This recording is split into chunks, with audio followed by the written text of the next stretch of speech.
split there now. Oh, it's brutal. It comes in. I have it. I have that at home. I don't bring it with me. Hello, everyone. Welcome to the regular planning board meeting for February 9th, Monday. Before we get started, a couple things. Just to send out condolences to the Rain family. Rookie passed this week, as well to Lee Topham and her family. I'd also like to just have a moment of silence for Rookie, if we could, please. Thank you.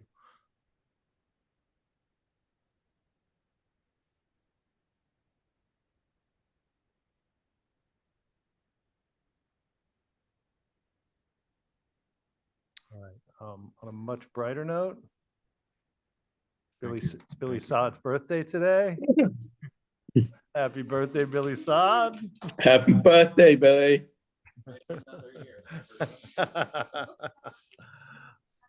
That's it. Always fun on your birthday. Okay, I'd like to just do a quick roll call. Nat Lowell. Here. Joe Topham is going to be a little late. I think 45 minutes late, he said. So hopefully he'll join us later. John Kitchener. Here. Hillary Rayport. And I'm here, Dave Iverson, the chair. Alternate Stephen Welch. Here. Abby D. Molina. She's not on. Okay. Howard Matz is not here either. Staff members, Leslie Snell. Here. Meg Trudell. Here. Billy Saad, birthday Here. boy. Catherine and Sarah. Great. I would accept the motion to accept the agenda. So moved. Second. Motion made by John, seconded by Nat. John. Aye. Nat. Aye. Hillary. Aye. And I'm an aye as well, so that's unanimous.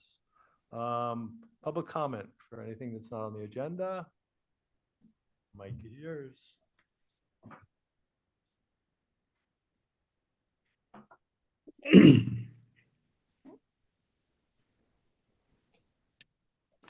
Good afternoon. I'm Maureen Phillips, and I am Vice President of the Nantucket Civic League. And in case you don't remember who we are, we represent 24 neighborhood associations across the island with more than 1,500 dues-paying families. Our mission is to preserve island resources, improve quality of life, educate the public on island issues, and encourage participation in island government. So why am I here today? First of all, there wasn't a blizzard. So that, that made some things possible. But secondly, there is a more serious reason. At the 2025 annual town meeting, a warrant article number 38 was submitted on behalf of the planning board to allow for a significant zoning change on a parcel on North Water Street. And no rationale, no reason for the planning board's decision to support this article. A resident of North Water Street called the article, and only then did voters learn that the proposed zoning change was sought by private interests. It would have rezoned 3 parcels on North Water Street from residential old historic district to commercial downtown, thus allowing for an increase in the ground coverage ratio from 45% to 70%. The Zoning Board of Appeals apparently refused to grant the application, thus leading to the warrant article for this zoning change. So, most importantly, a previous, effort to request the same change was voted down by ATM in around, I think it's 2015, by a vote of 25 to 502. The information that led to the also decisively negative vote at the 2025 meeting was only provided on the floor by voters, not by the warrant article itself, not by the planning board report appended to the warrant, and not by the members of the planning board and planning department who spoke at the ATM. The Civic League believes that the voters on Nantucket should be told why the planning board supports a particular article and why it sponsored this one. and what can be done to increase the transparency of the process. So in order to address this before the next ATM, our two co-presidents, excuse me, Scott Wilson and Charlie Stott, sent a letter approved by our board of directors to this board on November 16, 2025, with all the information I just mentioned. Very unfortunately, we have yet to receive the courtesy of even an acknowledgement, let alone a reply. We know the warrant article process is complicated, but we really feel this is a shocking example of lack of transparency in our government. In our letter, we asked to find a way to open a discussion with you about ways to increase transparency in the warrant process, and we invited representatives to attend any of our monthly board meetings to do so. So please tell us why you sponsored Article 38. There was no information provided to the voters about who was behind this push for this significant zoning change. We want to have a fruitful dialogue about this, but a dialogue requires two parties. Thank you. Thank you. Matt, who will respond to this, but not here? Not on our agenda, it's the way it works. Okay, thank you, Maureen. Okay, we've got a pretty full agenda, so let's try to keep it. Oh, I'm sorry, Campbell. Didn't want to disappoint you. I know. Right? I traveled all Go the way head back here. You down, better I'm stand out of up. it. Okay. Anyway, so this may not all come out right, but I just wanted to address last meeting. It wasn't last Monday, but I'm not going to try and remember the date. Anyway, I had mentioned that the discussion on this particular article was going very long during a public hearing. And I didn't want that to sound as though I was trying to pick on any one person. It just seems like when you're going to, hash out an article like that, which is great, and I encourage it during a public meeting that the public can give input on, is a really good use of your time and a meeting topic, right? Whereas a public hearing should sort of have some, not totally wrapped up. You should be open to what you're going to hear, but it should also be about the public participating versus the board having a debate. That aside, I believe the whole thing was about 1,200 gross square feet versus 900 square feet in ADU units, protected ADU units, right? So, and I don't know if this is possible, but I can get where one's trying to protect from overbuild. So if it's possible to have pre-existing at 1,200 gross square feet or 50% of the primary dwelling unit, whichever is less, I believe that's the terminology, for pre-existing secondary dwellings, and have sort of a future thing to be, for structures to be built to be at the 900 square feet or 50% of the primary dwelling, whichever is less. That, I think, would help to capture on both ends what one might have been trying to get to. So anyway, I just sort of wanted to put that out there because it made sense. And the 1,200 square feet for yet to be built structures seems maybe wouldn't have the same overbuild effect, is maybe what I'm trying to say. But anyway, I appreciate your time, and let's have a good evening. Mr. Chair, could we ask Campbell to put that in writing, that question, and send it? We certainly can. Thank you. If you could, I think that would be easier to decipher and get a good response. I think that's a good idea. All right, great. So remind me which minutes we're pushing.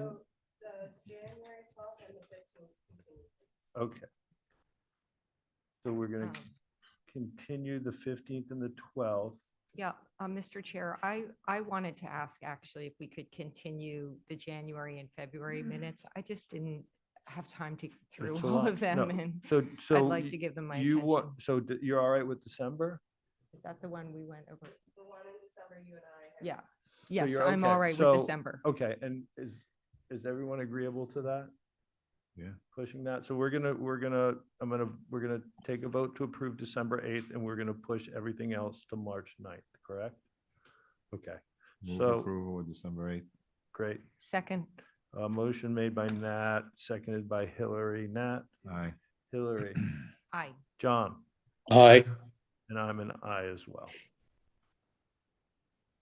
Anyone have any recusals or pullouts from second dwellings?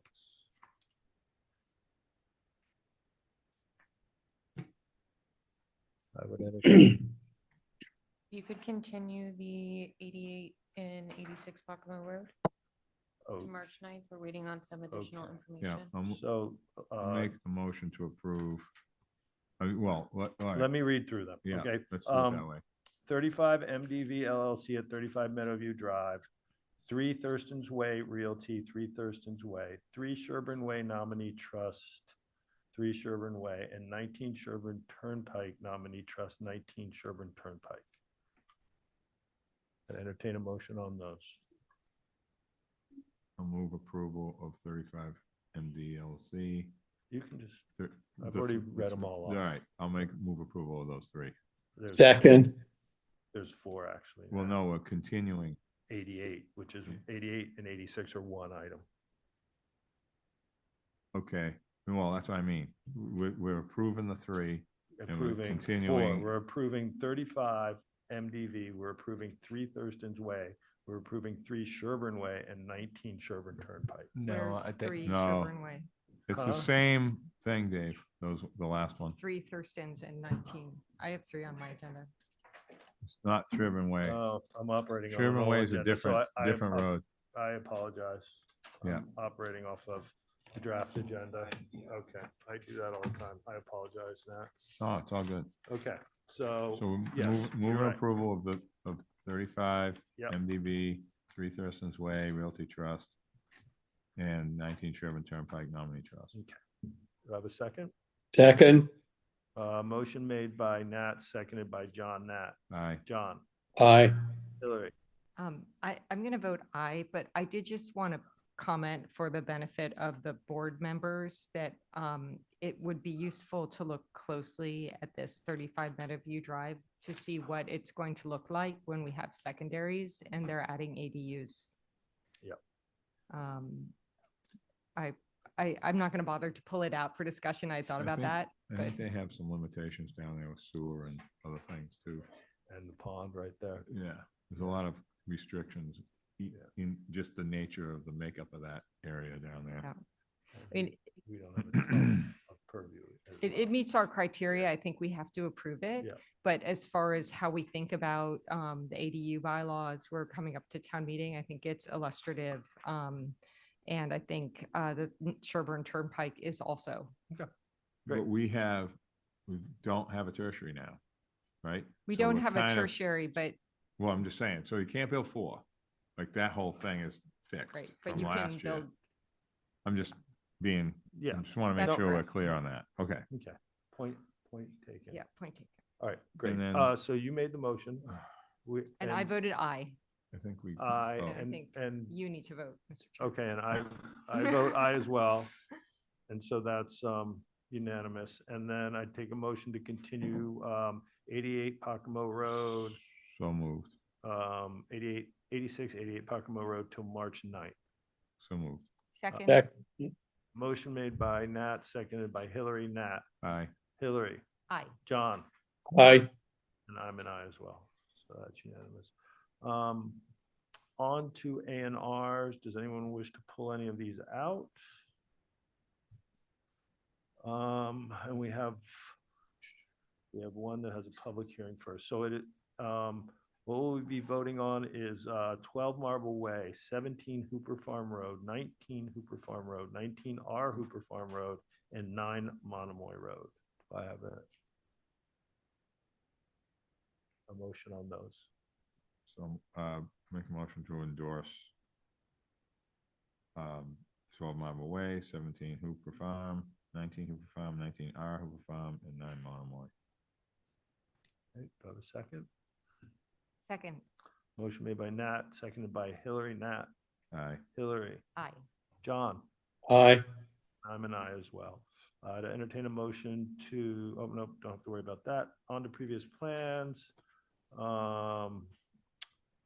Costas LLC, 50 Burnell Way, Dan Malloy, Mill Street. huh? Mill Street. It's okay. Mill Street. Brunel Street. What did I say? You said way. Oh, street. Dan is online, but I included an email in the It's still packet out for here. the board to I thought we review. did this Okay, already. yep, and we're all happy with the surety account. Yeah, pending receipt of the, Yep, everyone read that in Engineering staff balance. notes and everyone's comfortable with that? Yep. I would entertain a motion then, please. So moved. Have a second? Second, sorry. Motion made by Hillary, seconded by Nat. Hillary, Aye. Nat, Aye. John, Aye. and I'm an aye as well, so that's unanimous. On to Donna L, 2012 revocable trust, 9 Knobsco Way. Dan Malloy. This Yeah. is just an endorsement of the subdivision plan subdivision plan. satisfying condition number 4.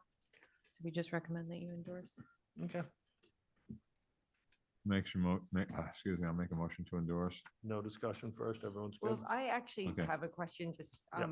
for the benefit of the public and I guess myself as well. We're endorsing this plan, then we will decide whether or not to grant the special permit for the rear lot subdivision Yep. later. Yes. What is the purpose of endorsing the plan and what are we achieving? So I suppose there are 2 things. One, in the context of satisfying the criteria of the AR subdivision. It's one of the steps in the process. So the board signing the plan comes after the decision. Oftentimes, the plan that you endorse may reflect some technical engineering updates that Dan may work through with Ed Pesci, but it's substantially the same as what you've reviewed and approved.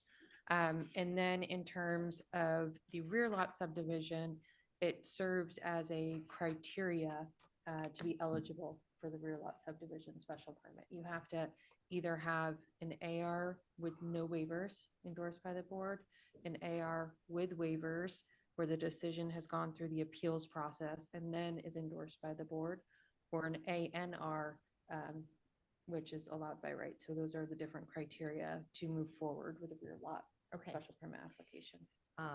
So we approved the plan. We all signed the plan.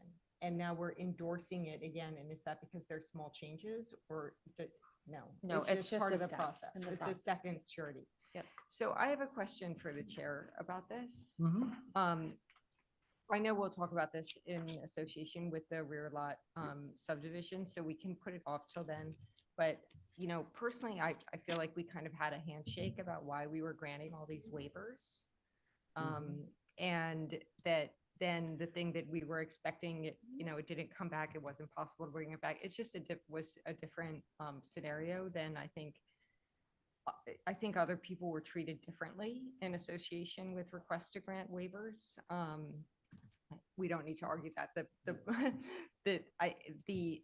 What we had discussed in association with granting the plan with waivers And you're was talking- the we use it as year-round the year-round restriction. Yeah. Now, I know that we cannot grant the rear Can't lot force. subdivision, but I'm also wondering, should we endorse the plan? Because I do feel like we had this discussion, we granted the waivers in association with the elements of the discussion, and I just wondered if anybody else felt that same way, or what we wanted to do about this.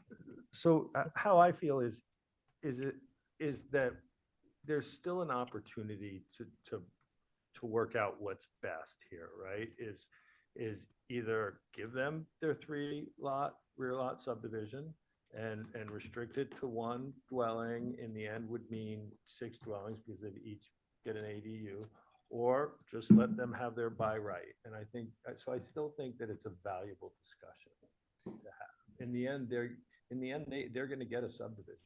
Well, of course, but So I'm this not subdivision, so you're recommending that we endorse this plan and then have the discussion Yes. with the rear Yeah. lot? Yeah. Yes. Okay. Okay, thank you. I'm trying not to comment anymore on this, but the waiver stuff, I mean, you gotta look at some of these waivers.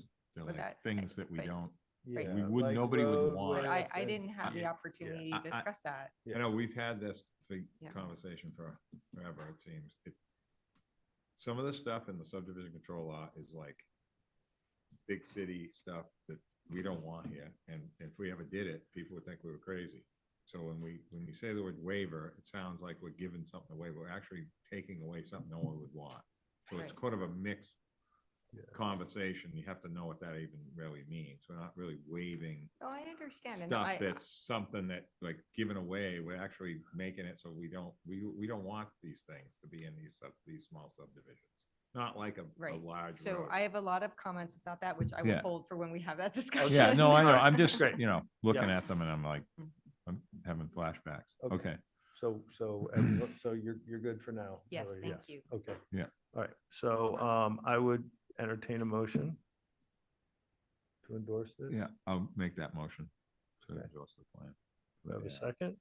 Second. Motion made by Nat, seconded by John. Nat, Aye. John, Aye. Hillary, Aye. and I'm an aye as well. On to public hearings. So we've got a series of warrant article hearings here. I'm going to start off with Article 42. I think that it's important, well, let that she'll say it way better than I do.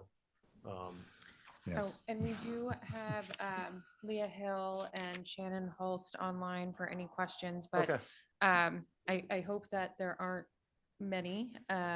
This is a process that I've worked collaboratively on with Shannon, Leah, and DCR. It's essentially very technical updates to our current flood hazard overlay district so that property owners can maintain flood insurance.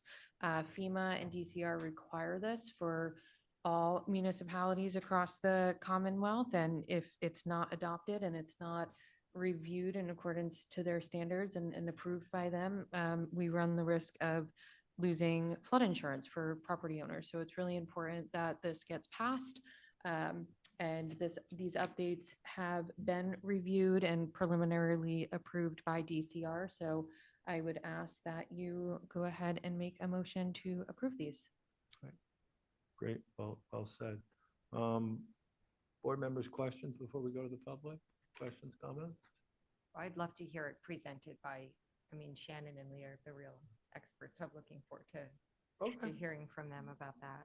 okay, we can do that.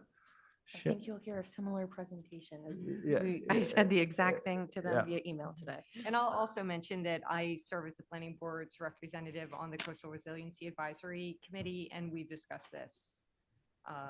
Never in a lot of detail, so I'm really looking forward to hearing from Shannon, who I had the chance to meet at Yep. one of the meetings we had here, but it's, this is something that is really important to that group as well, which is why we're hearing from them. Great.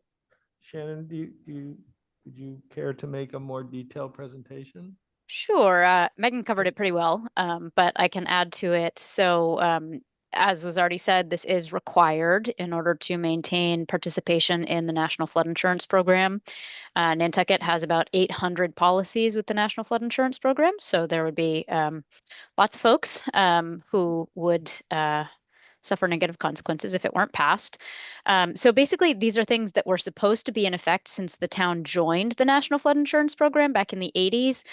Nantucket and every other town in the state of Massachusetts and most towns in the country did not adopt all of these. So this is just the state of Massachusetts is now going through and cleaning all of this up to make sure that we are in compliance, and working with Region 1 with FEMA just to make sure that this model bylaw that the state put together, that I worked with the state on, is compliant with what Region 1 wants. And so now just working through getting all of the towns to adopt it. Almost every town on the Cape has adopted it. Just one town is left to sort it out. They're working on it. And towns on the Vineyard are also working through adopting it. There's not a lot of real substantive stuff. It's more administrative and just how the town goes about managing your floodplains and things like if you have additional data, you're supposed to share it with FEMA. The only real substantive change, which will probably not be substantive for Nantucket, is the way RVs are managed in the floodplain. But I don't think that that will be much of an issue for folks on Nantucket. So there's really nothing nothing substantial in it other than the way the town manages it. Again, it's minimum standards. It's what was supposed to be in the floodplain bylaw since the 80s. So we're just catching up with what we were supposed to have. Happy to answer any more detailed questions about it, though. Great, Shannon. Anyone have questions on the board? No. Anybody in the public? I have a Oh, question. I'm sorry, go ahead. Shannon, I just have a question about the maps. You know, these are constantly being updated. It looks like we're using the 2014 FEMA map. Can you tell us, are there other maps and why this one? So this is so FEMA is the official authority that runs the National Flood Insurance Program, and those maps are created by FEMA for the purpose of the National Flood Insurance Program. So we have to use their official maps. That's part of participation in the National Flood Insurance Programs. We have to regulate based on those maps. There are Region 1 is going to be doing a coastal study within the next several years. Unfortunately, I can't give any more insight into exactly when that will be. My guess is it'll start in maybe 3 years. So same with the Cape. Cape also has 2014 maps. They are obviously out of date. There is some more advanced data from the state available now called the Massachusetts Coast Flood Risk Model, which we could talk about whether Nantucket wants to adopt that in the future. But at a minimum, this does have to be adopted. These maps have to be adopted in order to maintain your participation in the National Flood Insurance Program and ensure that that insurance is available for those 800 policyholders. So FEMA hasn't updated its map since 2014. Is that what Correct. you're saying? That Okay, is correct. Yep. Thank you. Got it.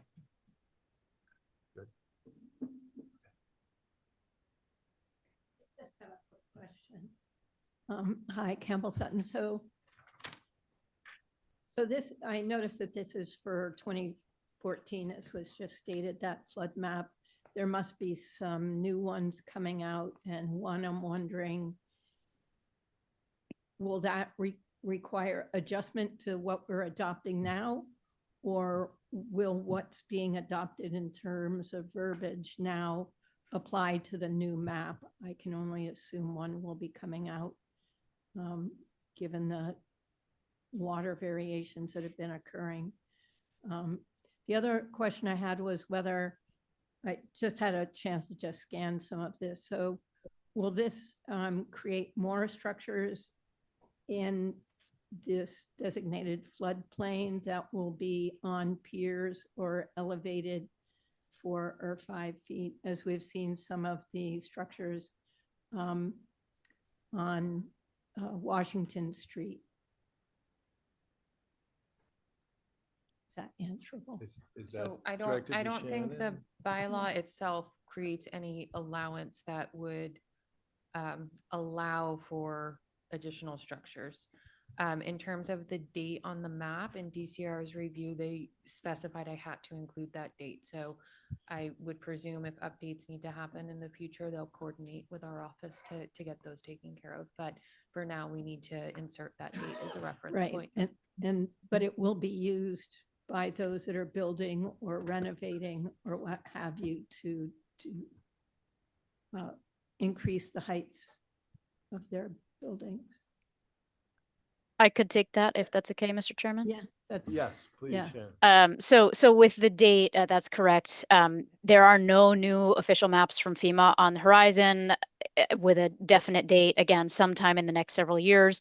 The way that process works is it does go through a whole public process. And so you will have to update the bylaw again with that new map date. That's actually part of the new map updates. You have 6 months to adopt to stay in compliance with the National Flood Insurance Program. So it is absolutely essential that if a new map is released, you will adopt it. That's just how it works. So there will be no concern there. This has nothing to do with regulating the building code. So what you're referring to is the building code. Okay. The building code already regulates based on the existing floodplain and the existing flood maps. So none of that will change with this change. That's a totally separate thing. These maps are what you already have in effect, and they are what the building code That's already what uses. Okay, great. Thank you. Mhm. Thank you, Shannon. Sure. Any other questions from the public? Entertain a motion? Is this a public hearing? Yeah. Make a motion to close the public hearing. Second?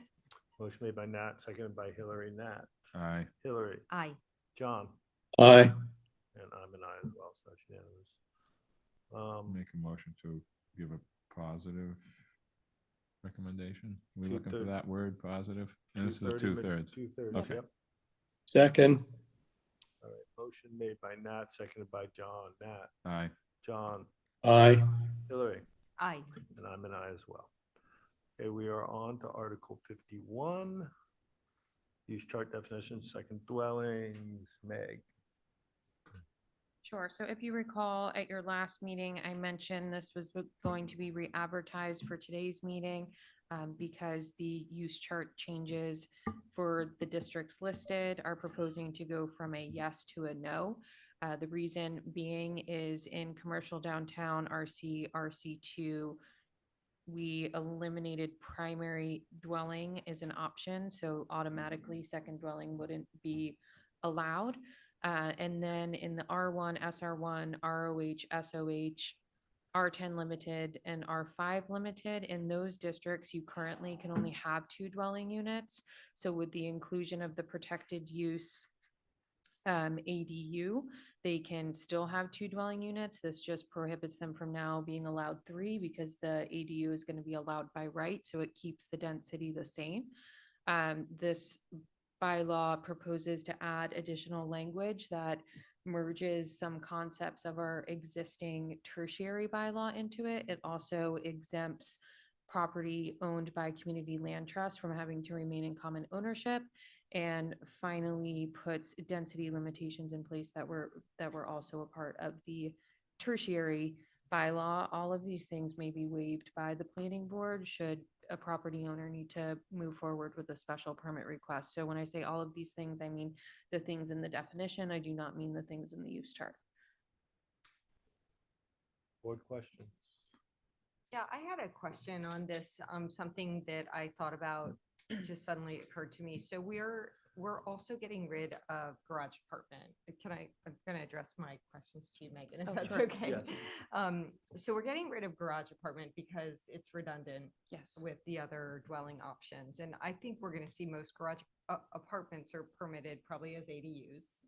But some might end up being secondary. So it's folded into the secondary dwelling. Yes. But there are some elements in our zoning bylaw now for garage apartment that are sort of lost.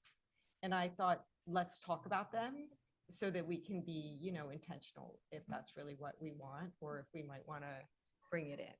So some of the thing, if you look at our current definition of garage apartment, it says a garage apartment is a dwelling unit located within a residential or commercial garage, and the dwelling unit shall not exceed 150% of the gross floor area of the garage.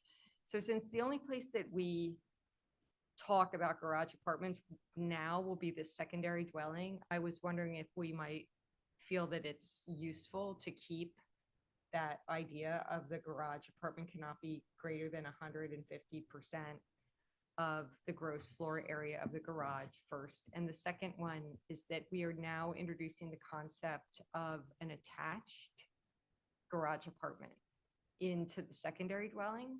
So I was going to suggest that we strike the words and attached or detached. So it's just within a garage. And that we also discuss whether or not we're potentially creating any problem by just dropping completely from the zoning code this idea that a garage apartment has to have some relationship to the garage so that you don't, I don't know. Size-wise. Yeah, because it's in there now and we would be dropping it. So that concept still exists in the definition of apartment, which is why Okay, we felt it was redundant to have garage apartment as a separate term when the scope of review for the planning board is adequacy of access, and apartment should align apartment and apartment building. So apartment is mixed use, apartment building is residential only. Those are geared more towards commercial mixed use districts. So single family allowances shouldn't be allowed in those districts, which was part of the rationale. And I want to be careful about winding back into the garage apartment public hearing that is very much closed. But that was the rationale there. I think we do see, quite a few quote second dwelling applications come forward as garage apartments. And we wanted to try and avoid confusion and let people know that that's okay to still continue to apply for those. Yeah. It's just wrapping it into the second dwelling definition. And I mean, from our perspective, what's the difference? If it's attached or detached, it's a separate dwelling unit listed above. What we don't want to get into is interpretation issues where people can claim it's perhaps a duplex when truly it should be permitted as a second dwelling. So that was the rationale. The attached or detached garage was also specific language that town council encouraged us to include. I had a bit of a different variation in my prior drafts, and it was Amy that suggested that we phrase it that way. okay. So I hear what you're saying about commercial zones, but Mhm. there's many what we used to call garage apartments, which are dwellings in residential garages. Where I guess I don't understand. So your explanation of it being captured in apartment would not apply to those areas where you can't have an apartment because it's a residential zone. So you have a garage, you want to add a dwelling unit in the garage. And it seems to me useful I thought the 150% was useful. And I actually think I understand where Amy's coming from. And I think in most worlds, it would make sense. But in our pattern of development on Nantucket, we're trying to create separation between the secondary dwelling and the house. Otherwise, I mean, you can still attach it. It's just that it's an ADU. So we have a secondary dwelling, which is by definition detached and subordinate. And so now we're creating this language in here where it's attached. I think it's just giving the option to cover all the bases. So it also clearly says Yeah. that if it's larger than 900 square feet and does not meet the criteria of the protected use ADU. So if what's before you meets the criteria of the protected use ADU, it's not eligible to be before you for review.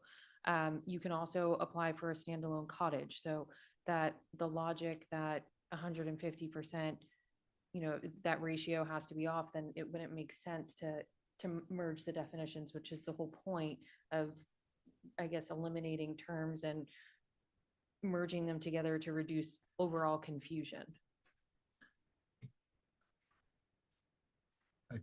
Yeah, No, I don't know if that I'm with answers you.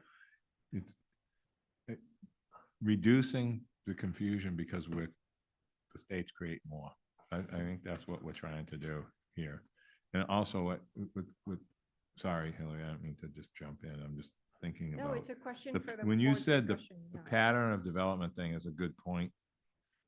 So you can have a garage, attached that's a bedroom or a studio attached to your house.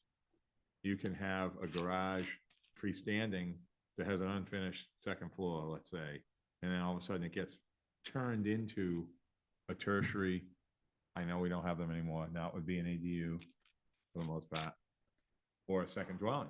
It depends on how big it is. Like there's a lot of existing buildings like that on the island too. And I think that what staff is trying to do is try to like blend this whole, as you said, pattern of development that we've had for years and try to figure out how to unbundle it into a new language, because everybody's used to the way it's been forever. And all of a sudden we got this little new wording and confusion that, well, potential confusion as we move forward past this next town meeting, getting these things in. And then the state allowing us to change, which Amy said is going to happen, which I think it will, because other towns are going to have all sorts of other problems that we probably don't happen here, but we will be able to modify probably in the future. But right now, I think what they're trying to do is kind of have a new reset of what we've been doing. Is that pretty much accurate? And we've had attached garages forever. Yeah.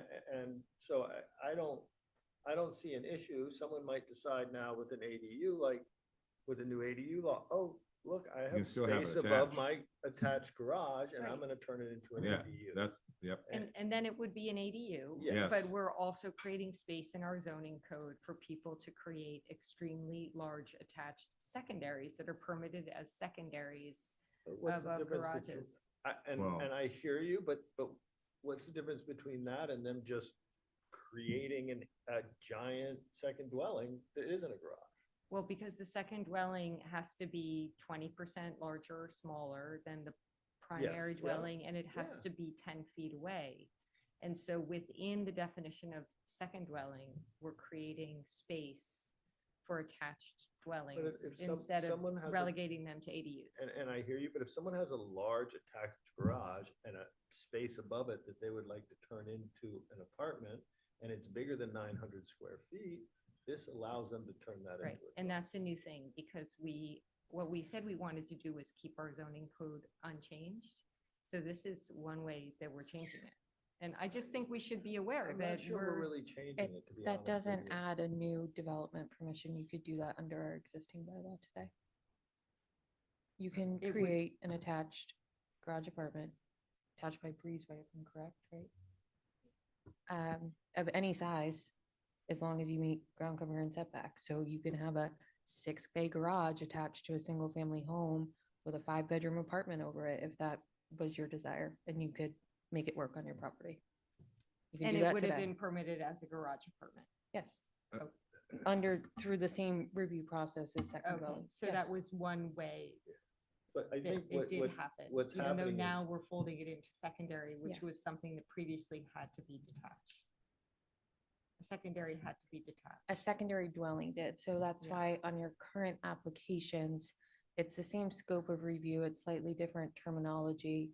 But it's the same application nonetheless for second dwelling. So I think just clarifying that an attached or detached garage is allowed now as a part of a second dwelling, it just removes confusion from that for people, because we're eliminating garage apartment, because what it does is it leaves things open to interpretation. I mean, the way it's always been done and the way I've always viewed it is you have your primary, you have your secondary, whether that's a cottage or a garage apartment, and then you have your tertiary, which same thing. But, a future building commissioner could come in and interpret that to mean something else, because it allows yes, yes, yes, right? So let's just avoid the confusion, avoid differences of interpretation, opinion, and just eliminate one and merge it into the other. I completely agree with that. And I think getting rid of garage apartment makes sense. It should be covered under something else. I just, it wasn't obvious to me that it should be covered in this way under secondary dwellings. Okay. Can I yeah, ask- well, you see it and then you don't realize how it ties back or Yeah. what already exists. And so it's the confusion. And we are removing the 150% limitation, which we did have. So But I don't honestly see that as an issue. Yes. Well, I think to keep in mind with that, the HDC still has to review these. They're still going to be reviewing the massing. They're still going to be reviewing the relationship between the structures on the Yep. lot. There So you go. there's still a lot of other controls in place that are outside of zoning. And to add to what she just said, because it's kind of like what I'm thinking about, is a garage apartment being a second dwelling, let's just say, because it always has to come first. And forget about the ADU for a second. You couldn't have a tertiary before you had a second dwelling. So whatever your second dwelling was, size-wise, was just your second dwelling because it's your second dwelling.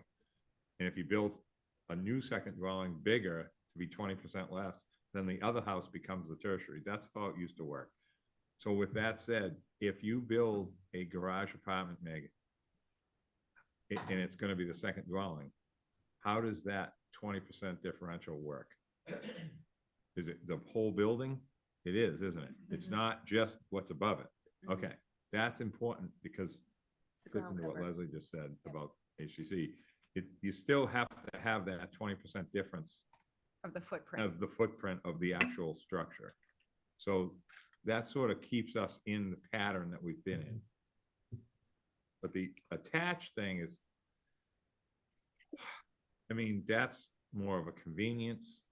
You can walk from your house into your garage if you have a bedroom to your existing home. I mean, there's all different ways to have an attached garage. So I don't see that as an issue in this reset we're trying to have here with the ADU. I think that'll happen sort of organically in that regard. Yeah, I don't think we are creating more development opportunities, if that's your concern. I don't see it. My concern is just that we had something in our zoning code and it's no longer in it and we hadn't talked about it. Yeah, no, So that's fair. why I wanted to Yeah. bring it up. Well, I think we've talked about it so much that I forgot what we've talked about in the sense of the ADU. But I think that this is a wrinkle thing with the garage apartment.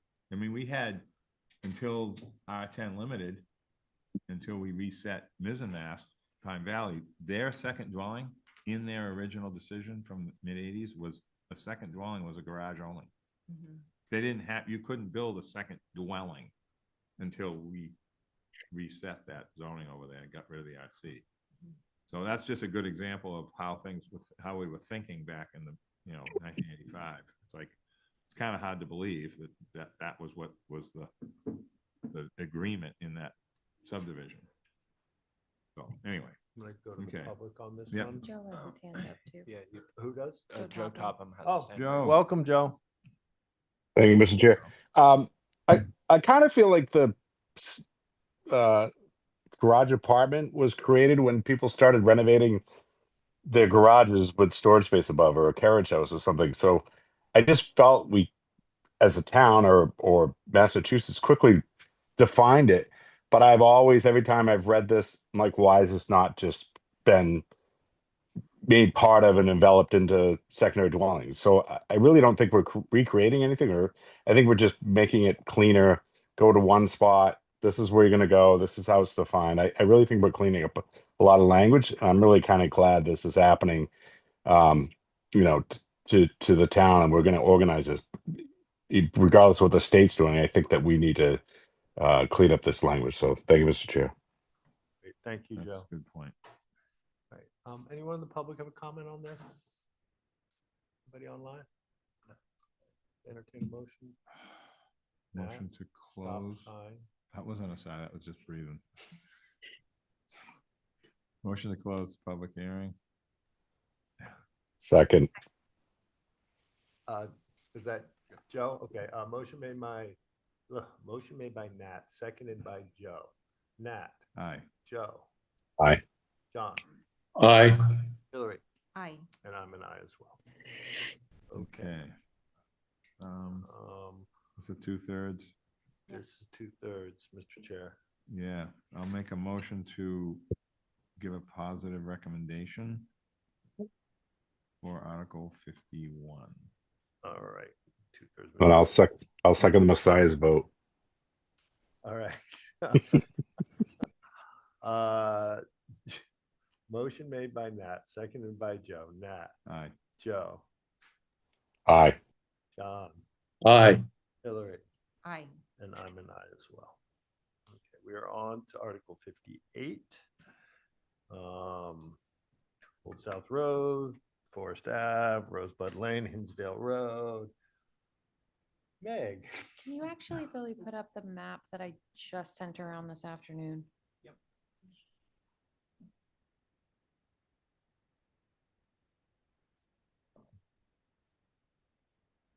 So I had a chance to meet with a couple of property owners that had reached out expressing concerns about timing to put proper freeze plans in place or getting hold of surveyors, things of that nature. Felt they needed more time to really evaluate the impacts of their properties. Other property owners were okay with the proposed district changes. So what's before you, I did a little color-coded map. You can see where the existing CN, existing R5. The properties highlighted in yellow have requested at this time to not be included in this rezone. I'll continue to work with these property owners to kind of advise them on the path to move forward with how to go about the freeze plan and continue discussions about future uses they'd like and which district would be best for them. Those districts highlighted in pink, I'm recommending go to R5, and those ones in blue for CN. And we are in agreement with the owners on these ones. For the ones that I was able Yes, to speak okay. with. Great.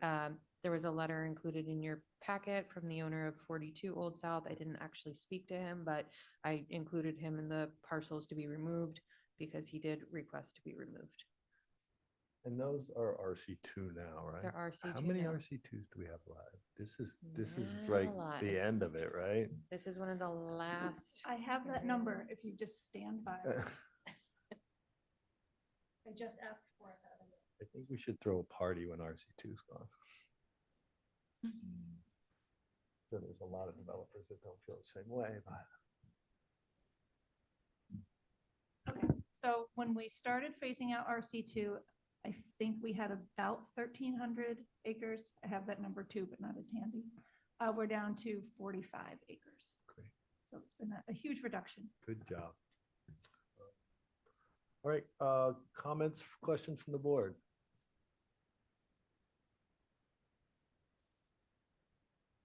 Anybody in the public? Yeah, you have some hands up online. Okay, public or board member? Public. Okay, great. I'm going to start here and go online. Hi, Campbell Sutton, if you wouldn't mind putting the map back up. I just have a couple of questions to understand what was happening. But I just want to make sure. So are you considering making this one article have two separate proposals to it for the different lots? In other words, the ones that went to R5 from the RC2, the ones in pink along whatever that street Along is. Rosebud, yeah. And then the upper level will be commercial neighborhood along with the lot to the left. I don't know the name of those roads, so I can't really. That's Hinsdale. Help you. The Yep, top of the map Hinsdale's is the top. Hinsdale, yeah. Okay, so the parcels that run along Hinsdale, other than the yellow, are going to go to commercial neighborhood. Yes. The ones directly below that are in pink are going to go to R5, Mhm. and the last one is going to be commercial neighborhood. Yes. No. The one on the Yeah. right, commercial neighborhood, Yeah. then jump down. And then you're going to come down. We have two undecided lots and some R5 in there. Yes. And then the black on the far left is going to go to CN. That already is CN. It Oh, it Yeah, is. Okay, yeah. so then that R5 in black is existing, Yes. correct? Yep. Okay, great. I just wanted to make sure I understood what we were doing. Thank Yep. you. Great, thank you, Campbell. We have online. We have Deborah and Christopher Holgate, which I think is Deb Holgate, followed by Thomas Holgate and Katie Holgate. Okay, so you know who was up first? Deb. Hi, Deb, welcome. Hi. At this point, our only comment, and both of us are here, is that we're having real hard time understanding or hearing the board. We can hear the remote people, but not the board very well. If you could maybe get a little closer to your mics. Yep, Will do. Thank you. And that was it? That was it for now. All right, perfect. Thanks. Who We else have do we have? Thomas Holgate. Tom, welcome. Hey guys, thanks for getting me on here. So I'm the owner of 3 Forest Ave, which is circled in, I think it was pink there. And I saw a few other people are marked as wanting to stay no change. At the moment, I don't know what I want to do with the property, whether I'm building a house or start a business in that aspect. And I'm concerned if I am changed to R5, that just will not be an option at all. I know you guys are trying to get rid of CN or RC2. Sorry. Am I able to become a yellow circle on that map? Currently, you're yellow. Is No, that- he's next to yellow. So if you look, you see the yellow on the Oh, corner he's that of Forest little- Ave. those slivers. Yep, so he's that one there. I can't read that map in parcel, but And yes. that's the R, one- and that's RC5, and you do not want R5. You do not want to be R5. Is that what I I? think he's saying he needs more time, and I have not spoken to this property Okay. owner, so. I mean, of course, we'll give you more time. I would suggest calling Meg and talking through it with her. Okay. And we can pull you out of this and put you in yellow for no change. But I would urge you to talk to Meg and resolve this because we really do need to move away from RC2. Nope, I agree and understand where you guys are coming from. I just don't know where I stand on what I want to do with it in the near future. No, it's an important decision. We get it. Thank you. Yep. Thank you. And the last stand up, we have Katie Holgate. Okay. Welcome, Katie. Hi, I have chatted a lot with Meg. I am currently putting a primary dwelling on my land kind of this spring, and we've gone back and forth about what might be right for my future in terms of the zoning. I had talked with Meg earlier, kind of saying that we wanted that R5. And then, of course, just kind of went into a small panic because who knows what the future will kind of land. And I was wondering if I also could be added to that no change for now. And next time that this comes up, can definitely have that answer. We just are in that starting process and not sure exactly what we'll end up doing. We'll happily give you some more time, but next round, we really want to sew this up if we can. So, and I know it's- Definitely, I can guarantee on that. Yep. I know it's an important decision and we're happy to give you the time. So thank you. Thank you very much. Yeah. Okay, Yeah. perfect. Anyone else out there for us? No other Nope. hands are raised. Okay, anyone in the room? I'd entertain a motion. So I will say, because there's R5 in the mix, so I'll make those changes as discussed, removing those Yep. 2 additional properties with R5. So they'll jump from RC2 to R5. That makes the voting threshold 2/3. So Okay, forget about what I said here with Okay. the majority and reasons 1A and 2A. and, R5 changes that. and those property owners need to understand that there's not a whole menu here of options for zoning for you. You see what you have. So, so just keep your thought process inside that box because there's not really an option to go to a different zoning district. And Yes, Mr. Chair, Deb Holgate has her hand raised. Oh, okay. Hi, Deb. Hi, just one question on your response to Katie. Someone said something about in the next round. Could you define what that means? Next town meeting. Next town meeting. Sorry. Next town meeting. Okay, Next just regular town meeting. gotcha. Okay, Yep. perfect. Thank you. Great, yeah.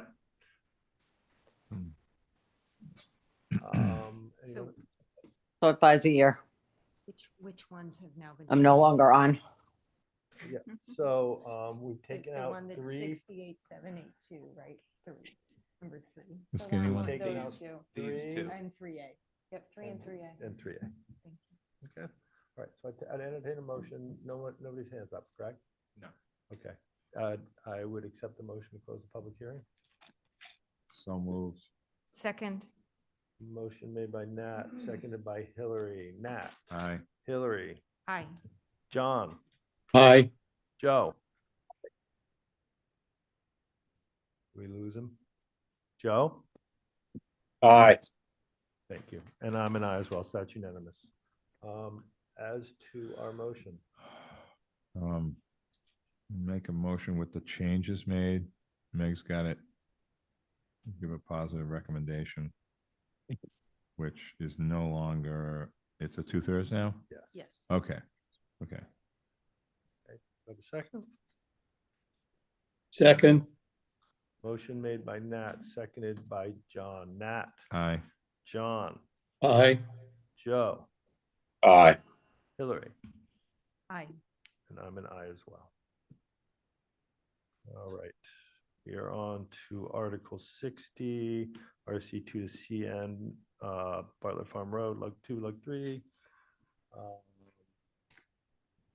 Meg or Sarah here. Sarah, would you like to Do you speak to want to, this? you represent the property owner? I would truly appreciate if maybe you kicked us off. There was some discussion really is it at the last meeting, how this change would impact the quote parking lot property, which is 162 Hummock Pond Road. And it's my understanding that Sarah has been in discussions with her client about some restrictions. Yeah, we've been talking amongst ourselves and also with Emily about some restrictions that we could put on the parking lot property. And I don't know if you have available the out there. So I wish I could read that, but all those You and me both, Sarah. all those highlighted uses are uses that we would agree to restrict out, that we would not do: pharmacies and large restaurants and supermarkets and formula business and takeout food and tavern. What is that? Funeral home? Funeral home, yeah. All this motor vehicle stuff. Those are all the things that are either yes or by special permit. WEX. We kept in the things that are either what we're current hospital, things that we're either currently doing or could be deemed to be doing, because like manufacturing, which is something I think is currently already happening under the agricultural exemption. And then we also, if you want to show the little map, would agree to, I think it's the other way, say on the front piece where the front part of the property where the parking lot currently is, we'd have a no structure restriction with the exception of a possible little, what do you call those things? Those like lean-to structures where people stand when they're waiting for a bus. A bus shelter. Bus shelter. A there you lean-to go. structure? That would be a structure that We'll we have a would, new name by the time it's ever happens, so. yeah, but that's the idea, kind of like what used to be in the parking lot down at Pleasant Street. Yeah. And then in the back piece, which is where the current warehouse thing is, we would limit that to no more than 4 lots. 4 lots being the maximum that we could currently get under the current zoning. So limit it to 4 lots. I mean, adding to all of that, just as an aside, I just want to point out, there's a significant amount of wetlands that affect this property. We haven't gone through and determined what they are. So we don't even know that we could get 4 lots, but there are significant wetlands, and we're also limited significantly by septic capacity. And I don't think there's any real hope of sewer ever coming down to this particular area. With water, but not sewer. Right. So we'd be entering between now and town meeting, entering into an agreement with the Land and Water Council to do a formal conservation restriction on this property. we don't have time to do a full conservation restriction between now and town meeting. Takes way too long. And Sarah, is it your intention to preserve your ability for a full build out on those 4 lots? Or are you looking to? Well, when you say full build out, what do you mean? Because we're already restricting the potential uses. Are you talking about dwelling units? So under the revised CN zone, we can't have a primary or a secondary. You have a lot of apartments, I We think. can have apartments. So when you talk, apartments would involve also having attendant commercial use, which we don't really anticipate, but we could have apartment buildings. So when you talk about apartment buildings, I believe the limitation is 8 bedrooms. Is it per square foot? No, I think it's 8 bedrooms total Okay. in a maximum of So six you could have units. 6 units, a maximum of 6 units, 8 bedrooms. So I'm so bad at this like math thing, just completely escapes me, but I think that means a maximum of 4 1-bedroom units and 2 2-bedroom units. That would give you the 8. per lot though, right? Per lot. So that would be, could be 24 units on 4 lots. 8 times Or 4 no, is 32 32. units. 32 bedrooms. 32 bedrooms on those And 4 lots. 24 units, because it's a maximum of 6 buildings. And you're looking to preserve that. Well, we are, because what we'd like to be able to do is some form of employee housing. I mean, if we were just doing a single family and a primary, we'd have no bedroom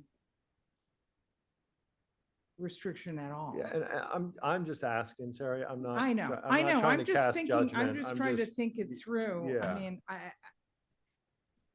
probably would never end up doing, because there'd be so It's many. a lot of employees.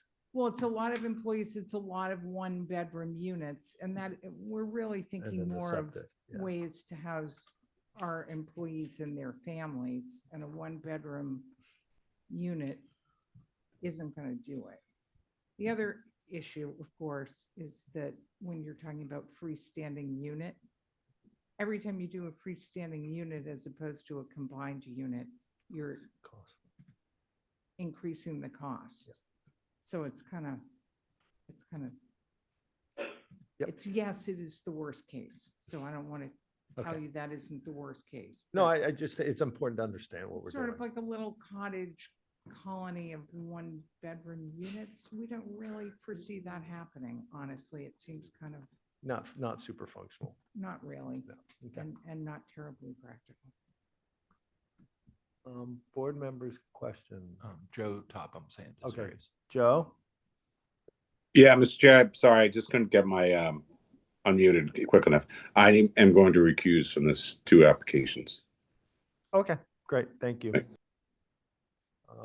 Board members. Just technical questions between what you've done, but the not having enough time thing. So how are we gonna work this? Are we gonna have a flyer or something?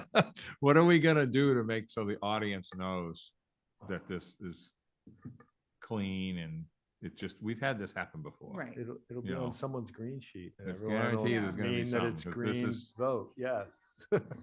This is, we can't be held, this is something that's, we want to happen and the public wants to happen. We just gotta make sure that it's, And if us as board members try to explain it. yeah, then we'll look like idiots. Right. Like trying to We're explain gonna it to you.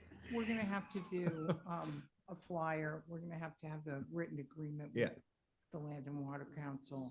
So, And all that. So that, I'm sure you have a plan. I'm just, because I think it's. No, great. I think you're smart to We can't ask. have the zoning district for every last square inch of land in Nantucket that hasn't been rezoned.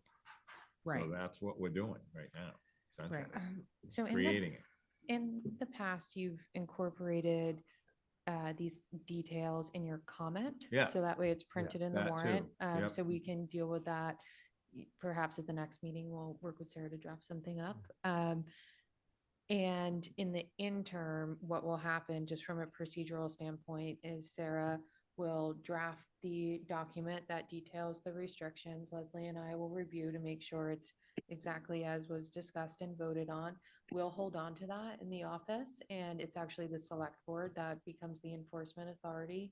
And assuming that at town meeting, this moves forward and is approved, the document will then be forwarded to town administration for the select board to endorse and put on record. So can I ask one question before I go to you? So we're close to having, or we need to have our motions done yesterday. We need correct? motions today. Comments can wait. Do you and the Land and Water Council still need time to work out these details? We're gonna Are have to we- work out the details of the conservation restriction, but I think we can also give the board the right to enforce these restrictions separately so that we're double covered. Okay. You have something to say? I Are just are have- you comfortable with where we are here? Yeah, thank you, Mr. Chair. Emily Molden with the Nantucket Land and Water Council. I, first of all, just really appreciate the property owners coming and talking to us and working with us to look at the future use of the property here. Yeah, I think certainly I know that as this is a planning board article, and typically the planning board is looking at what is the change in potential use on these lots with the zoning changes. So that's a lot of what our discussion has been, what is the potential build out now versus under the new proposed zoning district, and then also those uses. So that's kind of been the basis for a lot of our discussion. And appreciate your question about the units and the apartments. I mean, I think what they're really looking for is employee housing. So there's probably an opportunity to incorporate something about a certain number, beyond a certain number of units would sort of be restricted to employee housing somehow.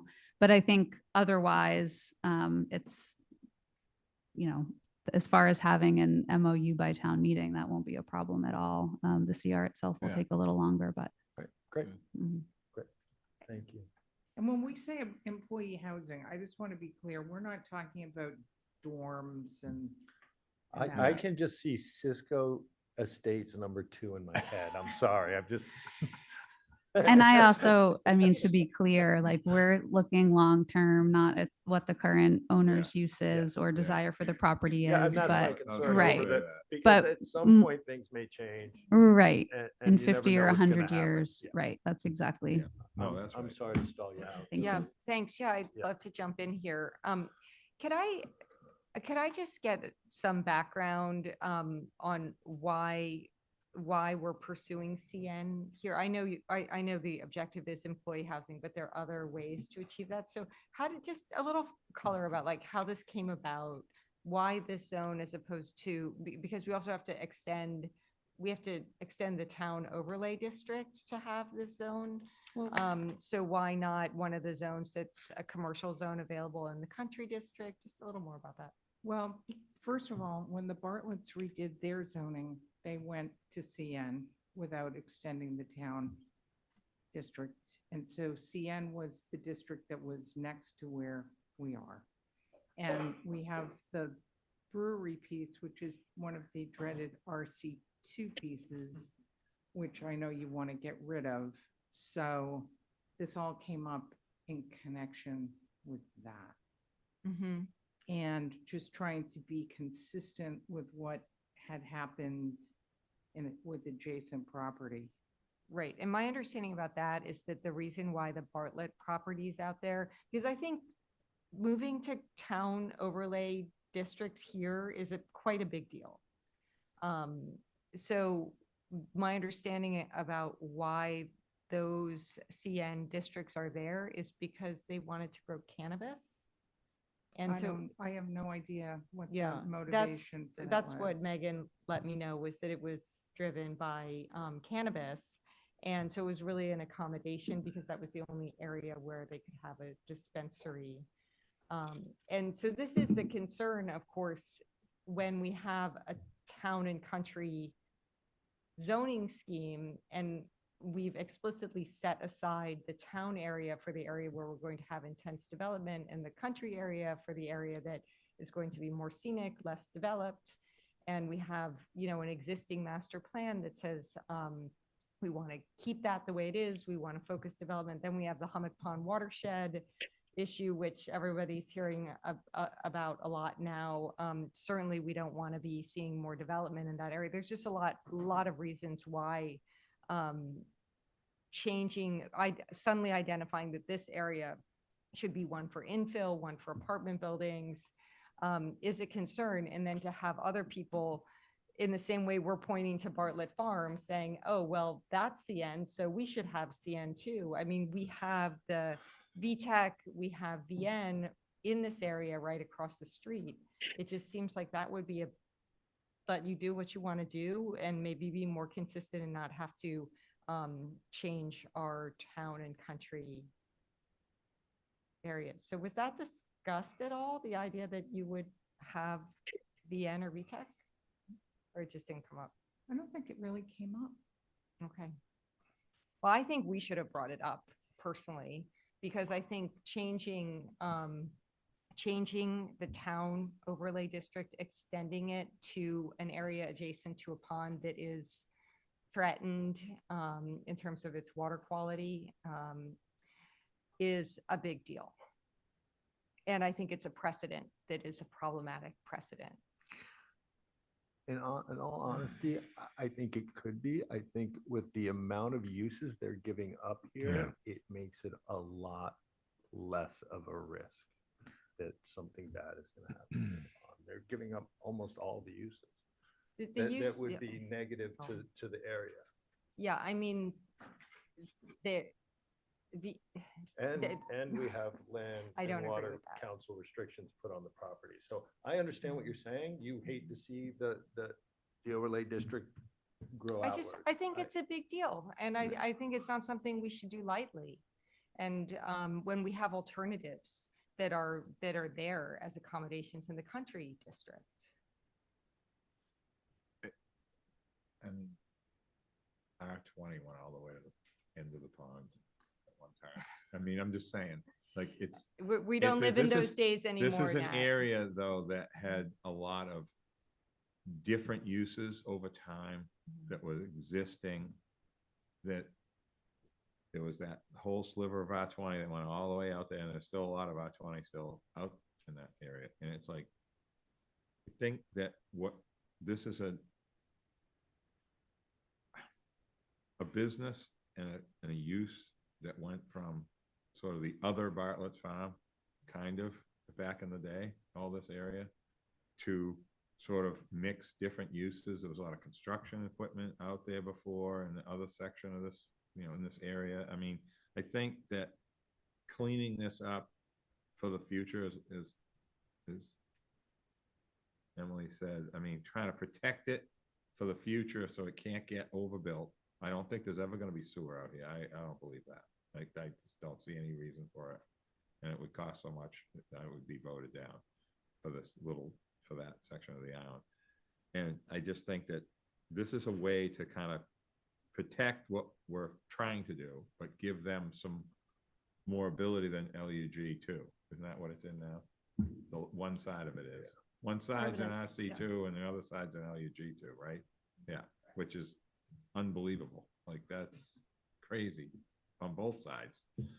So I think it's a good solution. I mean, we just don't have a zoning district for every little thing that's happened. And this is the good part about this, is we have people that they're engaged in what's going on out there. Like, they're not pretending that they've just owned it for 100 years and whatever. You know what I mean? Like, they're working with everybody. And I think that's really important. I think that's the key. It is the key. They're giving up uses. They're working with the Land and Water Council to protect these properties in a way so that they won't be developed as we fear. And so I think that the property owner has done the work and is willing to give up some of his property rights.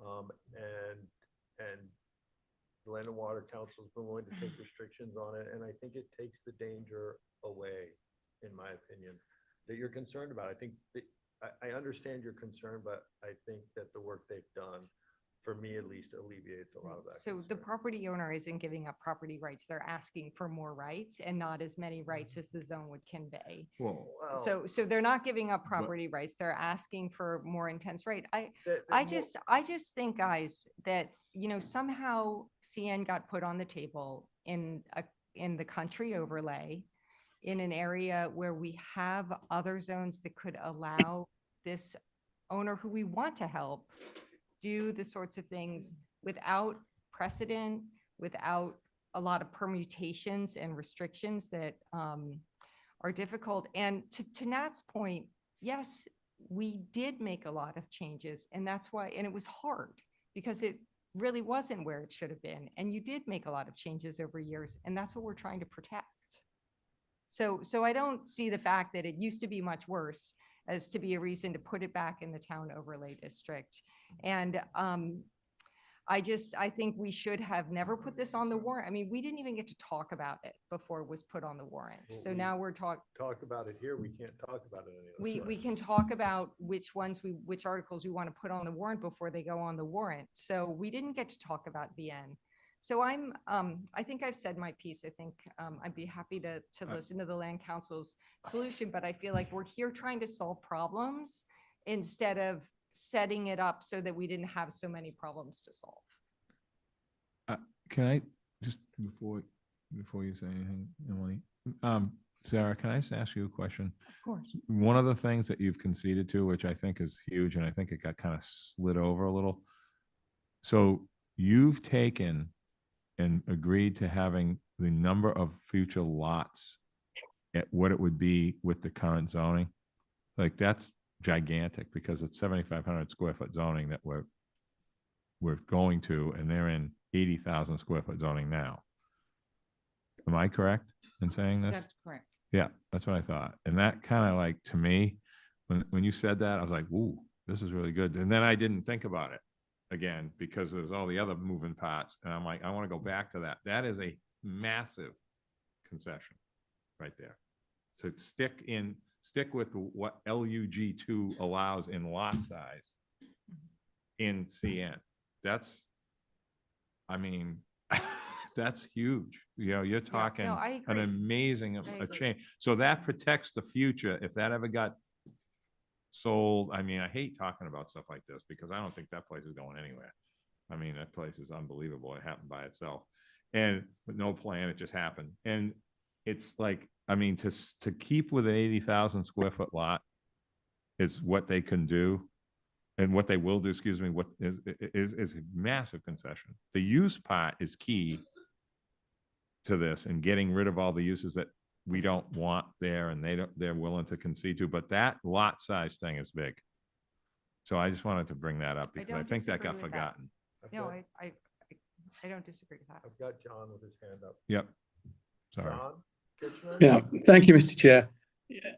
Yeah, I just want to say I am extremely uncomfortable moving this, you know, the whole town overlay piece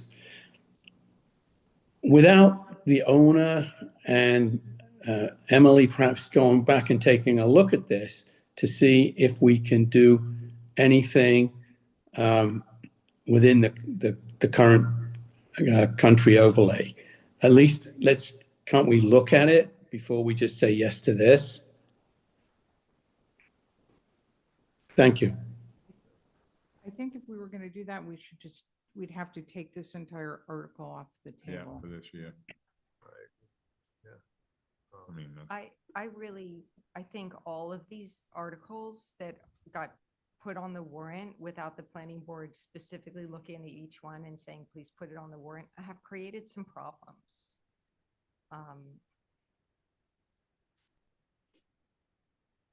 all I'll say.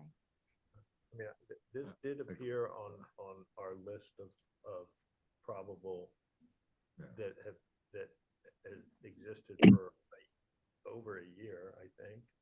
So it's not a surprise. We've talked about them before, but it looks like from my count that we've got a split vote here. So with Don, with Joe sitting out. So I'm not sure how to proceed here, staff.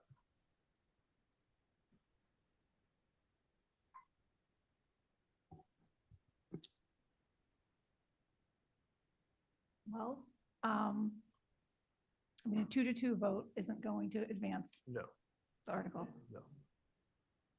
So let's see what the property owner wants to do. Just take the whole article off the warrant and we can revisit but all the parcels for next year. Okay, so if we're Okay, going to so do we'll just that, we take should, no action on that, correct? yeah, for 60 and 61. But I don't want to stop input either. I'd love to hear what Yeah. everybody has to say so we Yeah. don't go through this again. Yeah. Because we've been trying to do this for a long time. Yeah. This isn't like our first rodeo on this. Yeah. I mean, I think the concern I'm hearing is is that there's other zoning districts that would give them the same outcome that would be more in line with the country overlay district. Yeah, is what I I'm mean, hearing from- not really. Not really. I'm just saying what I'm hearing. I know. Sarah. I'm hearing that too. It's not really true. But we can address that. Okay. It's just unfortunate. I don't know. It's like, okay, don't so the have a district Bartletts for get to everything. do whatever they want and The- nobody else the does. what gets And to do? that seems to always be what happens. I'm sorry, I didn't, could you just say that again? Because I just genuinely didn't hear you. The what gets to do whatever they want? The Bartlett farm. The Bartlett Farm. Okay, thank you. Yeah, I mean, it just, No, it just I doesn't make feel any your sense. It frustration, just doesn't make any sense 100%. to me. And that's not a slam on the Bartletts. It's just a comment on the process. a It's different just board, weird. Yeah, well, it's, And as the it- board changes, so does. I right? know, but it's odd, you know, you see, and it goes through, there's no comments, it's all great, it's lovely. CN, whatever they want, Yeah. doesn't matter. Well, I think it was because of the cannabis. Well, I don't know that, but I thought we I'm didn't not care gonna about speak cannabis for the anymore. Bartletts. I Oh. shared kind of outside of an open meeting what my thoughts were about some proposals I happen to know about that never came to fruition. But that was a citizen article at the end of the day. That wasn't a planning board sponsored article, and it was approved unanimously by this board, and it was not called for discussion at town meeting. And that was the first question I asked when I saw this, is why did this happen? anyway, thank you. I mean, I see this as big housekeeping, but that's my feeling. So Okay, so, it's okay. Hello, Campbell. Oh, Hi. Emily's got to speak. Oh, Yes, sorry. No, Emily can go. sorry. Thank you, Mr. Chair. I I'm was just playing going to politics add, here. I don't disagree with the concerns that have been raised about the country and town districts, but that's one of the reasons why I was appreciative that we had the opportunity to work on refining the future uses of the property. But I don't disagree to the overall concerns about that, but that's why we were working to come up with an alternative Well, path. thank you for your efforts to try to make it work. Hi, sorry, Campbell Sutton again. I just wanted to have a second. I think one of the things to keep in mind is that people are very aware now, given the intensity of use that has been created over the last 5 to 7 years. And they're very aware of what extending a town overlay district now means. And so I just think you would have a hard time getting it passed. I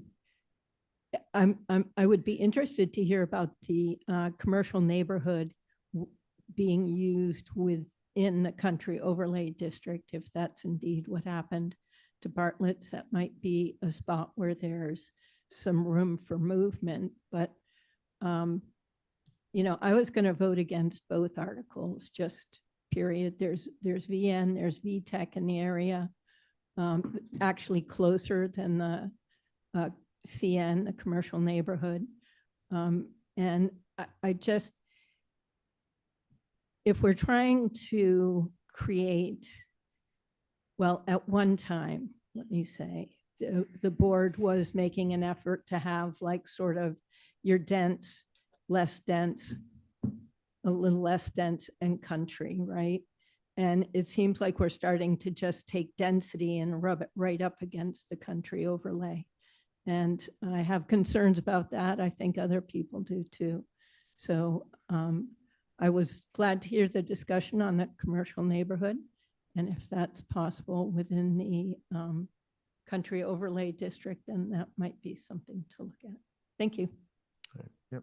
I mean, in the end, it's town meeting's decision. It's not ours. So, and so I just think it's unfortunate that town meeting doesn't get an opportunity here.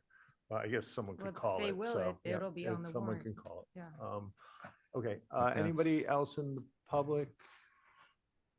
With that said, I would urge you to continue with that CR in case someone does call it and it does pass, that's in place, please. Anybody else in the public? All right, entertain a motion A week. to close. Motion to close the public hearing. Yeah. Okay. Second. Someone's got to be first. Did you? Okay. I was that- think Oh, was- was that you? Okay, so motion made by Hillary, seconded by John. Hillary, Aye. John, Aye. Nat, Aye. and I'm an aye as well. So I think the best course for us with a split vote would be to make a motion to take no action. I do want to point out, if I may, if this does get called at town meeting and someone does move forward with a positive motion, that a positive motion requires a simple majority. Okay, So simple majority vote. Okay, in that motion, please make, Yeah, I'll make that motion. okay. Do I have a second? Sorry, we're Set motioning negative, to or take no action yes. on both of them. On both of them, 60 and 61. Did you open the hearing on 61? I think you No. need to No, do so we'll six- do 61 yeah. next. We'll just do Okay. a quick one and So do. Okay, I'll second the 60 motion to take no action on 60. On 60, okay. Motion made by Nat, seconded by Hillary. Nat, Aye. Hillary, Aye. John, Aye. and I'm an aye as well. On 61, we know where we're going here. I am going to open the public hearing. If anyone has any comments.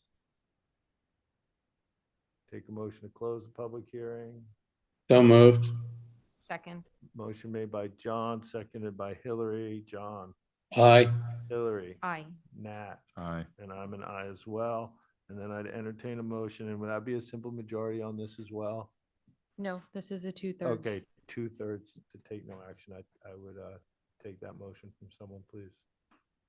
So moved. Second. Motion made by John, seconded by Nat. John, Aye. Nat, Aye. Hillary, Aye. and I'm an aye as well. All right. On to public hearings, we have one withdrawal and two continues. We want to vote those separately. So first, I would accept the motion for a withdrawal without prejudice on Longfin LLC 1 Bernard Valley Road. Motion to motion. accept the withdrawal without Yeah, prejudice. second. Motion made by Hillary, seconded by Nat. Hillary, Aye. Nat, Aye. Joe, Aye. John, Aye. and I'm an aye as well. And then these two will take together their request to continue to March 9th, 2026.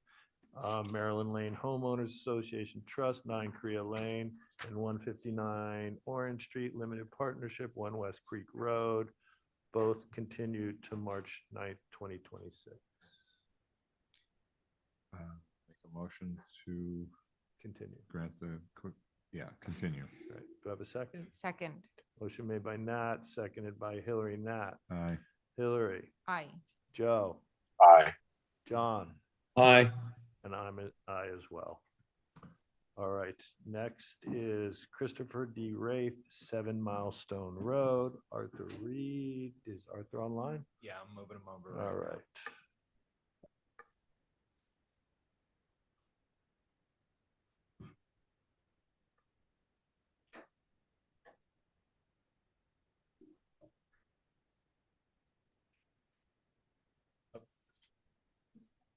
Jeff over to. Thank you very much. Welcome. First Arthur. of all, am I on? Yes, you are. Welcome. Okay. First of all, I'm having a great deal of difficulty hearing anything that's going on in the room, and I'm wondering whether there's something wrong with your sound system. I can hear very clearly John Kitchener and other people who are on the Zoom call. So if everybody can try to speak up and get as close to the microphone as possible, even at that, the people who are close to the microphone and I can hear the best are not very loud at all. So Right. Give us a second, Arthur. We're gonna check in the control center here. See Yeah, I if was gonna something's say, up. I haven't seen anyone come out of the room yet. Because I don't think I could get any closer to this mic. Okay. I can barely hear anything that you're saying. So all right, give us 1 second. In any event, bear with me if I have to ask you to repeat. And in any event, I assume you can hear me loud and clear. Yeah, we can. Okay, thank you very much. Arthur, hold on. Give us 1 second and see if we can make this better.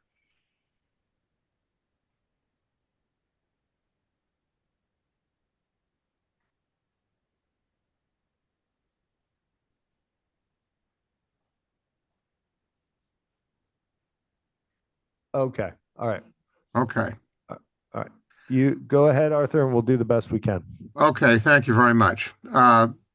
This is an application for a secondary residential lot special permit on the property at 7 Milestone Crossing. This is in Lug 3 zoning. The lot contains exactly 120,000 square feet. In Lug 3 zoning, the minimum lot area for a secondary residential lot is 20,000 square feet. We meet that requirement. The purpose of this application is for the owner of the property, Chris Wraith, to create a secondary residential lot to be occupied by and owned by his son, Mac Wraith, who is going to be acquiring the lot and the house that's being moved to the lot from another site.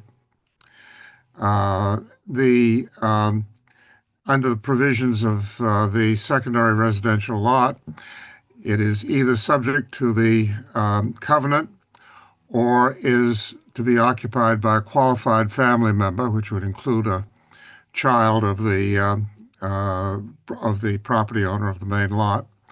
And at such time as it would no longer be owned by a qualified family member, it's required to be subjected to the residency covenant. You've routinely approved most of these matters in the past. In this particular case, this is in the Milestone Crossing subdivision.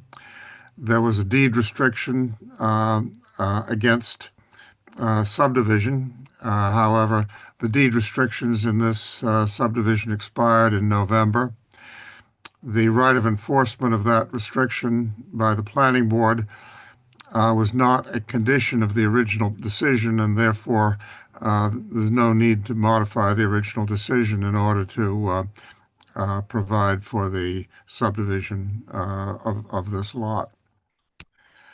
Basically, as I say, this is something that you've routinely approved. This achieves the overall island-wide objective of providing for lots for year-round occupancy and for either a family member or subject to the residency covenant, the income covenant. I'd be happy to answer any questions that you have. Thank you. Thank you, Arthur. Mr. Chair, we have Jeff Blackwell's hand is up, but he's declined to be moved over. I believe he's the surveyor on this. Okay. Jeff is presenting along with me. Okay. Jeff, is his hand up? Yeah. Okay. Let me unmute him. Jeff, please unmute. Okay. I have nothing further to add. I'm attending to assist Arthur with any questions that may come up. So I'll be quiet now. I'm jealous. Thank you, Jeff. By the way, we've reviewed the conditions that are contained in the staff report, and we agree with all of them, including the fact that there would be a single driveway, there would be a covenant put on record for year-round occupancy, and all the rest of it. Great. Mr. Chair, Thank. can I point out one technical correction? Yes, To the please. condition. So in condition B, we no longer allow for tertiary dwellings. I mean, I know that's still up to be determined at town meeting, but for the purposes of today, they're not allowed. So that should just say lot B may be allowed a protected use ADU. Instead Oh, of a you're talking second, about instead of a second condition dwelling by 3, not- tertiary standards, it's effectively the same thing. Yep. So Yeah. And we can't restrict anything to a single dwelling, so we'll just remove that to the protected use ADU. yeah, I was wondering about that. So wait, can you tell me which conditions are changing again so I can mark it down? Just condition number 3. 3, lot B may be allowed protected use ADU. Yes. And just so I'm following, remove condition 3. That's what you're saying? No, I think just, we're gonna edit condition 3 so that it reads that lot B may be allowed a That's it. protected use ADU.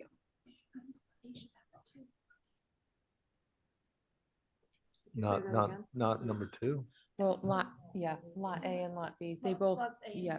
Okay, all right. All right. So lot B and A will be allowed a protected use ADU. Yes, Yeah. but that was no, one of the things no on my list to additional, ask. Yeah. I guess Nothing no beyond that. additional density, just Yes. what the state With the mandates state is allowed, mandate. is allowed. Okay. I'll And- be right with you, Charity. Does the board members have any questions or concerns here before I go to Charity? I don't. No? I had a question. Yes. So this came before us at an earlier meeting and we approved a secondary Second dwelling, yes. So is that going to be the, Covenant. I believe that's going to I be the just covenant wondered house, what the yes. relationship between what we approved before and this was. I think it had to do with the expiration of the deed restrictions maybe, but Arthur could speak to that, I'm sure. Arthur, you hearing us? I'm here, but I didn't hear the question.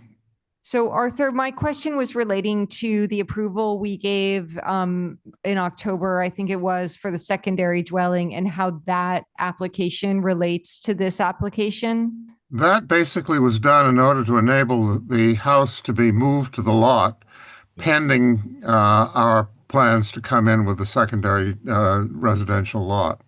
Obviously, it's no longer a secondary dwelling once it's on a separate lot.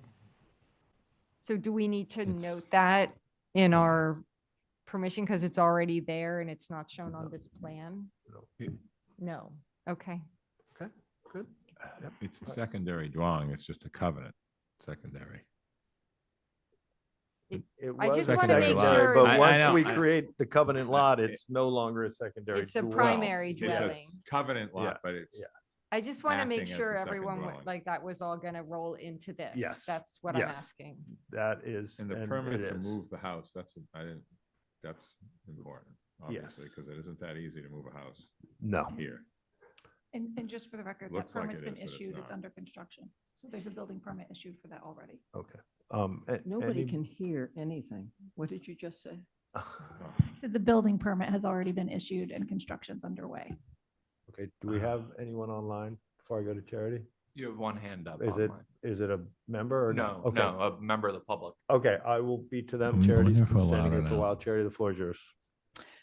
Thank you very much. I'm in a butter and I have some questions. The first one is what will be the address of this property in case there are issues and I have to call somebody?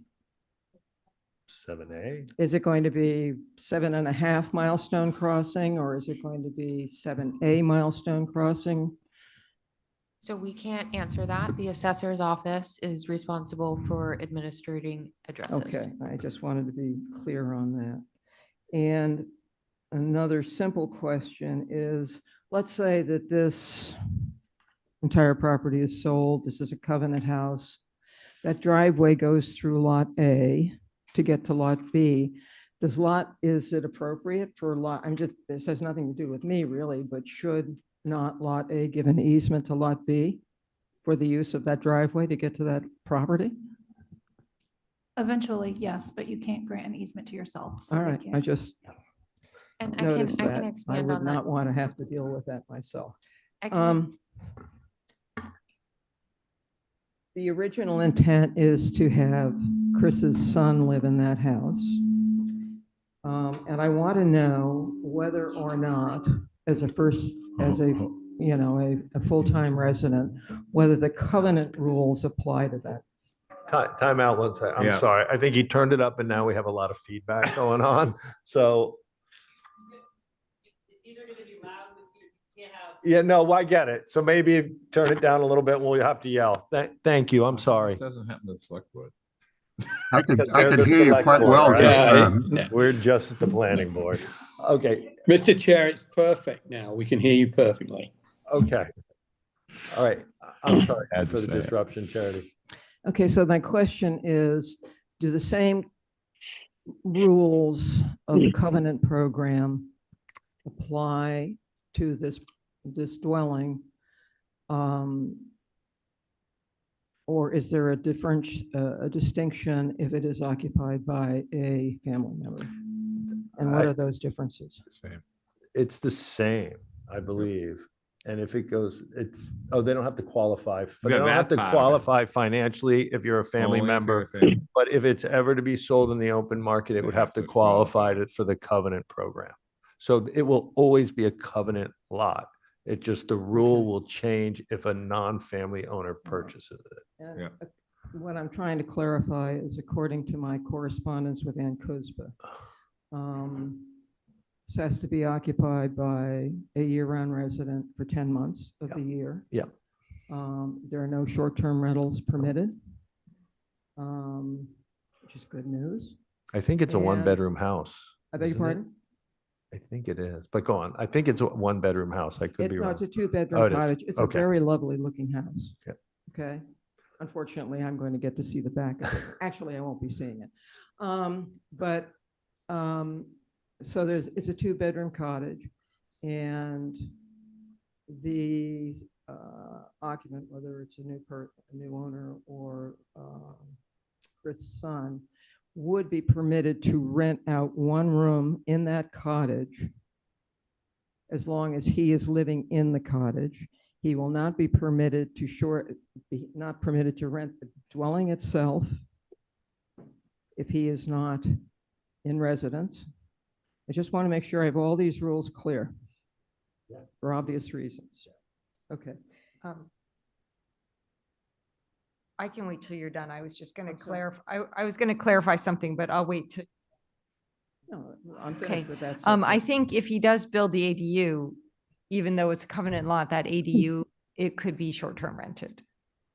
I mean, I know we're getting into hypotheticals here, but just so, I mean, there's nothing That we can is- do about that. There's nothing we can do about that unless we pass a bylaw exempting short-term rentals from ADUs. Yeah. I just want to figure out how high Yeah. fences have to be that I have to do. Okay. The other issue has to do with the notice to abutters, and I think you knew this was coming, Leslie. I did not receive my notice as an abutter that was on the letter in an email exchange that I had with Arthur Reed until Friday evening when I got my mail. I am here and I am at that mailbox looking for my seed delivery every day. The metered postage was dated January 20th. Because it's metered postage, it does not need to have a cancellation from the Postal Service. Now, I happen to have been interested in this matter because I'm an abutter, and I was aware when when a big hole goes in the ground next to you, you pay attention. But there were probably 15 or 20 people on that abutter notice. What happened between the date the postage went on the envelope and 17 days later when I got it? because I suspect my neighbors and other people didn't get it at all.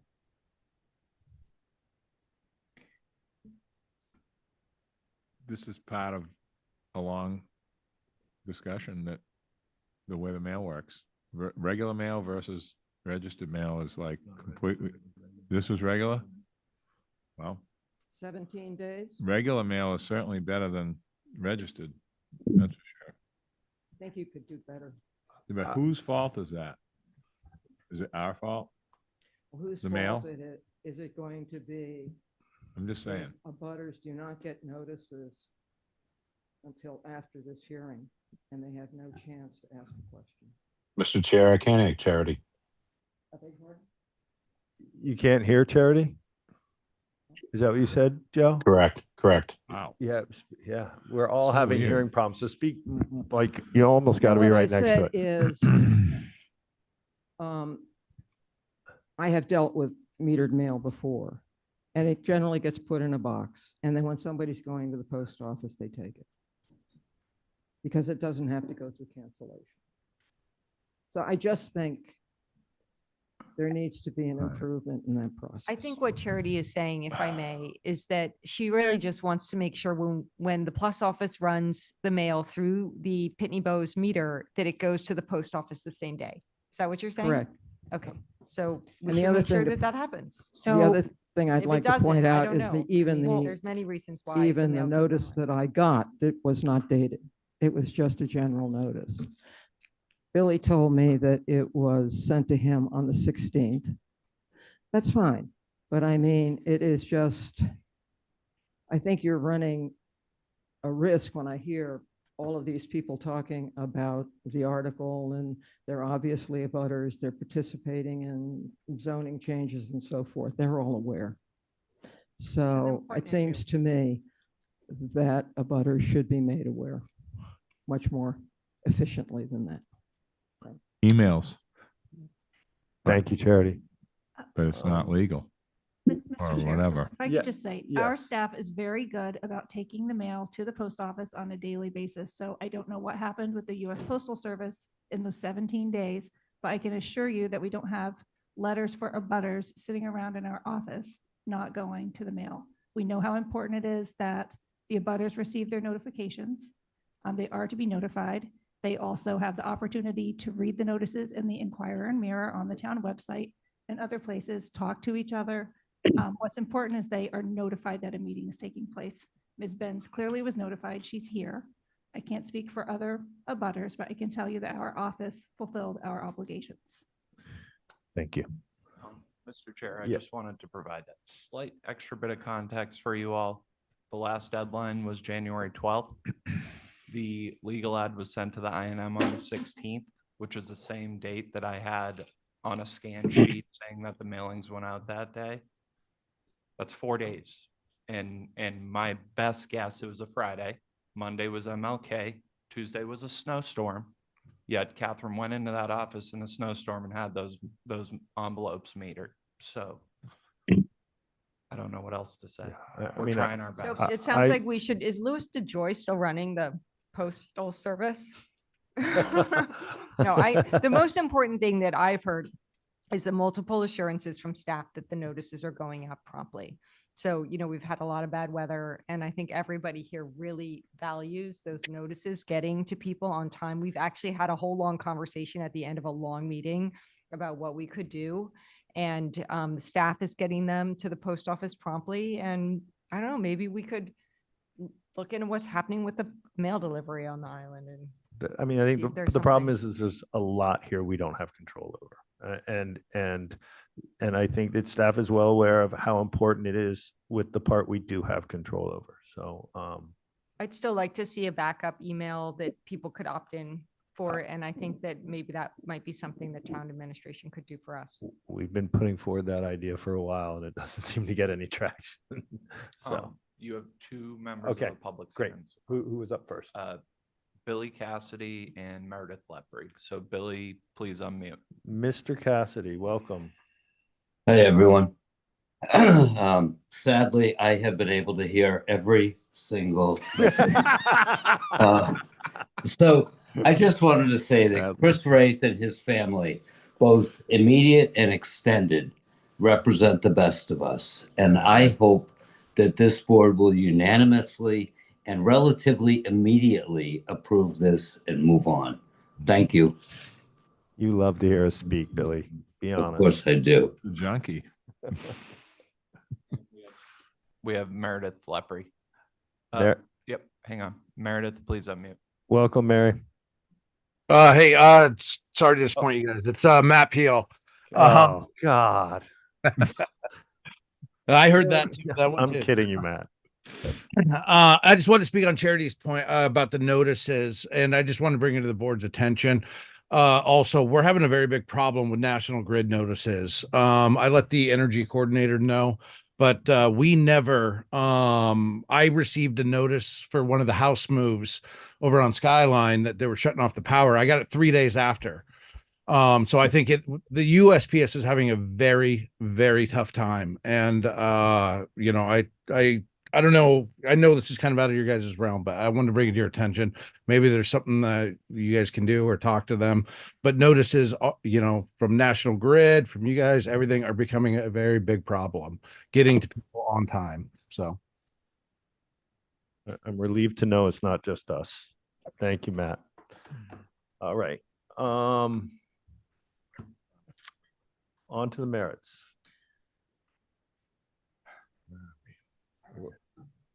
Mr. Chair? Oh, Was that Arthur? Yes. Yes, Arthur? Yeah. Yes, I just wanted to make one comment. I did, in fact, notify Ms. Benz by email. She had been in communication with me about another aspect of the project, and I informed her by email on January 21st that we had filed this application. Obviously, we have no control over when the post office delivers mail, but she has known about this all along. Yeah, great. Thank you, Arthur. I think she's just highlighting the bigger problem, and she's not the first. So hopefully at some point we will figure a better method. So board members, merits of the application, questions, concerns?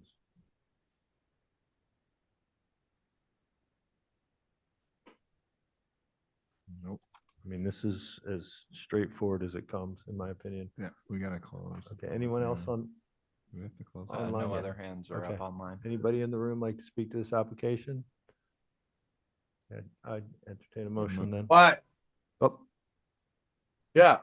oh, hello. I think. Matt Peel's got a Make a hot motion mic. to close the public hearing unless we want to have more chats with Matthew. Thank you. Wow. Do I have a second? Second, please. Motion made by Hillary, seconded by Nat. Hillary, Aye. Nat, Aye. Joe, Aye. John, Aye. and I'm an aye as well. As to the merits, I'll make a motion to approve with the findings in number 3, the changes by Megan. changes in 2 and 3. And two, is it 2 and 3 or just 3? I We have thought? to scratch out tertiary. Well, we have to scratch out tertiary. Just 3. That's in 3. It's just That's It's in all in 2. 3, Dave. No, why Yeah. is, Yep. am I at 5? It's okay, Dave. You're doing all right. You're doing all right. You've been away for a while. Just relax. So with the conditions and the changes in condition 3, make that motion. Second. Okay, motion made by Nat, seconded by John. Nat, Aye. John, Aye. Hillary, Aye. Joe, Aye. and I'm an aye as well. Thank you very much. Thank you. Thank Arthur. you. Don't Arthur. forget the A&R. A&R. And- Oh, Yep, that's right here. Make a motion to endorse the A&R. okay. Second. Okay, where are we? Motion made by Nat, Yep. seconded by Joe. Nat, Aye. Joe, Aye. John, Aye. Hillary, Aye. and I'm an aye as well. It's unanimous. Thank you again. All right, on to Cliffside Beach Club, 46 Jefferson Ave. Guys, thank you for being so patient. John Brescher. Good evening, Mr. Chair. For the record, Attorney John Brescher representing the Cliffside Beach Club. We were before you last time, I believe, in December, discussing a fairly benign request, and that was to increase the membership by 40 members to the Beach Club. A couple things have happened since that initial request. We have met with the galley and we've tried to discuss a parking management plan.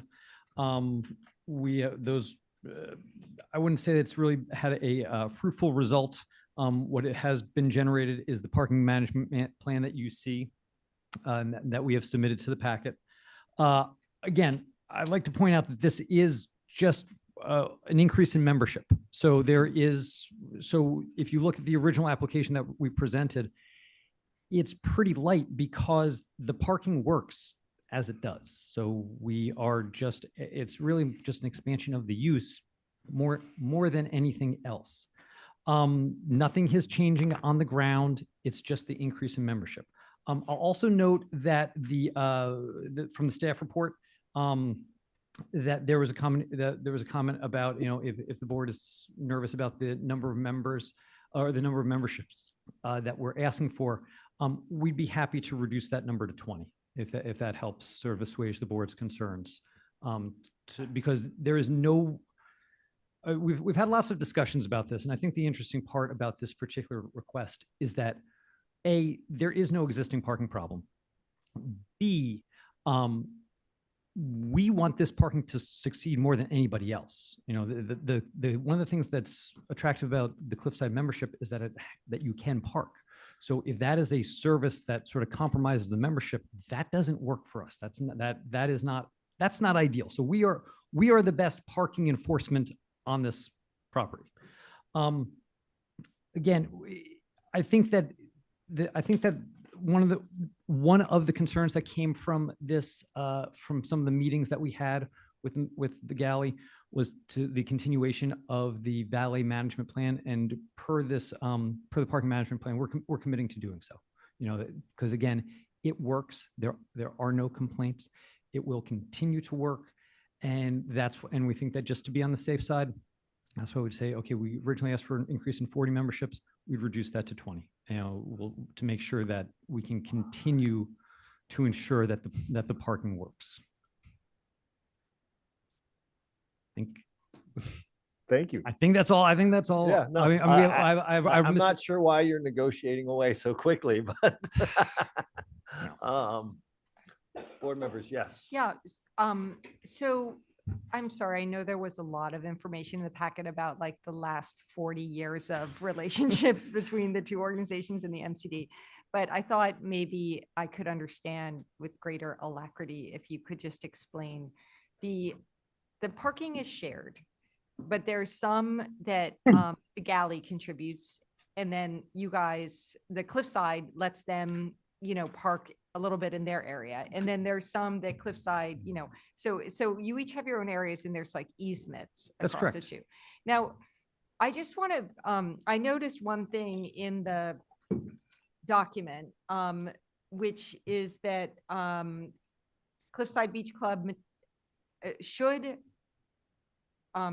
Cliffside Beach Club materially change its operations in terms of use or in terms of parking demand, you reserve the right to further restrict the parking available to the galley beyond the 13 spots. So there's 13 spots in the easement area, and you could reduce that if you brought forward some new use, for example, residences at Cliffside or whatnot. So could you just explain to me a little bit more, because we don't want to be doing something that would potentially hurt the galley's business. So I just wanted to understand. Well, I'm not sure what you mean by hurt the galley's business. Well, they need the parking. So if you reserve the right to reduce the parking that they are you reserving the right to reduce the parking that they have access to if you should introduce some residential component? So there's an easement on record for the parking. So that's permanent. That's there. What they have between the galley and Cliffside is a valet management agreement about how about both entities use the same valet service sort of symbiotically to park. All that being said, should should Cliffside change, I mean, in a significant way, first off, that is going to require, amendment number 6 to the MCD. And we just want to reserve the right to say, okay, well, if we're going to change, we don't want to be, we'll want to modify what parking we can, Right. and that's not encumbered by these. And wouldn't you have that right anyway? I Hmm. mean, you're not asking for that, right? No. You're just asserting that you have that right. That's right. We're just simply stating it. As it were. Okay, thank you. Board members, anyone else? You have Arthur Reed's hand is raised online. Okay. Arthur, can you hear me?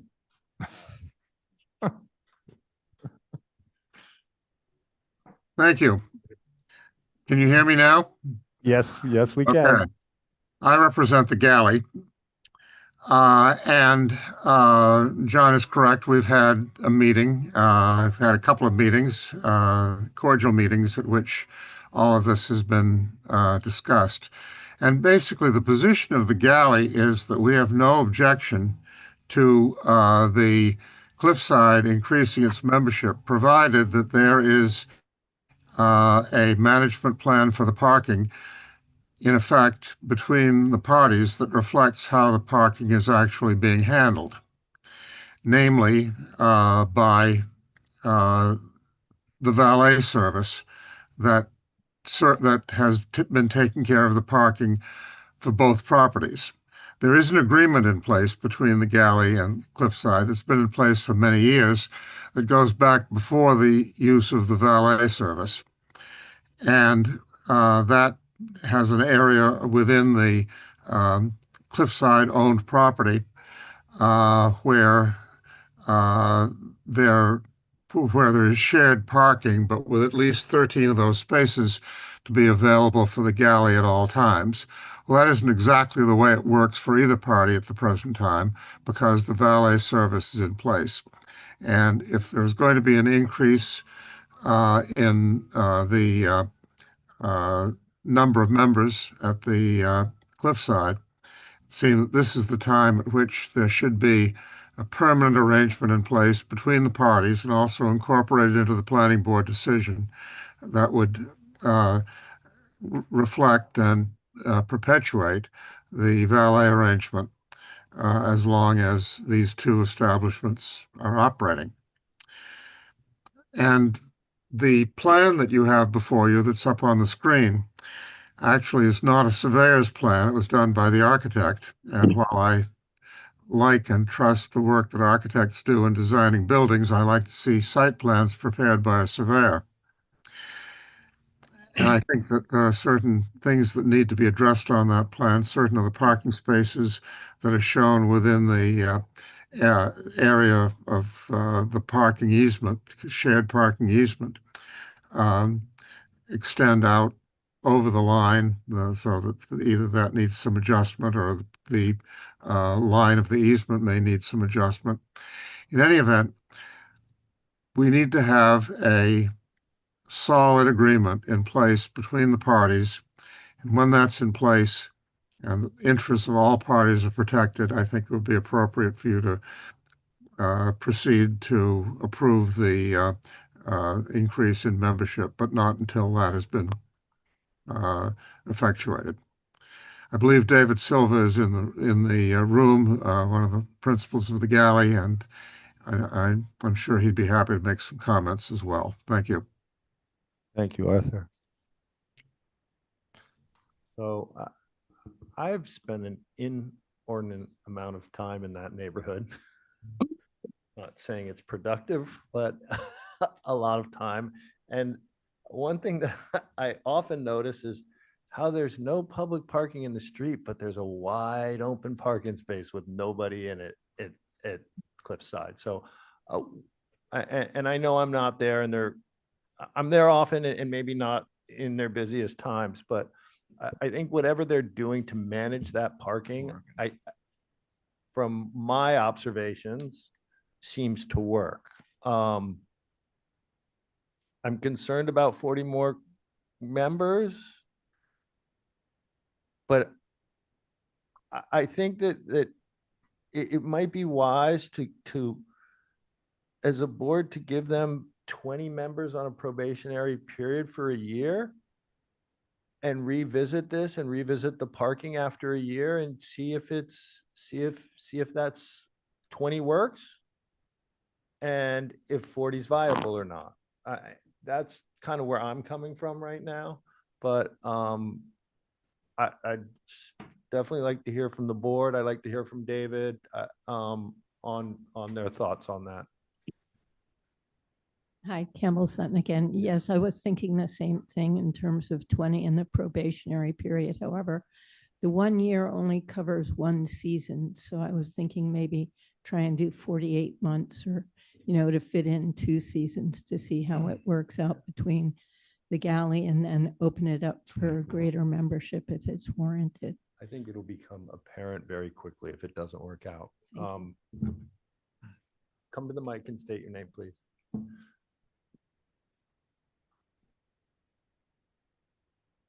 Hi, I'm David Silva. Can you guys hear me? Yeah. It's true what Arthur said is that we don't disagree with more members, whether it's 20 or 40, and we think we can work out the deal, and we think that valet works for that. I think the real disagreement is between, we have a recorded agreement that's a deeded agreement for these 13 spaces that are ours within the easement. It just seems to us appropriate at this time, this valet that we've used on a handshake, day-to-day, year-to-year deal should be put into this easement for this approval, especially since the property's been recently for sale.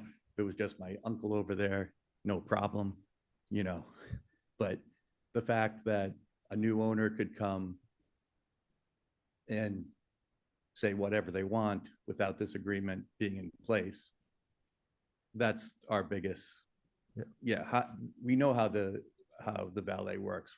We just want to record it. John, would you guys disagree to having that in our decision? The valet service? Let me check. Okay.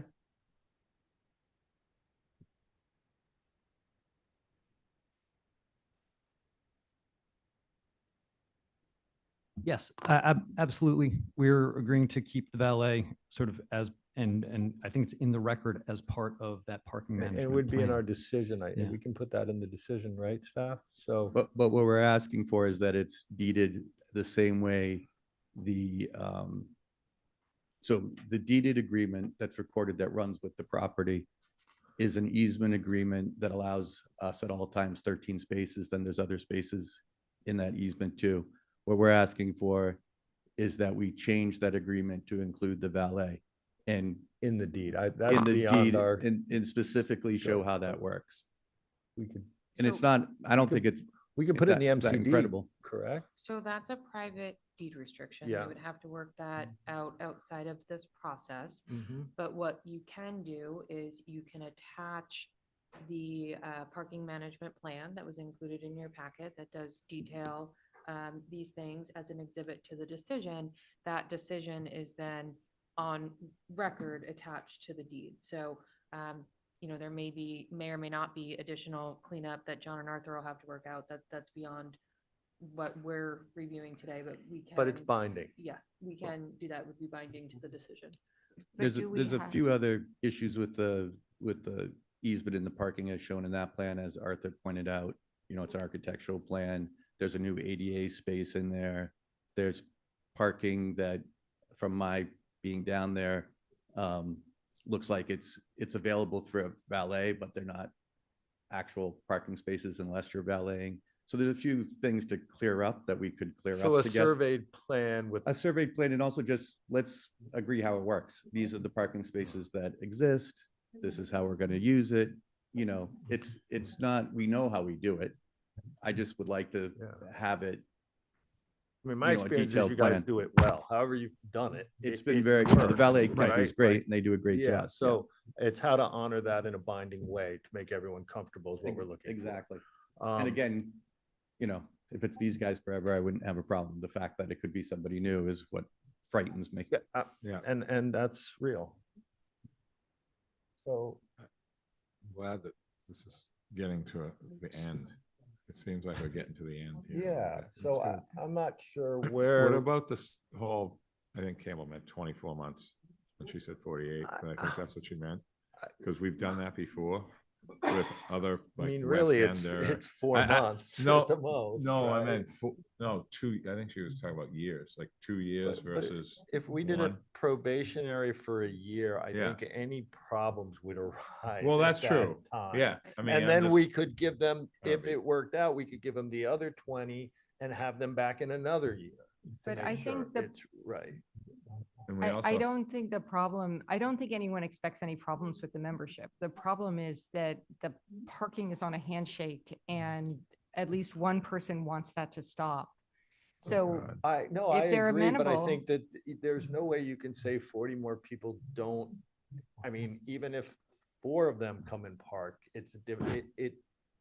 It adjusts the parking. I guess at what I'm some saying is level. I see the 2 decisions as separate, even if this parking arrangement goes into the deed, which they're kind of bringing in and they want that to happen, we might still want to do a probationary period just to make sure Oh, that I the parking agree. still No, works. I But as agree. far as, I think what we're discussing is, do we go ahead, append, issue this approval based on a probationary period with the 20 increase in 20, and then append this to the back? I think what I'm hearing Mr. Silva say is that we'd like to actually put this in the deed, and we want a little more time to do that. I'm just confused about why this isn't, I just don't understand what's different.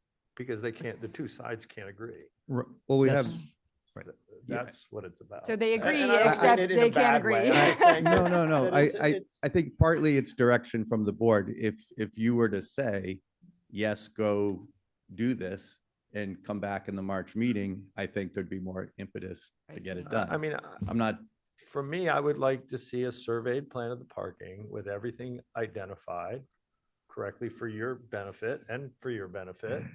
And then I think the board decides on what they want to do with the membership increase. Whether they want to do a 20 probationary to another 20 the following year, or whether they just want to give it to you. But I think that really the important thing here, because I don't hear them arguing about the membership, is really how to figure out the parking. Who do we have? You have a I'll member of the defer to him. public. You have Jeff Silva, or Jeff Silva. Yeah, all right. Member of the public.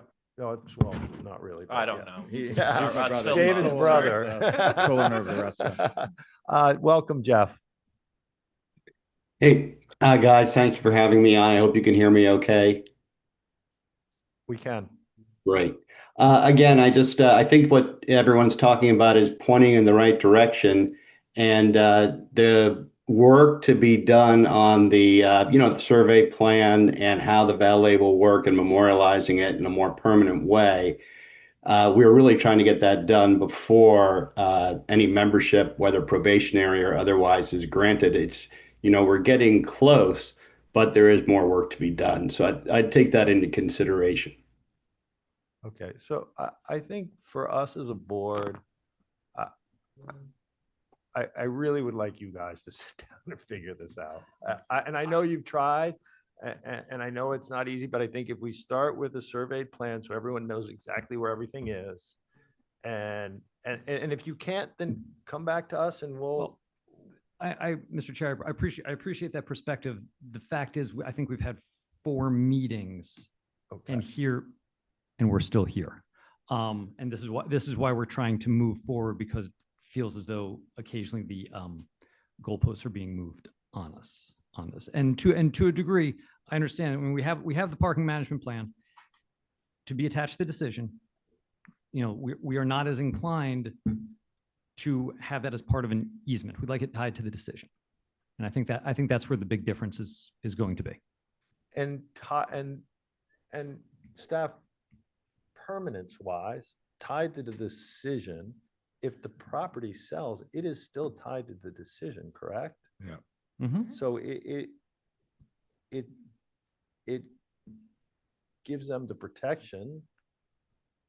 Am I wrong with that? The conditions are tied to the decision for the property for which the decision was issued. It doesn't Yes. connect over to the other property necessarily. It doesn't necessarily connect to the galley property or I mean, suppose it depends on how it's worded to some extent, so that would need some thought. And if I may interject, it would be tied to the property and tied to the uses on the property. I think that's the important part. okay. And would that satisfy you guys? You guys want it in the deed. We would like it in the deed. It's not, you know, when we talk about how long we've talked about this, Yeah. there really hasn't been a lot of, you know, negotiation or conversation. I think that this was given to us in December after we originally gave an idea of how it could work in September. So there was silence between September and December with us, you know, me sending texts and silence. So there wasn't a lot of conversation there until just recently. And basically they're presenting the plan that they gave us that we had a lot of problems with. One, that it's not a surveyed plan, even the beginning of it, calling it cliffside parking lot, where clearly part of it is our property and some of it is an easement. There's many little things that not one of them was addressed. So I don't see that there's been a lot of conversation about it, really. Okay. Mr. Chair, Jeff Silva has his hand up again. Yes, Jeff.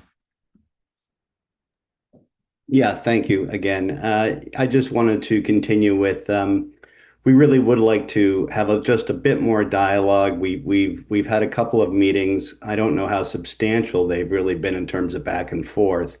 And even the reduction from 40 members to 20 members, which is a fine idea, but we have no clue of that until today. So those kinds of revelations would be great to have in a private dialogue so we could come to you with kind of a unified front. So I think it's important to understand what we can and can't do here, right? I think that we cannot do anything with your deed. We can attach a condition to this application, which applies to one property and not the other.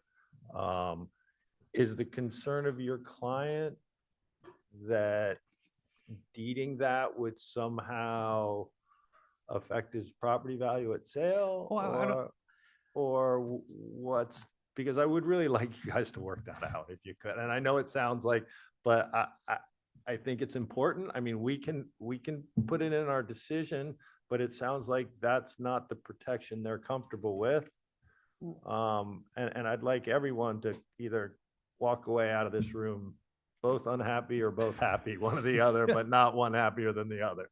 So, I mean, I think the idea is that the parking management plan, by all accounts, everyone has indicated that the parking works, and that the parking management plan, by putting this in the decision, is a way to bind it to the uses and to the property. To put it as part of the easement, there's a greater level of permanence that would outlast the uses and the owners.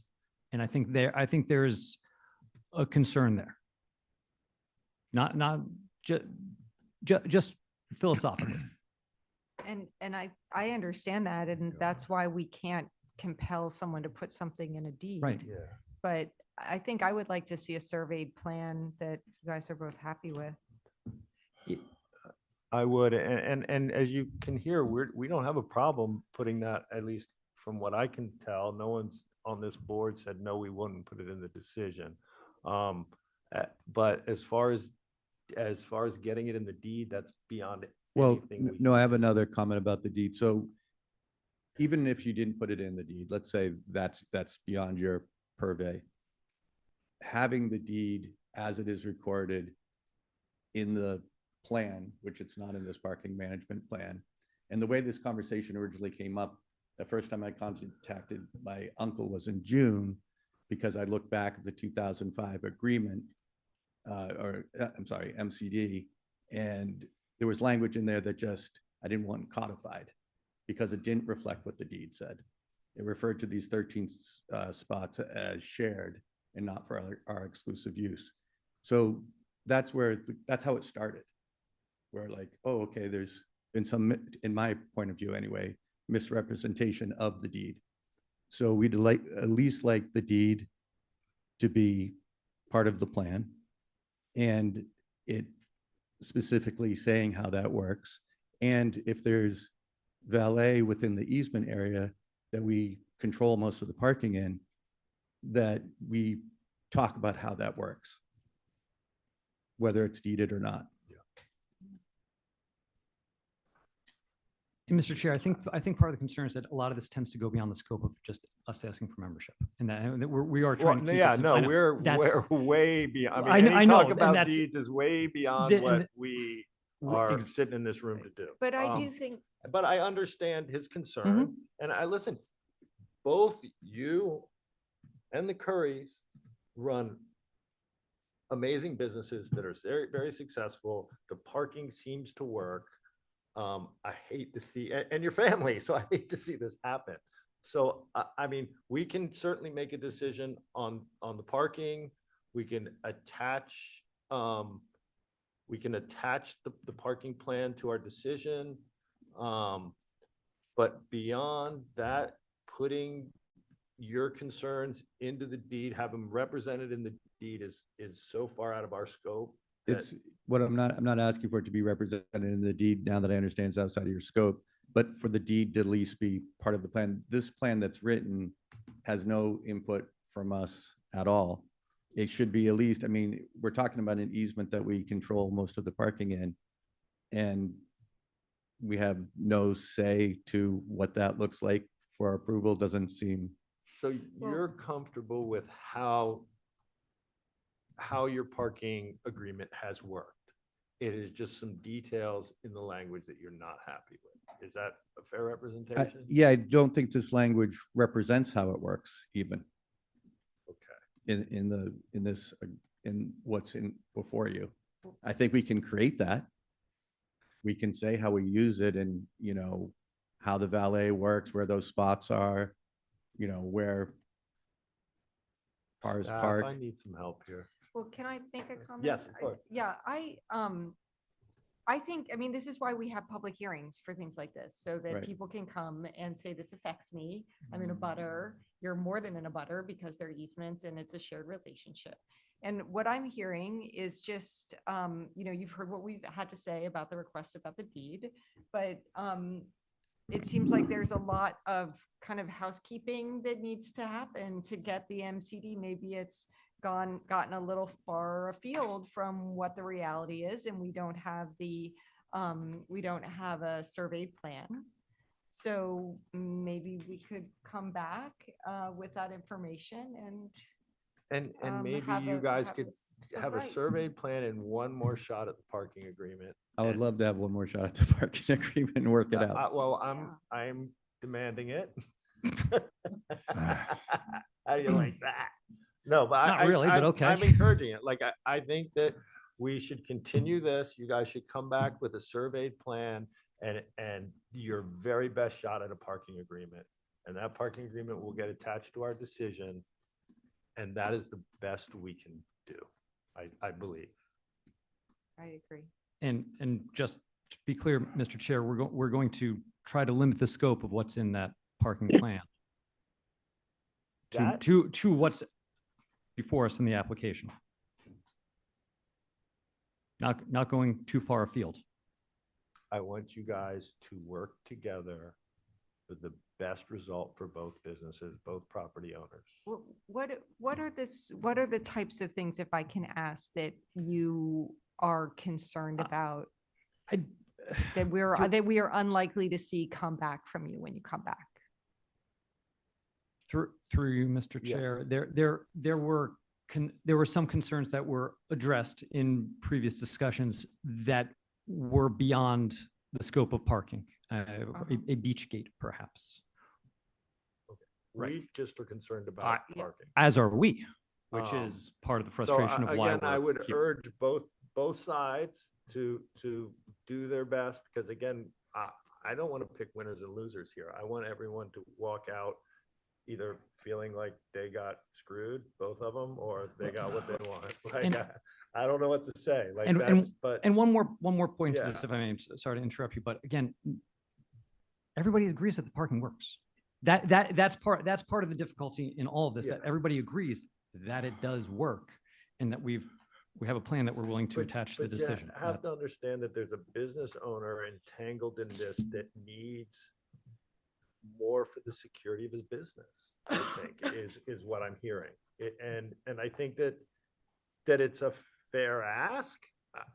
I don't know how much he's asking or how much, but I think that what I hear is that he's not feeling secure in this agreement. And I think that you guys should at least sit down and try to make him feel more secure, because you both have great businesses here. You're related, you're right next to each other. Let's figure this out and move on. And so you would like to see a continued dialogue and an effort at a revised plan as well as a survey? Because I think I think I think that only to be fair, we should see a survey plan. Yes. Stephen Welch has his hand up, and Arthur Reed and Jeff Silva. Okay. Who was up first? Stephen's hand's been up. A Okay, couple times. Stephen. Thanks, Mr. Chair. I don't know if we'll ever all activate an alternate on this, but I did want to comment. I think that I appreciate the commentary and dialogue that's been going on. I think it's really well thought out. I think what I'm sensing here is it would be an important distinction for the board to make that in order not to have one party feel it's being compelled in order to get a decision that's beneficial to it, or the other party feel that they have the power to compel acts that aren't part of the standards under the permit, that we be very clear that we, the planning board, are anticipating, obviously in addition to a survey that meets standards, that the parking management plan be resolved subject to the typical conditions that are included in a parking management plan, as opposed to extending over into deeds, because I don't believe that the planning board should be in a position where one party feels that they're being compelled to resolve a deed dispute and the other party feels they're been given the power to compel resolution of a deed dispute, because we're not in the deed dispute business. So I wanted to put that out there for your consideration. I realize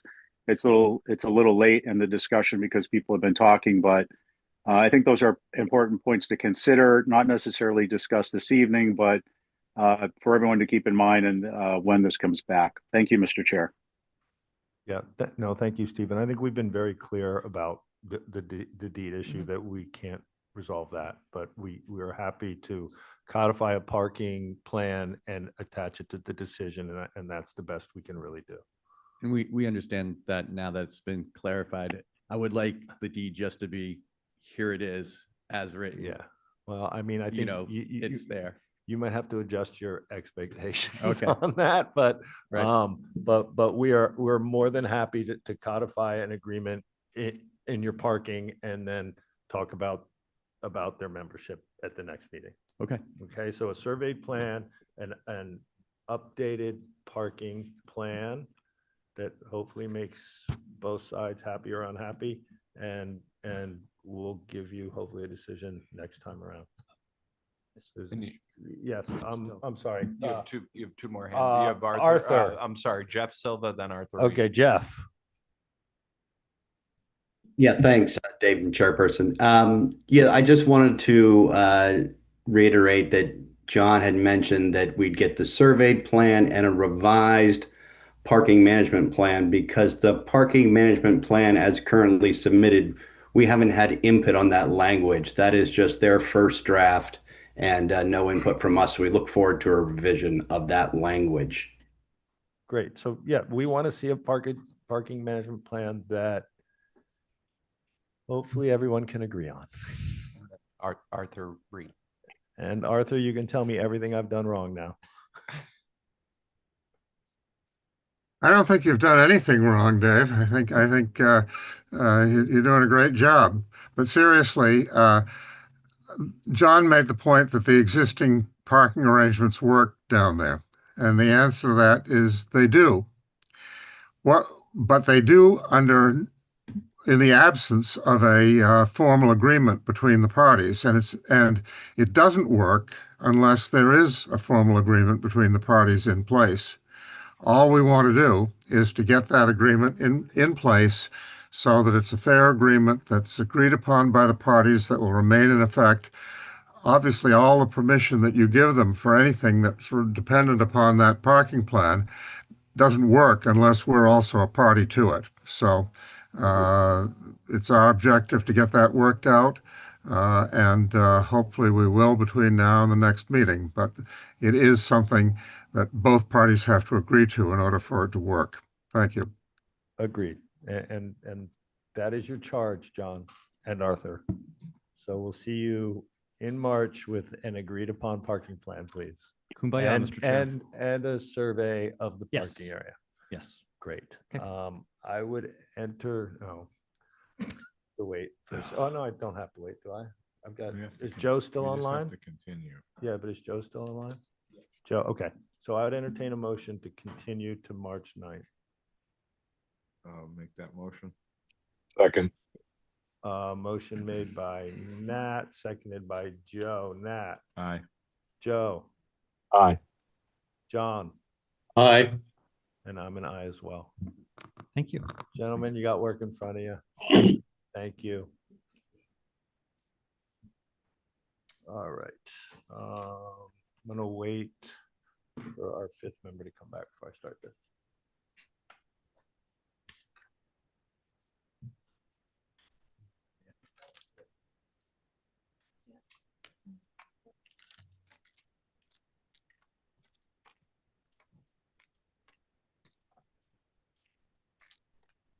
I figured that's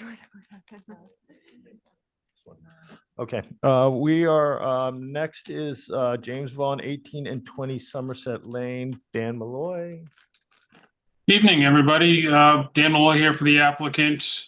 Just a very brief update here. With the last meeting, the board had asked that we provide a waiver request list to go with the approval required subdivision application.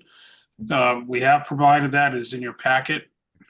I don't recall there being any other questions or concerns at the meeting other than just having this waiver request list for you to review. Happy to answer any questions. Great. Thank you. Board members?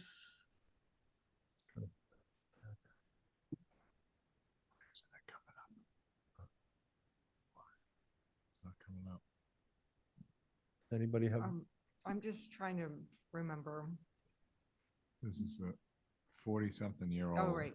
This is it. Yeah, we just never got. Yeah. This is the Bill. one. This was yeah. previously subdivided in the 80s, and Yeah. I don't believe it was ever followed through on to some degree. So they're back before you for the AR at this point.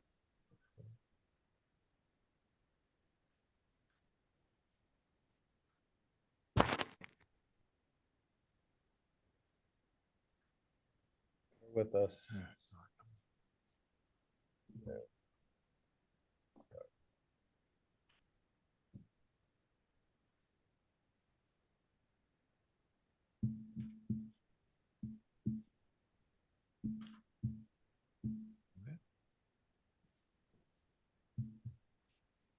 I mean, this is, I mean, basically, it's the same list we usually see in rear lot subdivisions.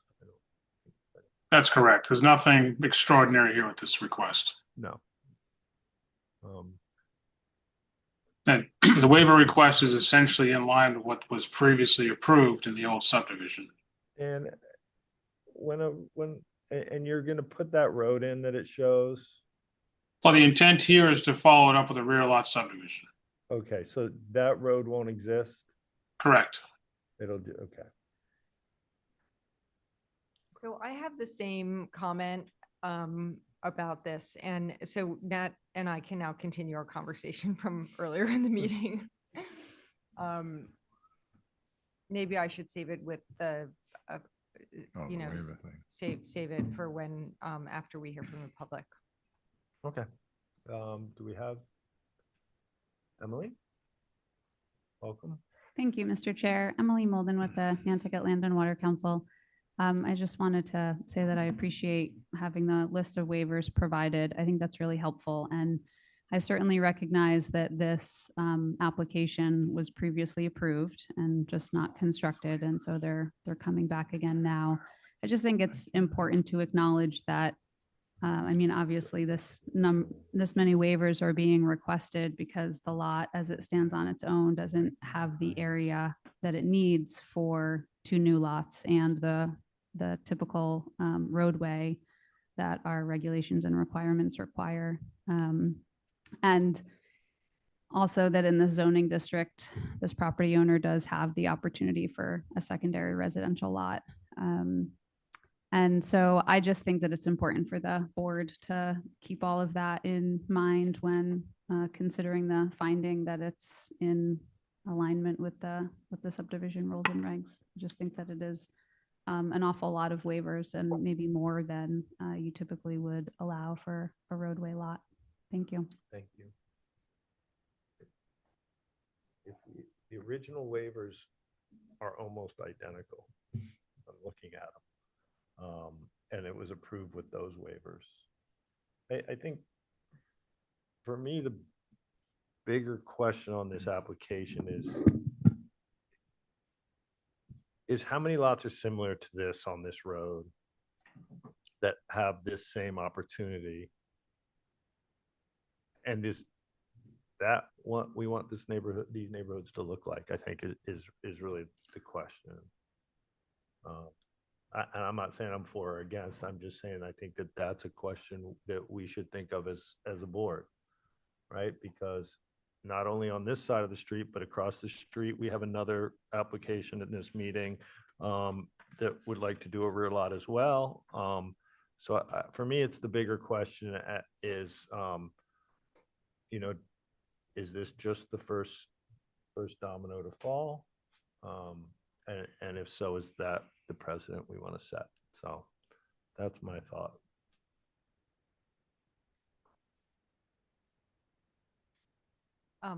I have a comment about the waivers. And so it's like, for me, it's like, you know, that picture where you can look at it and you can see like the beautiful young woman, or you can see the, you know, old maid, but it's all one picture and it depends on how you look at it. Our zoning districts and our subdivision control bylaws work together. And, you know, at some point when we went through all of this difficult work to put more reasonable, you know, modern zoning that reflected a vision of the future, we considered the subdivision. And so people had an idea of, you know, this lot is subdividable or this lot is not subdividable.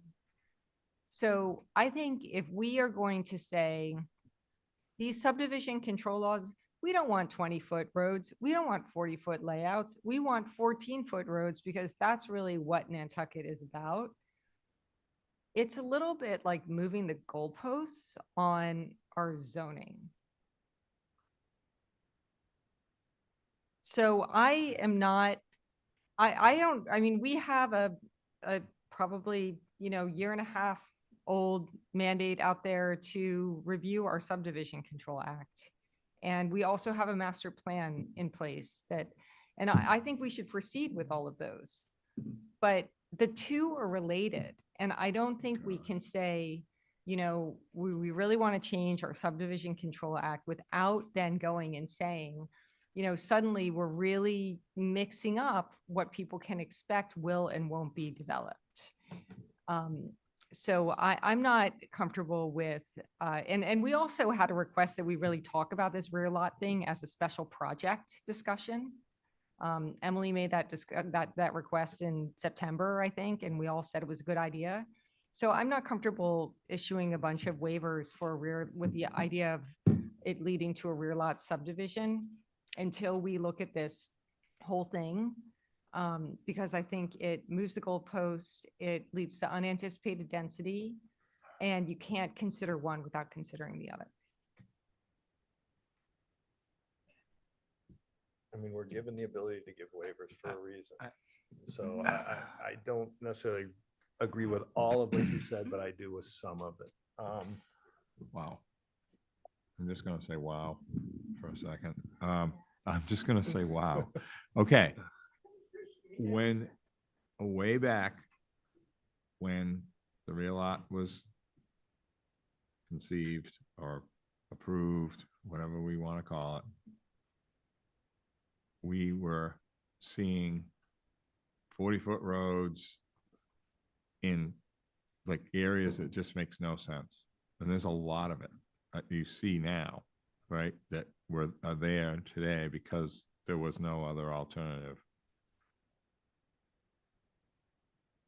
Seeing just a driveway in entrance to a property is the old Nantucket. Now, Mike's Way, I'm bringing that up because it's there. It's a technical road. That would be a subdivision road before we had required them to do all kinds of different things, paving, drainage, like making it into an actual like road, you know, that isn't what we really want or expect to see. That if Paul Santos actually brought this up, we should have done this a long time ago, so we wouldn't have done this, what we had already done. We had the rural road alternative. We had a lot of ways to reduce the layouts to 20 through the regular AI process. But this allows us to have more control over the land, which is the part that you can't forget that there's a special permit. And at the same time, it allows it to look like everything else looks. It doesn't change things, the character that much. It may add density. Well, they can already build a lot. They're in R20 in this particular case with a lot of ground cover and a lot of available buildable land. I'd rather see the real lot with restrictions than a AR with, you know, that can look not like Nantucket. You know, it's not a main road is what I'm trying to say. When we create these little things, and there's not much of this left. Now, Catherine Lane, that's different. All right, I'm just using everything off of this area here in my head, right? Catherine Lane leads to a lot of dwellings. I mean, that's different. But you don't want little mini Catherine Lanes for like 2 houses. You know what I mean? That or 2 lots. That just doesn't make sense. I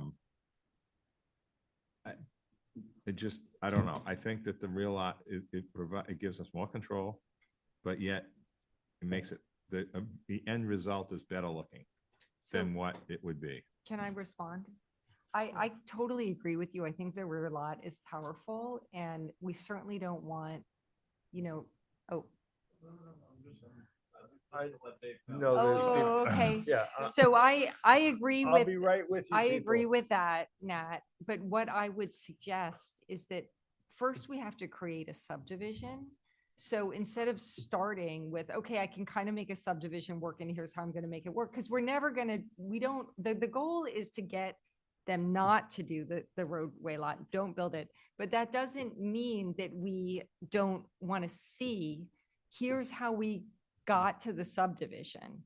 Because what's happening is some of these things are coming forward that actually cannot be subdivisions. So I don't want to We confuse. just denied 27. But that's fine, but we're on Nobody, to something I mean, new. Fairgrounds I don't, or whatever it was. I don't 25. want to see, I don't want to jump directly to, yay, victory, we got a rear lot subdivision when there was no possible legal subdivision to begin with. I think we've already. In some cleaned cases, that up. I agree. In some cases, I With don't. we had town council. I mean, you're bringing up a lot of stuff when you say that. I mean, I know that this isn't part of our discussion, but you're bringing it up. Well, No, that's I'm why not. we wanted a special The meeting stuff- just to Guys, talk I'm gonna about. Yeah, let Joe. I'm gonna let Joe weigh in on this subject. Joe. Thank you, Mr. Chair. I'm with Nat on this. I mean, the whole reason for this, and I get it, Hillary. There is a dance that we have to do with this, but at the same time, if it gets us something that it looks like, you know, old Nantucket, like by all means, let's do this. I, to the extent of the homeowner, to what they have to do to, no offense to Dan, but he's got to create one plan, and he's going to create another plan and come back in these meetings, and it's, you know, uh, in the end result, if we get exactly what we're looking for, not some 40-foot roadway. I mean, I just love that Lowell place. Whenever I went down there to visit my friend, that's a 20-foot wide roadway that it functions really well. It works. People can pass each other. Um, I just think in the end, we're going to get what we're looking for, especially on the street where it's heavily wooded. It's not going to change the street shape, which I think is extremely important. The other part of it is we're going to have a dwelling that is way off the roadway. So, you're going to have to really look for this, or be riding a bike and stop, or be able to look down. I think there's so many benefits to this rear lot subdivision. And at the same point, I also know Emily Molden comes in and she picks out one sentence. It does not take the entirety of the article or the section of the law. And that's extremely important. I mean, I never said to my daughters ever, it's because I said so, because no, there's a rationale. You have to give an explanation. So you have to take the entire section of the article and in the law and how it is defined of a real lot subdivision. And that's what we're doing. So I don't think any discussion that we have with Emily is going to change anything today that we've already not worked on. Do I think we should have a discussion about it? Absolutely. But at the same time, when I read the real lot subdivision bylaw, it's extremely well written. It does a really good job for us. Can we take out the one step forward and the two steps back, and then finally get what we want to be looking at? I would love to figure out some way to clean up that language so we can get moving forward quicker and easier. I think we're spending a lot of time on fighting about something that no one's ever challenged, no one's ever brought to court, because I think that Miss Molden knows she's going to lose in court. We've had this all vetted out. We've had it all this. And so I don't know why we're having this discussion again, where we've already spent so much time on this. I mean, I swear to God, I think all the real lot subdivisions since I've been on the board, it's got to be at least 40 hours like we've had this conversation. And it's like it never reins in that someone doesn't say like, well, this makes a lot of sense, but yet I'm going to pick out one sentence. So I think we kind of need to move off. I feel bad that this gentleman who did not activate this is now here asking permission again. And he's at the same thing where he's meeting all the same waivers. He's doing everything done before. It's all going to be good, beneficial. I can see right now he's at a minimum of going to be like 250 feet away from the street before you can see a dwelling. I mean, this is a beautiful lot that is going to be, something that is going to be beneficial to the town, that a dwelling that we're not going to see, that is going to very, very, if any, impact on the street. So thank you, Mr. Chair. Thank you. Yeah, I think, listen, I think it's important. We have beaten this rear lot subdivision to death. And I think that through subsequent meetings, I think we've drawn some important lines here, right? This lot and the lot that's coming up, probably both have frontage, but wouldn't meet the regularity factor, right? The regularity factor is put into place so we don't have all these weird, awkward shaped lots, super narrow, dysfunctional. Well, the rear lot overcomes that. That regularity factor concern goes away when you enact a rear lot, because it creates two regular lots, one in front of the other. I think where we run into problems and where I have a hard time voting in favor of a rear lot is when there isn't enough frontage and we create an artificial frontage through an easement. And I don't think that's right. Here, this applicant has the frontage, but probably wouldn't be able to subdivide in an A&R because of the regularity. But once the rear lot's enacted, that regularity factor isn't a problem anymore. So I see this as a viable rear lot. Look at the shape of it. I mean, you can't. My yeah, only concern, and I stated it earlier, is this the first domino in a series of dominoes on this street? And that's, I think, a question that the board should take into consideration when they vote on this. But as far as the waivers, we've seen them before. This was approved. You can go back and look at the old waivers they asked for that got approved. It was basically the same. And was approved. So why should we be overturning another board's decision? I'm not sure we should. You have John Kitchener's hand. Okay. John? Thank you, Mr. Chair. Keep it short. For me, it is, it comes to that last point you just made again about, is this the first domino to fall that would lead to something, in the area that we perhaps wouldn't like to see? For me, I'm still listening, but for me, it is the first domino, and that concerns me. So, but I'm still listening. Thank you. Thank you. I mean, let's not forget when we talk dominoes about, what's that road where the Rays live? Which one? Remember they had a zoning change and where their deed Oh, restrictions- you're talking about down at the pond. No, I'm talking about off of Tacoma, the end of Tacoma on the right. What was that called?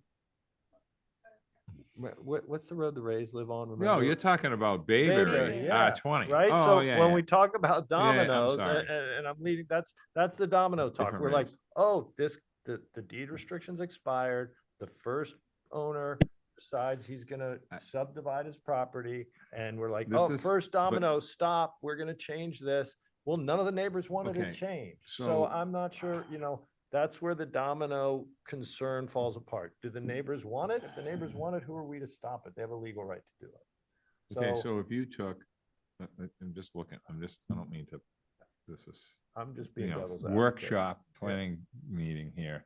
But like Catherine Lane created those existing lots to be able to be cut in the right way, in a square, in the right shape. Yeah. I'm looking at this and I'm saying, so what are they gonna do with this? Like they've got this massive lot, skinny and long. Like, what would happen to this lot if we didn't do this plan, right? It would be, either, large buildings. It would not be what this area already is. It would be different. And that's why I think it makes a lot of sense to try to keep it simple and not let it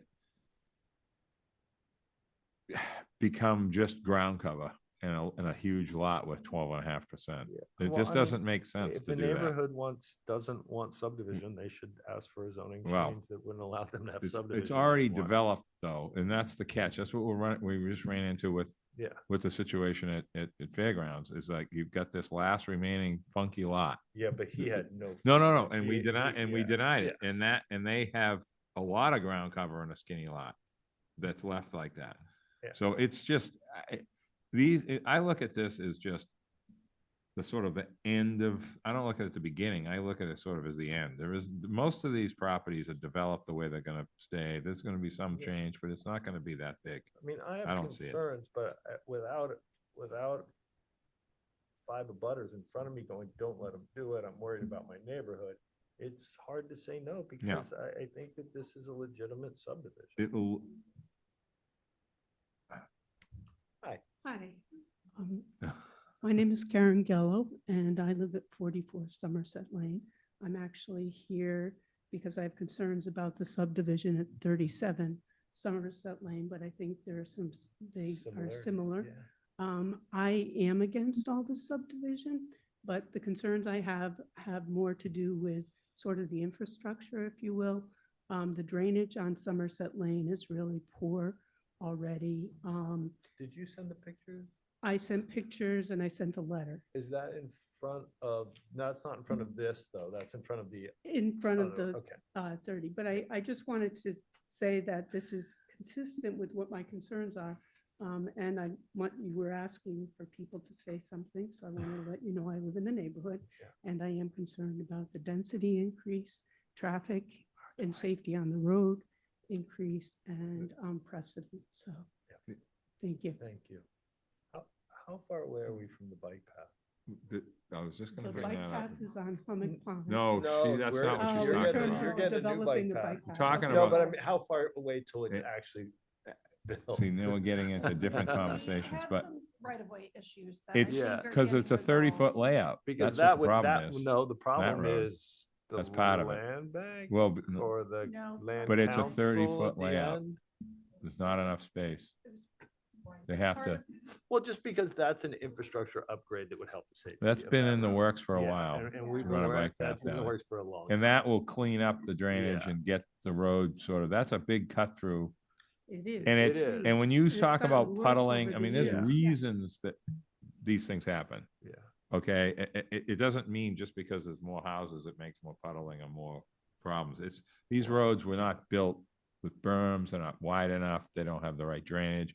And it's been like that for years. It's not like it just happened. It has gotten worse though. over the years. It will get worse. Of course it will, because it doesn't get fixed. But if that bike path gets put in there and that we get the you know, the correct easements, because that's what the problem is. The road is only a 30-foot layout. That's very narrow, just so you know. That will improve. That road will get improved because of that. I mean, it needs to have that bike connector to the end of Bartlett or whatever over there. So that's been in the works for a long time, and it just is not done yet for lots of different reasons. I don't know where that, what the status of that is, but in the It'll happen meantime, at some point. these subdivisions happen and the road is not But you're- safe. right, And, but- yeah, I just, you know, I think it's a concern. But Okay. Thank you. you're in a, what Dave brought up about Bayberry Lane, I mean, I'm sorry, I don't know who you are. I've probably been to your house and don't remember you. But the problem is that the existing zoning, this vein of R20, if we came in with a zoning article, change this area to create it to be like LUG1 or R40, the room will be full of people against it. I'm just telling you. No, It's I a very, understand. we're in a very sort of confusing, sort of push me, pull me, tug of war with stuff like this, when we run into these areas like this. I hear what you're saying though, and you're not wrong, it's just allowed. Mhm. The zoning is there, the infill will happen over time. You know, one lot at a time, so. Could this Thank meet you. regularity factor or no? Yeah. Yes. And Yes. his hand has Dan, been there's- raised for a Okay, little okay. bit. Let me Can let me have him speak and then you Could can I- ask him. Is that okay? Dan, the floor is yours, and then we have a question for you afterwards. Okay, thank you. I just, very simply, I just want to remind the board, I know there's concern of precedent and other things on the street. But this case specifically is different than I think what any other one on the street now were proposed, whereas this has a previous approval. So this was previously approved. It has that precedent set already that it was done. Wasn't acted upon, unfortunately. If it had been, there'd be a road there. And in terms of the waivers, those are in line with what a subdivision of this scale would normally look like. I mean, it's certainly, we could scale some of them back, but if the intent is to go for a rear lot subdivision, that they're not all that precedent setting, whether we have a 2-foot shoulder or a sidewalk or not, isn't really all that relevant. But at least in terms of what this is, it's not really a precedent given it's already been approved. So that was all. I agree. I think I- Hillary yeah, I has had a question for I had you. a question, Dan. So if you planned this subdivision without the waivers, is it possible to create a subdivision on these two parcels without waivers, just, on paper? Directly without any waivers, no, it is not. And what would be the barriers? The barriers to this would be the width of the right of way. So if they required, if a 40-foot wide right of way was required, that wouldn't fit on the property and allow a subdivision. Right, okay. The rest So- of the waivers in terms of roadway widths, those can be adjusted, as Right. anybody sees And fit. people have asked about regularity. So what's the story with regularity? The subdivision in front of you complies with regularity. Under a real lot subdivision, the regularity is waived. Okay, got it.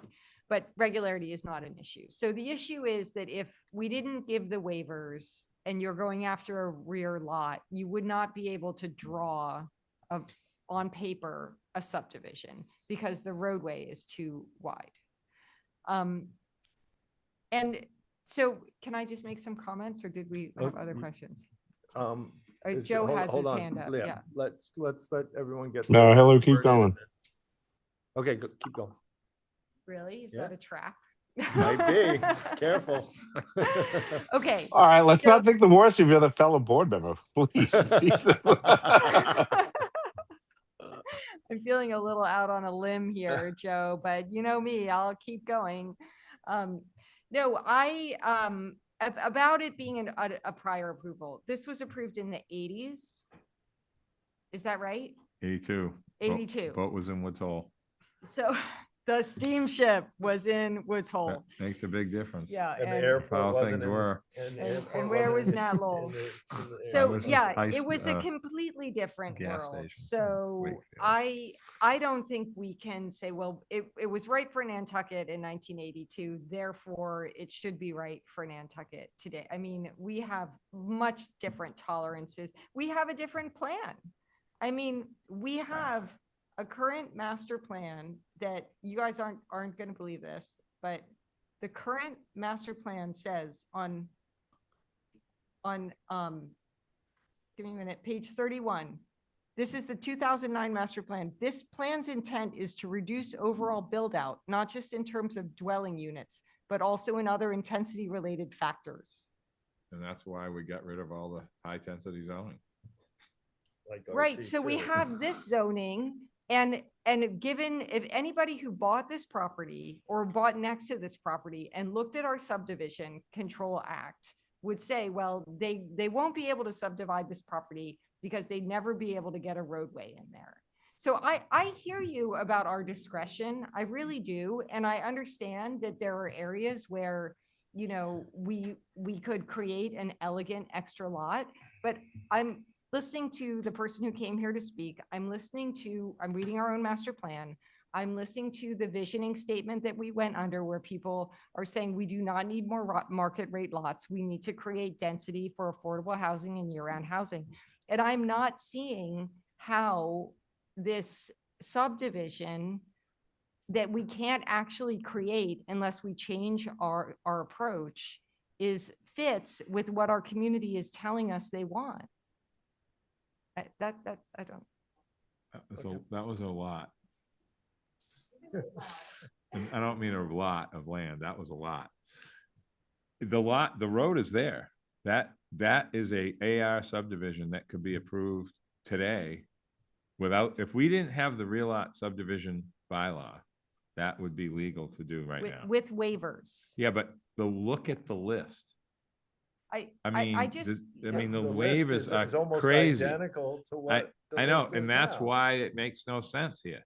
You're okay. The waiver stuff is like big city stuff.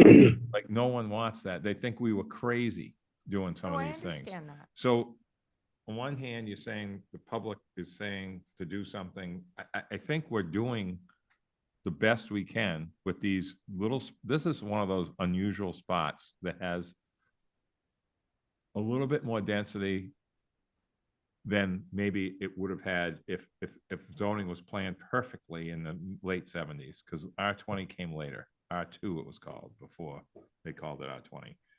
Hummock Pond Road, Vesper is all R20, okay?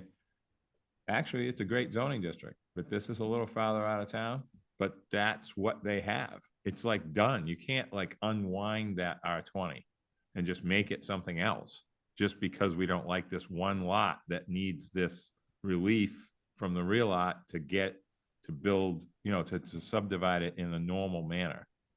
I mean, that's kind of it. I mean, the subdivision, and if they have an AR subdivision, they don't have to put a 40-foot road. So that's another issue, okay? So, which we shouldn't want a 40-foot road in a 2-lot subdivision. I mean, why would we want that? This is a subdivision that this board can deny if it wants to. So we need to decide if this is a subdivision we want to allow. This Right, would, isn't that a we true would lose statement? in court in 2 seconds. No. Oh, Mr. yes, Chair. we would. We Yes. have Joe Topham's hand up Okay. and also Dylan, Dylan Metch Impel. Christy Yes. Farenthal's hand was up and down, We'll so they're just trying call to get a him- we'll word just in. call too. him, Christie's Dylan. Joe first, please. Thank you, Mr. Chair. Well, first off to the street. You know, I don't remember the last time this road was really maintained. And the other part is like, as we all know, going outside is we've had a lot of really cold winters that is now getting water and heaving. And so some of the roadway problems are, I think, just the age of the street. And I think the town just needs to do upgrading. So it's not anything to do with housing that I could see, you know, because I do travel that street quite frequently, that's the problem is the any dwelling off the roadway. It's not like some new subdivision went in or new dwelling was built and then we had this problem. I think it's just something over time. It's like in front of the harbor masters that just all of a sudden is sinking. It's this little just things we just need to fix. So I understand the neighbors are concerned about that, but I would not put these two together. I also kind of feel like the R20 zoning that we were talking about, it really is a sweet spot of zoning. It really works well with a balance. You know, I live in the R20 zoning. I didn't use it all of my ground cover because it allowed me to do something. And if I want to have a secondary dwelling, I could have a small little cottage, but I didn't need to do that. I think it really works for this area, this neighborhood. You know, I live on Hammock Pond Road, that it's something that works really well. It's a great balance. I also feel that, like I said, the distance that a new dwelling on this possibly created lot in the rear would almost be invisible to anyone, you know, driving by. Do I think there'll be an extra car on the roadway? Yes, but I don't see this major impact. I think some of the waivers we're talking about, I'm not having a problem with going down to a smaller roadway. I also am like, are we quoting 2009 master plan when that's been outdated and we've been criticized for having a master plan that's outdated? I mean, like that doesn't work. So I think that we've asked for certain things to be moving along. I think this is important. This is something that is going to work within this neighborhood. I don't see dominoes falling. Could I see another one happening? Yes, but the way these lots are created, on the other side, John Brescher's got one of these lots. It goes from Somerset all the way to Bartlett Farm. They are extremely long lots. They're beautiful. In the backyard, you look over Bartlett Farm. So I think this is going to work with this neighborhood. I think that everything in the end is, other than a family living there, it's not going to be anything different. So we're adding, let's just say a family of 4. I don't think what we're discussing is really going to have the impacts that everyone's worried about. And I don't think that we're going to have every lot on this roadway that is going to want to be subdivided. I think this is a one-off, you know, more or less, that is being created, and it's already been approved, and we've already looked at this. So I think a majority of the board right now, as our previous board, are coming to almost the same conclusion. I think the vast majority of us are thinking this is the waivers are acceptable, and I think this is going to be a wise real lot subdivision. Thank you, Mr. Chair. Thank you, Joe. I mean, I think people on this island, homeowners that buy an R20 and there's a 40,000 square foot lot next to them, and they don't think that's gonna be subdivided. I mean, it's unfortunately it's the reality, and the zoning, even though Hillary doesn't agree, the zoning allows it. It gives us the ability to give waivers. that makes sense and allow for the subdivision. And we have said no, like we did on Fairgrounds Road, to ones that don't. So, yeah, it's a tough one. Who's up? I'm sorry. Dylan Metch yeah. Ample. Dylan, and tell us all how to pronounce your last name, please. Thank you, Mr. Chair. Can you hear me? I can.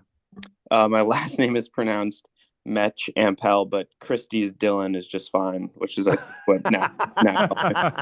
I have a question, which is just that since this lot sounds like can't be divided without waivers, I'm just wondering if a covenant lot would be possible. 100%. That's a really good question. And the answer, of course, is yes. And so when we have a community that is paying $6.5 million every year, you know, we put towards affordable housing through an appropriation. We have sums multiples greater than that put towards buying down, you know, buying out leases so that we can have year-round housing. And then here's an opportunity where we can say, you know, we're not going to give you the subdivision because you can't actually make a roadway and subdivide your land in a, you know, but you can do a covenant lot. And we're not letting that happen. That's right. That would be the next I thing don't that think would that's happen. what I think he's talking about a covenant lot within the real lot. Do you want to answer that? Instead of a Dylan? rear lot. He's saying instead of. It's a huge, gigantic lot.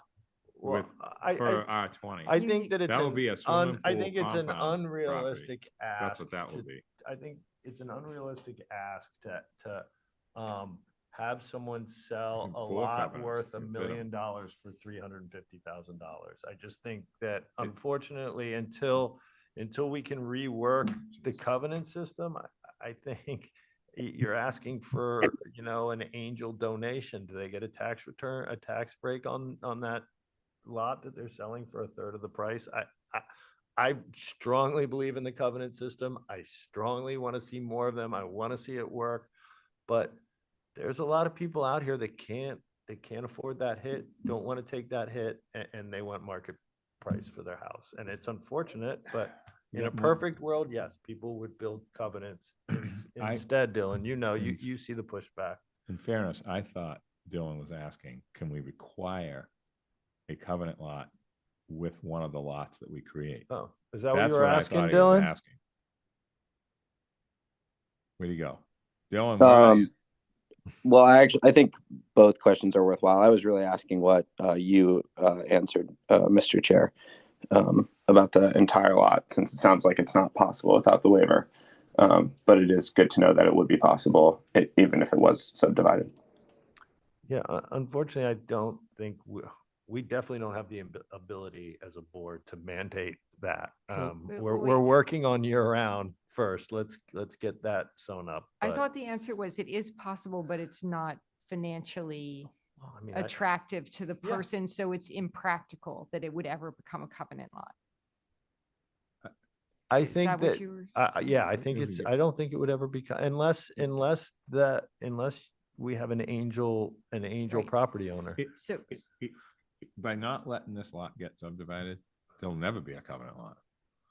By having it subdivided, there's a fighting chance to get something like that out of one of those lots, to, you know, carve out of one of the, because they'll be bigger than 20,000 once it's with a real lot. It'll be like 23,000. So by allowing this gives it more of a chance, the property owner, because they have more equity. But to just say a covenant lot out of a 40,000 square foot lot with R20 zoning, I mean, that's going to end up being a gigantic compound with tons of ground cover. A covenant lot would have been the answer for the Fairgrounds Road Yes. Application that we did not. That one. it's just there, it's carrots and sticks, right? So we create incentives for people to do these affordable housing projects. And one of the ways that we create an incentive is to make it, you know, is to not approve market rate subdivisions that we don't have to approve. I don't necessarily I agree have with ever that. heard that said. And Yeah, I Yeah. think that this is a domino But situation. I hear what you mean, as but I well. don't think It I've is, ever- so, all right, do we have any, I think we need to move on with this. Do we I- have anyone online? No, Okay, their hands Campbell? are raised. Hi, with all the discussion, I just have a question. I do appreciate you thinking about the entire neighborhood. As you know, I live right close to something that would be good to have been thought about before rezoning. But, so my question is, how many, under what we hope will be passed in May, right? What's the total build out that one would expect on each property? Is it still 3 dwellings?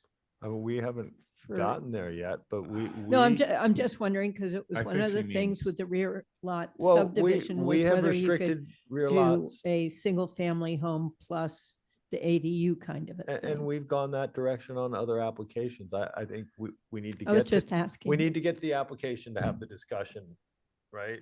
And so right now, they could have 3 more dwellings they could have 3 dwellings on each.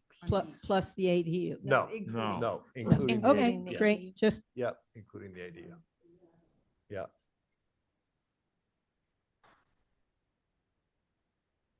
Okay. so, I'm not confused, but I feel like I am, but I know I'm not. Wow. That's- would that's a new one, entertain but a I motion. feel Mr. Chair, can I No make a one online and motion? no one in the room that would like to continue to speak about this? Who do I have? Oh, Joe, make a motion, please. Well, do I have to close the public comment? Hang on. No. We have to close the public hearing? Yeah, that's what we. Yeah, close the public hearing, please. Okay, do I have a second? Second. All right, motion made by Joe, seconded by Nat. Joe, Aye. Nat, Aye. Hillary, Aye. John, Aye. and I'm an aye as well.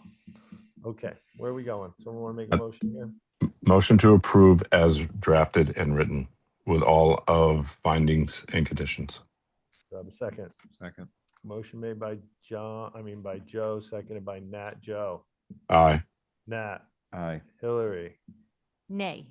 John, Nay.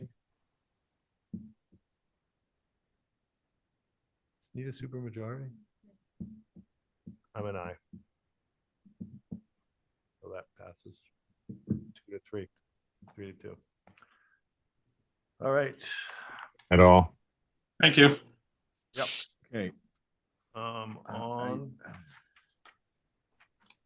I mean, we get through all our special meetings.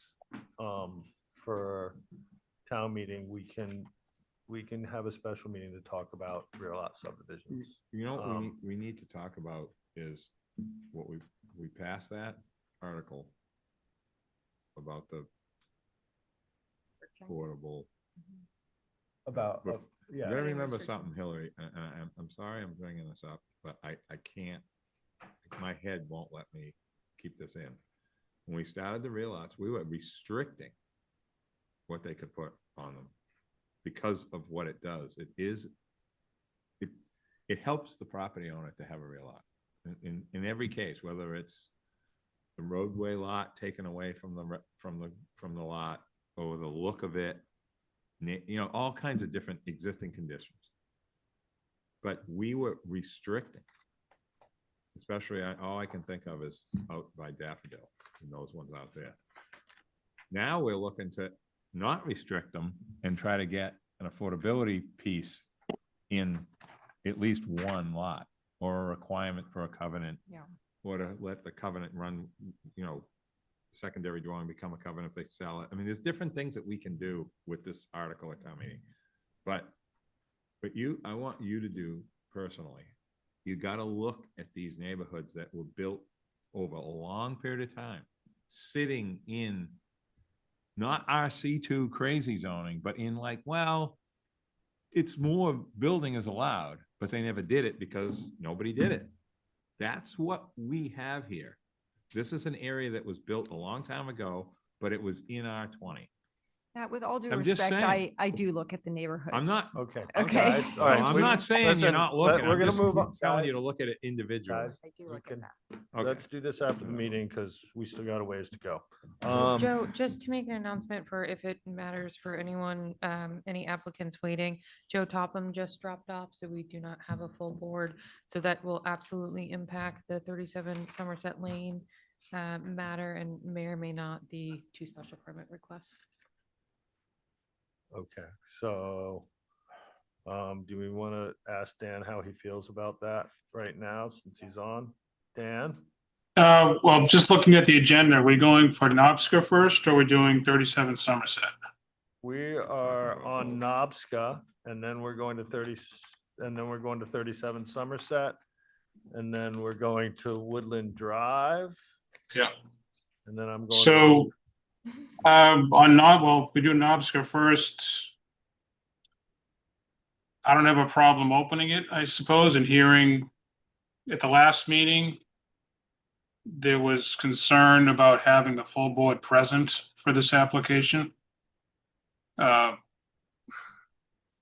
think the application is fairly cut and dry at this point in terms of what it is or what it could be.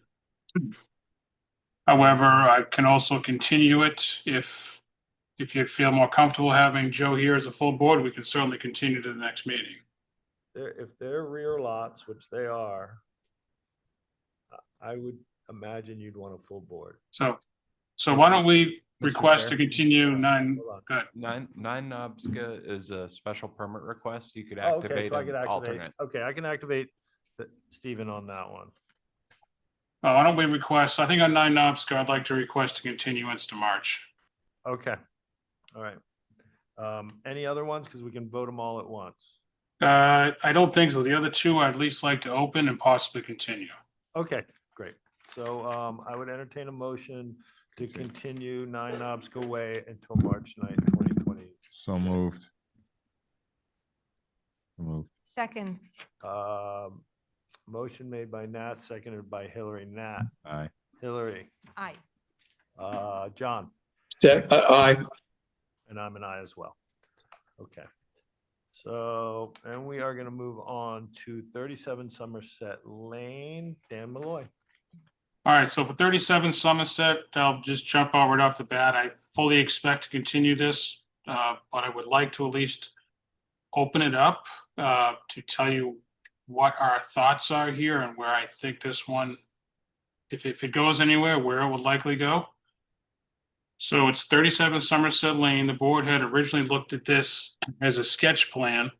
So again, we're on Somerset Lane. We just talked about a property down the street. This property is a little bit different, so it has something different to offer. It does have compliant area. It has compliant frontage. However, because of the regularity factor, the lot is so long, we cannot create 2 compliant lots due to regularity factor.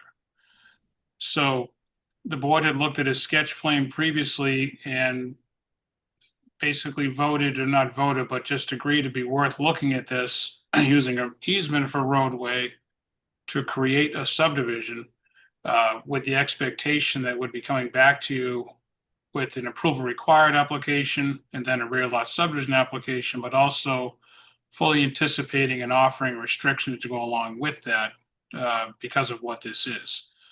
So at the last time we talked about this, the thought came up that would restrict one of these lots for year-round housing. So would like to immediately start off by saying that's our intent. So the subdivision, the way it would work, there'd be a 20-foot wide access easement coming down the north side. That would provide frontage and access to the 2 lots. If the board acted favorably on this application, we would then follow that with a rear lot subdivision, which would essentially create the same layout you're looking at. The easement would become a part of one of the lots, and the special permit for the rear lot subdivision takes away the requirement for the regularity factor. So you would end up still with 2 lots. You'd have a restriction on one of the lots, likely the back lot, for year-round housing. So that is the application. I can get into a lot more details. There is a waiver request list. Everything is in the application that's required. in terms of approval required subdivision.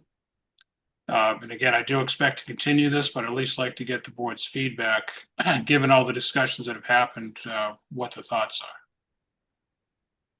And this lot is developed already, both ends, right?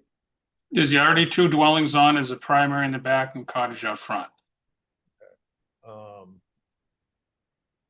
And is the applicant considering full build out of 3 dwellings on each? Would he accept less? I can certainly get into that with them. I know we're certainly going to offer the year-round restriction on one of the lots. There's certainly discussion we could have about dwelling counts, a primary, maybe an ADU. Yeah. I think that's a possibility. I could certainly go into detail with that with them. I mean, right now I'm looking really just to get everybody's feedback on this. And then we can continue it at the March meeting. Board members. Has anything, I don't think anything's changed since we last talked about it, right? It was just a sketch plan, just an idea. Now he's formally coming see. before us with an I see. application. So I think we frown on dividing these when there isn't frontage. But we similarly are trying to find ways to have truly deed restricted homes.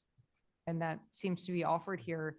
The thing is that I just would want everything in writing, attached to the decision on granting the subdivision approval. They don't get a CO until it is.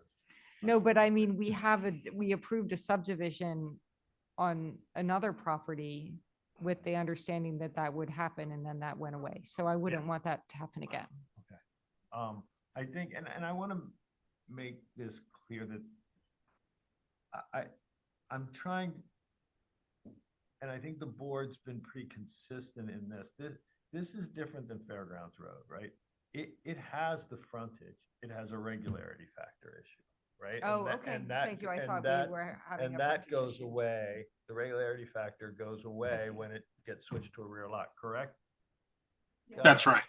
Okay, so I think this is a little different than creating that mythical frontage to Okay, it. thank you for explaining Yeah, that. so, for me, I would like to see, I don't think you have sewer here. I'd like to see it restricted to a primary house, and then you'll get your ADU on each lot, and that's what I'd like to see. And other than that, I don't have a problem with it. Is this in R22? Yeah. This is 2 acres of land. This is R40. in R40. Yeah. Okay. Across. I was just gonna say, I can't believe that this is R20. This is like ridiculous. Big piece of property. Okay, never mind. I forgot what the zoning was on that side of the road. Can't believe it. Okay. Can I just ask one more question? Would the cottage that exists, would that you think be an ADU? Or is it too big? It's a small. It's too big. Is it? It's over the 900 threshold. Okay. Board members? Emily? Thank you, Mr. Chair. Emily Molden with the Nantucket Land and Water Council. Just to make a few comments on this one, I think I have even some more concerns with this. And as I've mentioned before about the division of these lots off of driveway easements, I understand that you see the difference between this one and the 25 Fairgrounds Road lot, but I think that the regularity factor is also in the bylaw for a reason.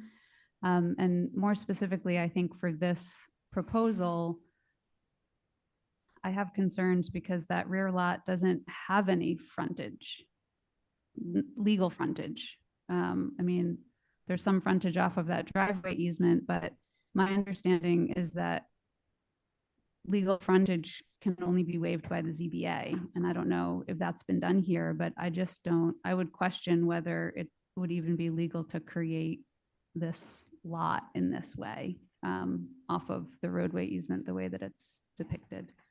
But I think that, I mean, this is certainly an oversized lot, and to speak to some of the concerns that have been raised earlier, there are a number of these on this side of the road, and there are a number of oversized R20 lots on the other side of the road. And this is where I think the concern about potential precedent and domino effect in this neighborhood really comes into play, because this is a strategy that could be employed in many other locations in this area. So I would just ask the board to consider those concerns. Thank you.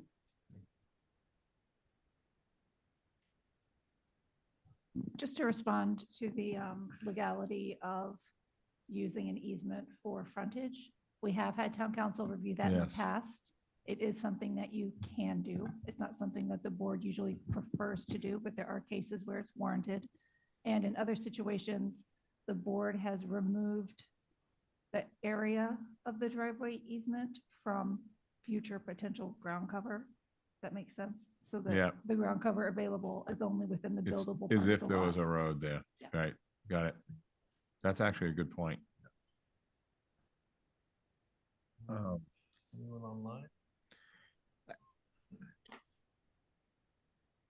I think we need, well, I would like to see the actual language of what they're proposing as far as number of dwelling units and restrictions. Well, I mean, I think we're the ones that can tell them that we want what we Oh, want. okay, but I'd like it in writing that they would agree to that. Does you know why I'm asking? Well, when we vote, it'll be in Yeah. it'll be in the decision, so Okay. that's in writing and done. Okay. So just to clarify, because I think maybe you're mixing two different advice points that we've given the board. So when it comes to density restrictions as condition, they don't have to agree to that. You set that standard. When it comes to occupancy restrictions, that's where it needs to be voluntary. So the year-round deed restriction, affordability deed restriction, that would need to be voluntary. But to say you can only have your one dwelling in protected use ADU, if that's what the board says, that's what's going to happen. But if it's voluntary and we put it in the agreement, they cannot change their mind. It's in our Yes, that's decision. They correct. agree Yep. to it in our decision, then Yep. it's in our decision. Yes, thank you.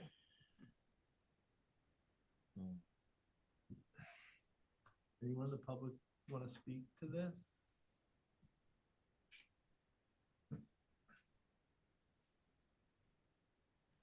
Okay, but No we're one's gonna online, no. Keep this open, right? Dan? Dan, you Yes, wanna- I mean, if there's no further comments, I think I heard the board. I think we can request a continuance to March. All right, great. Yeah, I think we're looking for one dwelling each lot, which means two, I think, and which means, you get your ADU, right? And I mean, that's what we'd like to see. We'd also like to see the rear lot, or whichever one you prefer, to be a year-round restriction. Understood, thank you. All right, great. Thank you. I'd entertain a motion to continue to March 9th, please.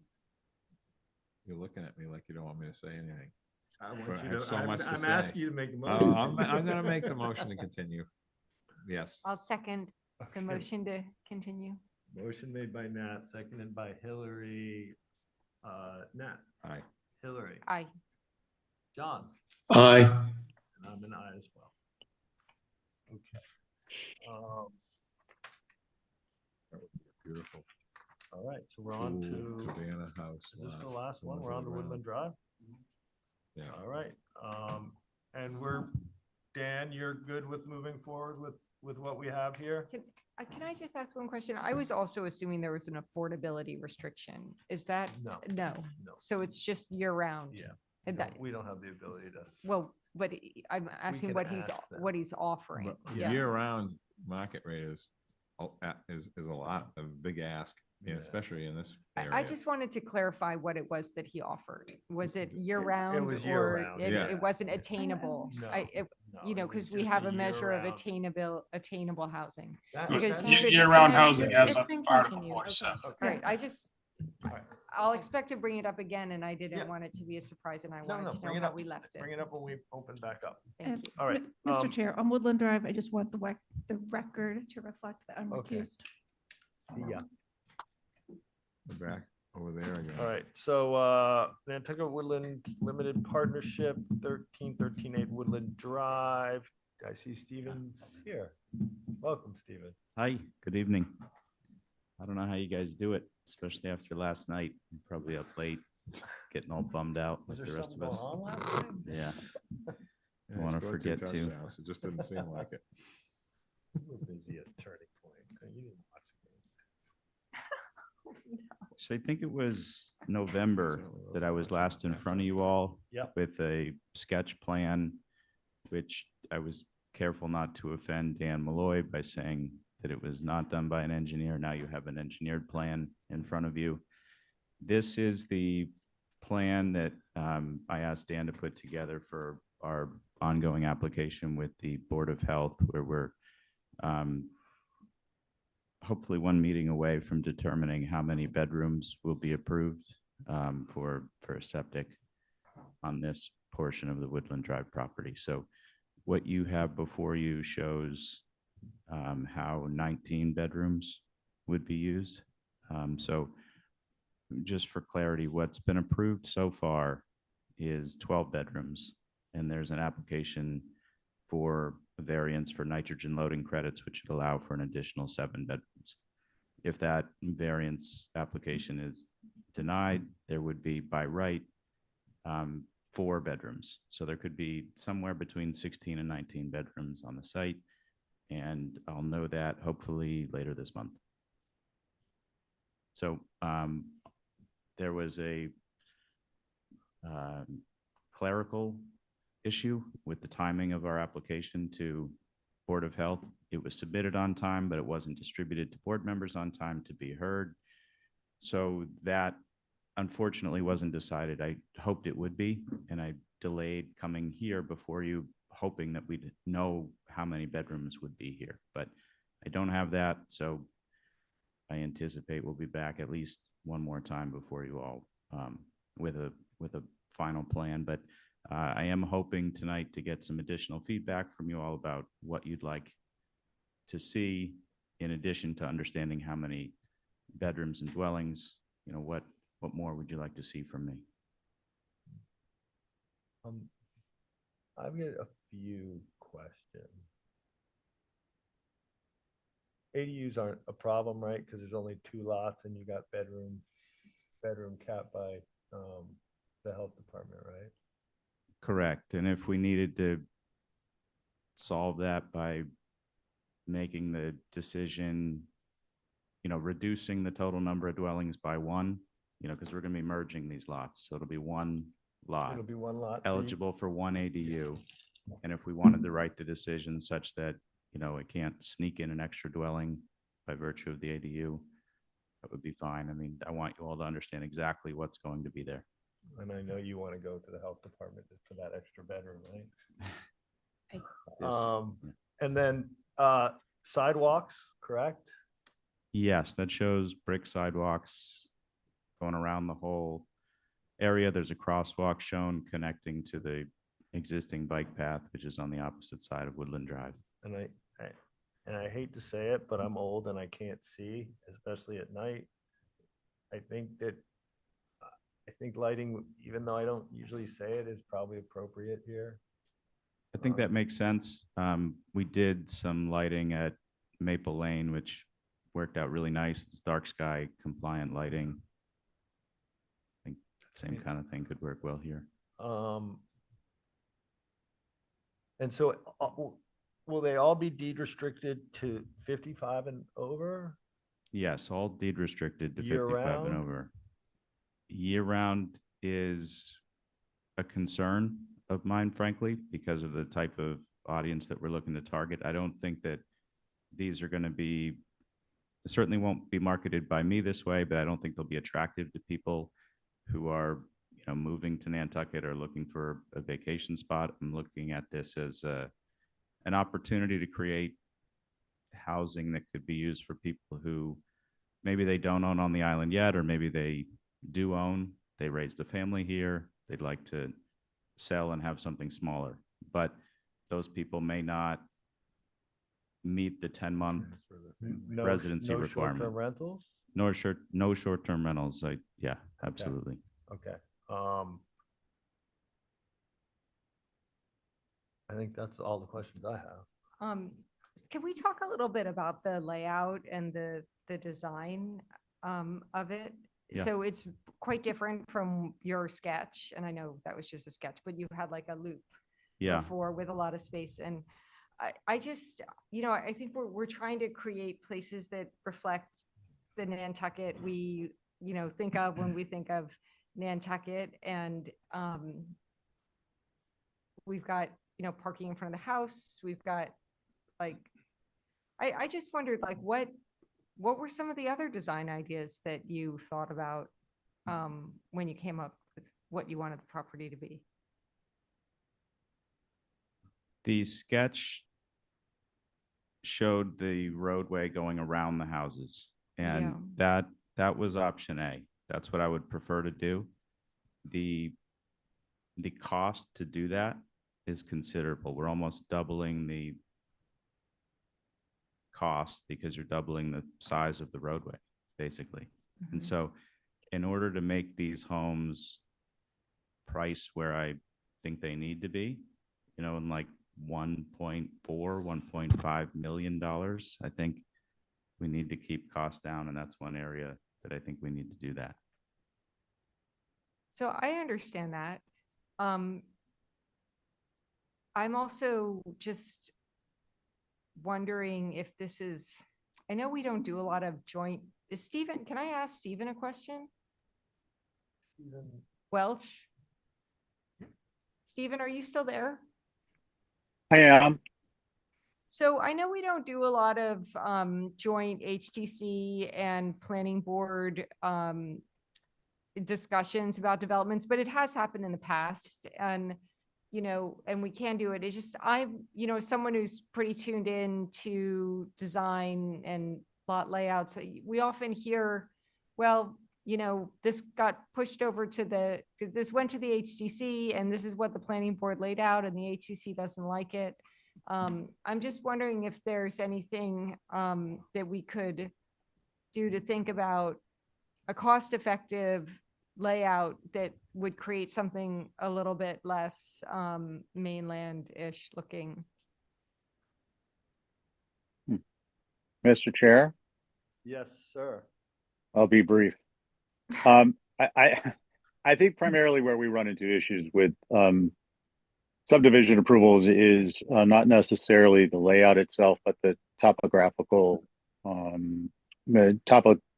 considerations that come up. So once it hits 3 dimensions, we've got to deal with that at the HDC with that hat on. This site doesn't offer any of those concerns that I'm aware of, and I think that this layout would fit the kind of typical Nantucket subdivision.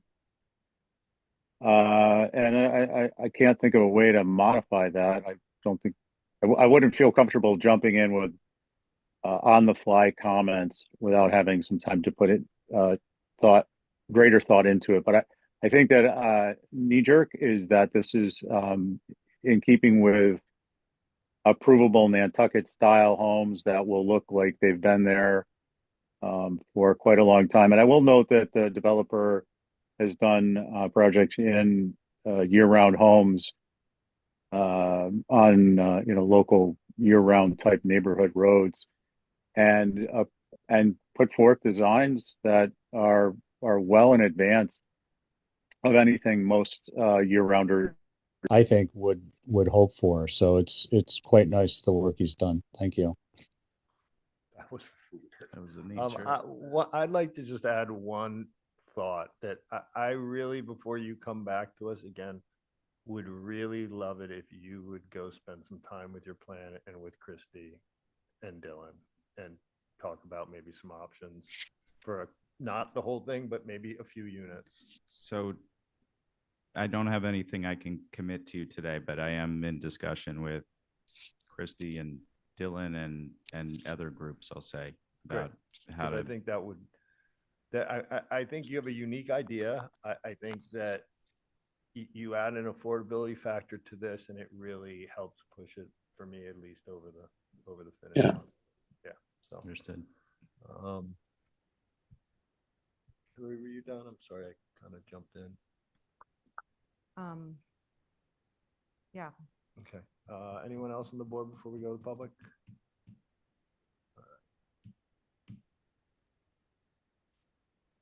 Welcome, Art. Thank you, Mr. Chairman. Arthur Gasparo. I have serious concerns with this application, and I think the board really needs to spend some time on this. This is a single lug-to lot. The lot in the back, when he refers to them in two lots, is shown on the A&R plan as not buildable. So this essentially is a piece of property that by right gets a primary, secondary, and ADU. What's proposed is 10 individual houses, and in the project description, to be sold as condo units individually. You're essentially considering a condominium development of 10 houses, something I don't think Nantucket has seen before.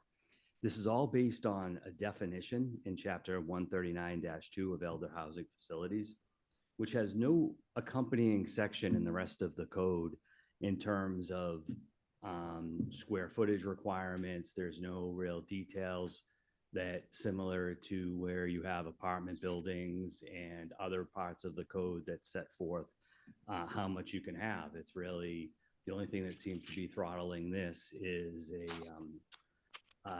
septic system limitation, the nitrogen loading limitation. So I think for the board, there was a lot of talk tonight about dominoes falling, and the use of this provision, a definition that essentially island-wide, anyone could come in and just say, we're going to just say it can only be sold to somebody that's over 55 years old, and that's it. And that somehow benefits the community. And this is in, requires a special permit, which the board has wide discretion to implement conditions and limitations. That really needs to be determined that it's in harmony and general purpose of the intent of the chapter. And I don't see how allowing 10 individually sold and owned units with that only being the requirement is in fact that. I mean, you look at this and it in fact looks just like an AR subdivision, but without going through all the process of subdivision control law. I think you have to consider what the impacts are to the surrounding neighborhood and how it could be in harmony with the neighborhood when you have 10 owners instead of one. Again, people in the neighborhood bought in these to the other side of this with an expectation that this is 2-acre zoning. And this is essentially a workaround. And I don't think that's fair. And I don't think that should be determined to be in keeping in the harmony with the code. I think you should consider that these are private roads. The recent weather really shows exactly these are not maintained by anybody. There's no homeowners association. And while maybe you could have it for this, the rest of the roads are not. I think that, the applicant just put money on the table in terms of possibly keeping them at $1.5 million. That's still a $15 million development you're looking at there. This is serious. And I think that the board has to consider what it is that is essentially awarded to a single owner through this, with the only real thing, as you said, is that it's a 55-year-old limitation. That could just be seasonal, no short-term rentals, but they could be rented. How else? How do you police that? Again, I really think that while there was a traffic study included, it didn't extend to Surfside or Old South Road. Again, as this planning board is considering island-wide impacts from especially relief being granted in special permits, I think that all of that really should be considered. So again, I hope that you would really look at the density that's proposed in the subdivision before you approve this. Thank you. Thank you, Art. We have two hands up online as well. Okay, who was first? We have Darla Stuckey and Erica Mooney. Okay. Darla, please unmute. Welcome, Darla.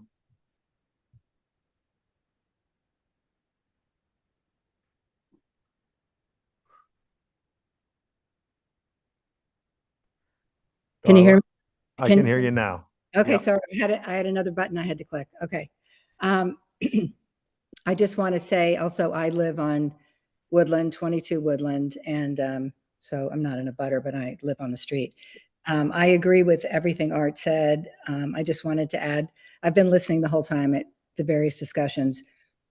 Country overlay came up. Just want everyone to know and remember this is in the country overlay district. So to me, a dense subdivision like this doesn't look like, or doesn't seem what I would understand country to be. Also, I know most of you all know this, maybe Hillary doesn't remember, I don't know, 2 years, twice at town meeting, the zoning changes to allow Stephen to do something like this was defeated, basically based on density. I also would have questions about, look, I'm over 55, way over 55. I don't have a problem with 55-year-olds, but I don't understand how you can ensure that only 55-year-olds live there. You know, what if they have kids or whatever? So I'd love to, if this is something you're inclined to do, I'd love to hear more about how that would actually work. And I would also just say, I think Art mentioned everything, but the surrounding area, we do have a sidewalk that, a kind of a sidewalk on the far side of the street, but there's no bus stops and there's no, what do you call it, bike path on Skyline.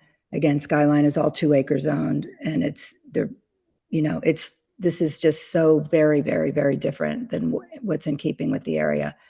And as you may recall, at the other end of the cul-de-sac, they're all R20s, and they're modest, very modest houses on there, and there's no ADUs. And well, I think maybe 1 or 2 of the houses has two dwellings, but most of them are all just 1 dwellings. So I would again urge you to think very carefully about this. Thank you. Thank you. We have Erica Mooney and then Donna Marie Quinn. All right, Erica? Hi, thank you. I was going to ask some questions, but I would really agree with what Mr. Gasparo said in his statement. I'm really concerned about this elder housing definition. I heard something about deed restrictions in there, and the fact that elder housing is literally just a definition with no guidelines in the code, no backing to it, and you could just apply this to anywhere. It is disheartening to hear that Mr. Maury is not open to restricting this to year-round only. This is our neighborhood is a lot of mainly year-round people, so it would be nice to keep it like that. Definitely no short-term rentals. And and this is maybe a question for Mr. Maury. There's that large open space area to the upper right, and I'm wondering what will be there, or is maybe that's where like the shared septic is going to be located? Just curious about that. Thank you. Thank you. Would you like to answer that? Sure. Yeah, happy to answer that. And also I'll address some of the other concerns that were raised. In terms of density and how it compares to the surrounding area, this is significantly less dense. This meets the underlying zoning. So it's got, excuse me, I'm forgetting, is it 4%? 4%? Log 2 is 4. Yeah, 4% ground cover. Yep. Whereas every other property that's accessed on this street has 12.5% by virtue of being an R20. So when we get to bedroom count also, in the most bedroom count scenario, which is depicted up here, there are 16% fewer bedrooms per acre than the rest of the street. The rest of the street also is in the sewer district, and I know it's not connected yet, but probably one day it will be. But this property, by virtue of the special permit, if you should grant one, will be forever restricted. So this property will start off being less dense than the surrounding neighborhood and stay that way, even as the neighborhood grows more dense around it. What might happen in that corner? Dan Malloy, who's on, will maybe tell us if that is needed for septic. I don't know, but I know for sure it won't be structures because all the ground cover is devoted to these houses. Okay, great. I think I have one more online, correct? Yeah, we have Donna Marie Quinn. Donna Marie, welcome. Yes, hello, I'm here. Hi. Hi, Welcome. thank you very much. I know this is a long night for you all. Okay, so I have a few questions. I do agree with what Arthur said and my other neighbors. And if you'll hang with me for just a few minutes. Mr. Murray stated in the past that the plans called for stick-built. Is that still true? Or has he changed his mind towards modular built? Number two, is Mr. Murray applying for low income tax credits and state tax credits? Number three, these dwellings are going for 1.4 million approximately? Question mark. And one, once the homes are offered for sale, will they be sold to seniors with property tax exemptions? Again, incentive for him as a developer. And will these homes be put on the tax rolls? And I think I heard Mr. Murray say there would be like maybe one ADU. Would he be able to put more ADUs besides the 10 dwellings? And since this is a lug 2, is this the way in which the town wants to go? And to that I will add, will the town be looking to chop up all these 2-acre parcels for approximately 10 homes per parcel? More traffic, dumping onto Skyline and Webster, which are private roads, and we have no road maintenance. One more thing I'd like to add briefly. I have a neighbor that has some health issues, and she has allowed me to speak on her behalf. Her bedroom faces the front of the street on Webster Road, and heavy trucks come up and down the street, and her bedroom fronts the street. So she's not getting any sleep, and her doctors are wondering why. So that's my question. And if anybody needs to ask me something, I'm happy to follow up. Thank you very much. Thank you. Want to take a stab at those? Yeah, I may have missed a few.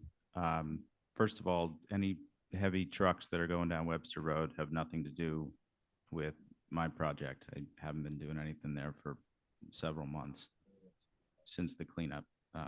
So that's not me. The question about the properties coming off the tax rolls, no, there's no reason that these properties would come off the tax rolls. I do not know anything about low-income tax credits, to be totally frank, and this wouldn't qualify because these wouldn't be low-income houses.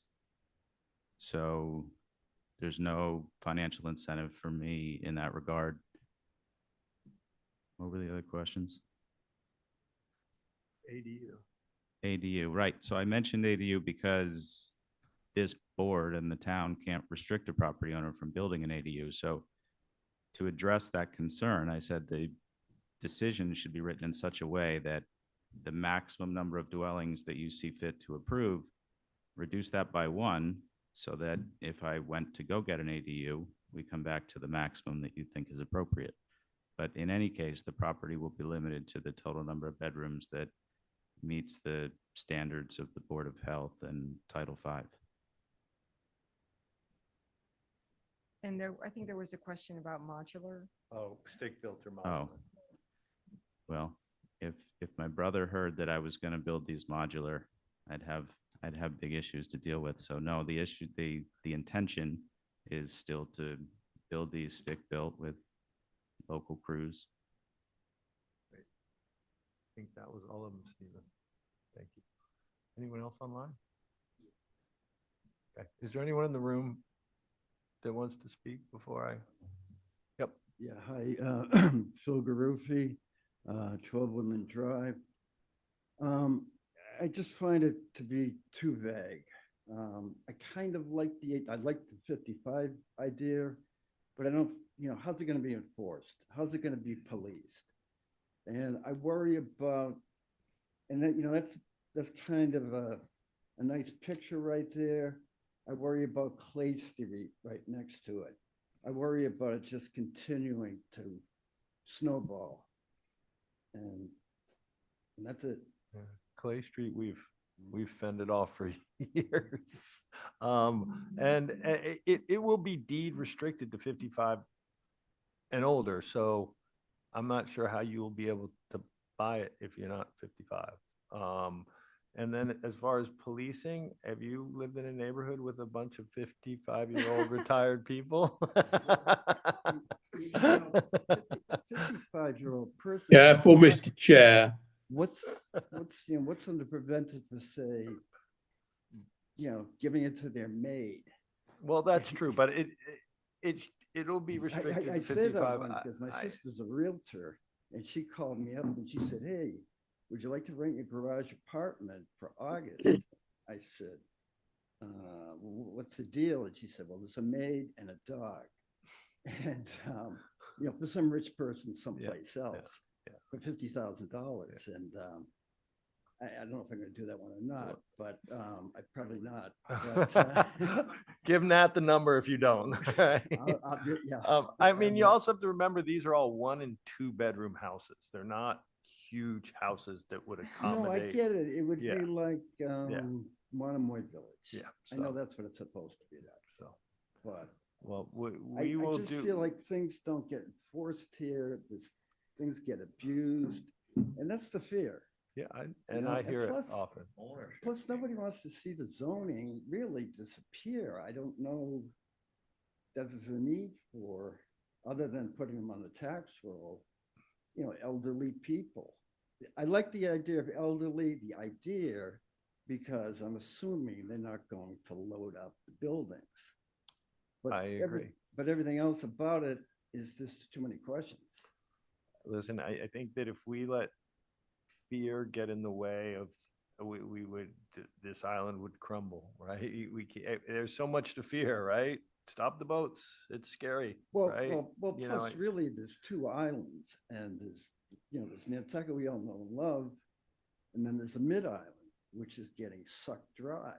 It's not just there, it's, there's Miller Lane, there's Pinecrest, there's the Holgate thing, there's Espresso, enough. the development, yeah. Espresso's they're leaving the building, and that's getting developed. I understand. I mean, Phil, Yes. who's selling their properties on Nantucket? Nantucket is locals. I've been dying to say this for months, maybe years.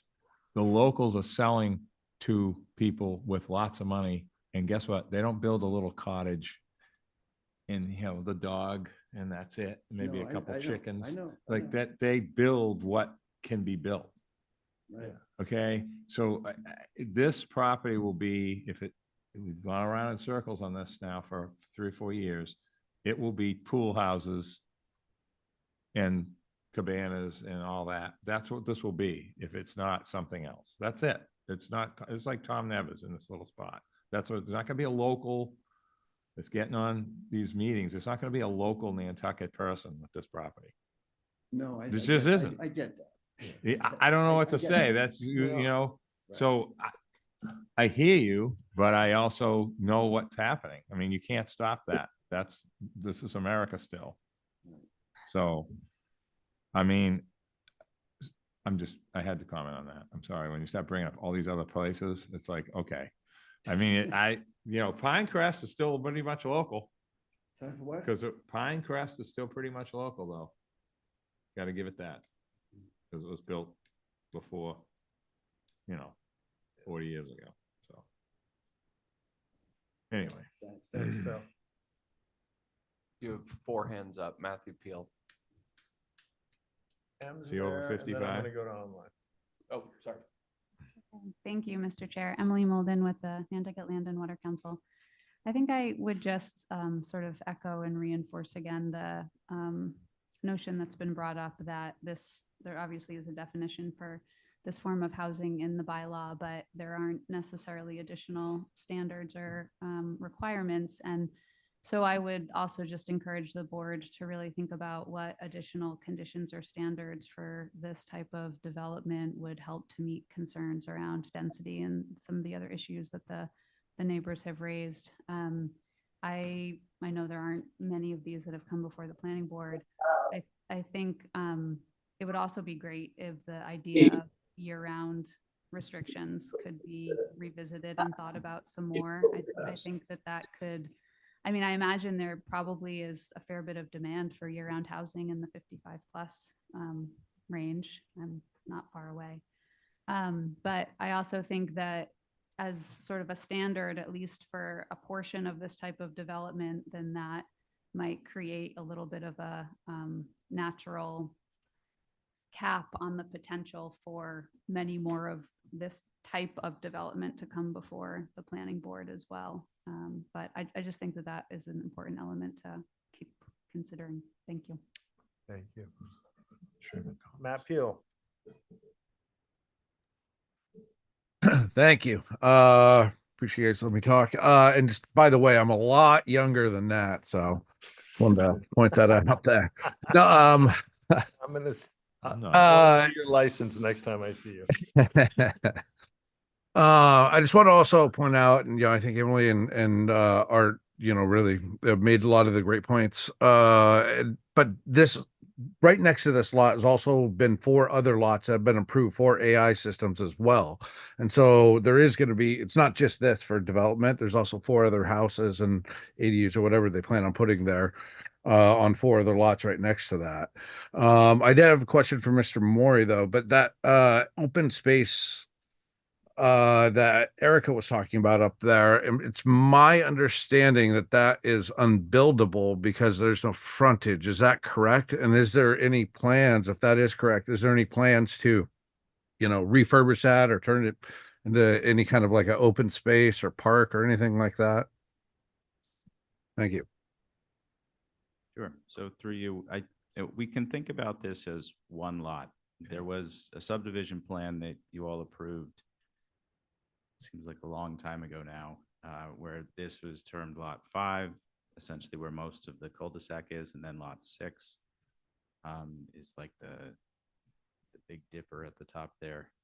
But it's one lot, and it will be one lot if you all approve this subdivision. So it's not, there's no extra ADU concern. All of the ground cover is calculated based on the totality of lot 5 and 6, whatever that one single lot might be called in the future. So, what goes up there, I don't know. I don't know what's appropriate with, it can't be a structure of any sort. Ground covers done, bedrooms are done. Yeah, shuffleboard, sure. I don't know. Like, can it be like gardens? I have no, it's not really like, with due respect, like part of your purview what happens there, because it's not like part of the development plan. So I don't know. I'm open to suggestion, but I can tell you that it's not more structures, it's not more bedrooms, it's not more dwellings. Garden sounds like a great idea. Great. Oh, yeah. No, let's hear from everybody. I have some comments. Okay. You have Christy Farentella up next. Hi, Christy. Hi, thank you. Christy Farentella, the town's housing director. And I just wanted to give a little background and context for what we're seeing in the housing sphere. There's a significant and growing need for this type of housing on Nantucket. We're consistently hearing from long-term residents that they want to be able to stay on the island, and perhaps, back in the 80s or 90s, they bought a 3 or 4 bedroom house, and now they want to downsize and they can't find anything. They're not looking for the big luxury houses which have been being built over the last couple of years, and they're just looking for something small and manageable which I think is presented in this plan. I think also important is that 55 plus is not something new, a new concept in our community. It's something that we have at Sherburne Commons, and that's very well regulated. For 55 plus, they have both renter and ownership options. And it's also shown the demand and success on the island. The demand to get into Sherburne's is very high, and there's still a long wait list. So I just think that shows the demand for this type of housing on the island. I also think it's really important. While it can sometimes sound astounding when he says the prices might be between 1.4 and 1.5 million, this is significantly under market rate for homeownership on Nantucket. There's really not anything under 2 million, and so this would really kind of bring in some new year-round or potentially year-round, which we're hoping for. Market rate units that are under that 2 million mark. And lastly, I just really want to talk about the community benefit. The broader benefit of this is that if existing seniors do downsize, this is going to free up larger year-round homes, and those could be used for families and workers and young residents that are trying to build roots on the island.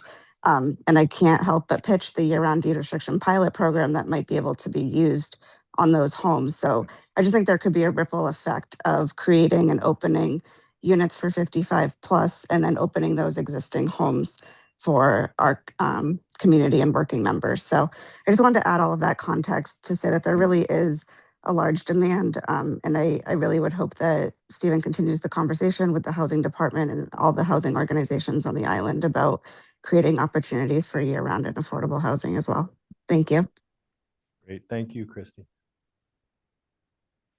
We have Donna Marie Quinn again, and Erica Mooney has her hand raised as well. So all we have is repeats now, Yep. right? Yes, here I am. Hold on one sec.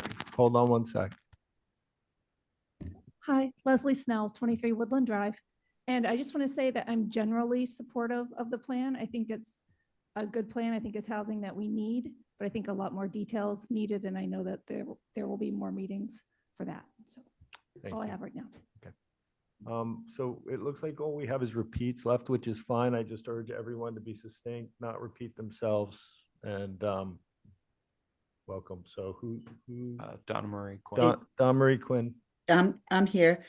So I just want to say again that these roads have been private out here. And so who's going to take care of the road maintenance with all these trucks coming up and down? And just one more point. Does this mean that Stephen Murray will be able to go to the housing and get stipends or something to help these people along? Does that make sense? That's up to Stephen, but he is more than welcome to approach the Affordable Housing Trust for money to offset the cost of building units, so that people can get a better price on them. I think it would be admirable, and I fully support it, to be honest with you. We have Erica Mooney. Erica? Hi, sorry. One thing that I missed talking about last time, and actually has been covered a little bit by the other speakers. I just wanted to speak in favor of Stephen talking to the Affordable Housing Trust. I know that, the idea is probably to get some families that are downsizing or people from off island potentially coming here, but we have a lot of people 55 and over that sometimes are starting over. They might have gone through a divorce. They're, they might not be able to afford a $1.5 million home.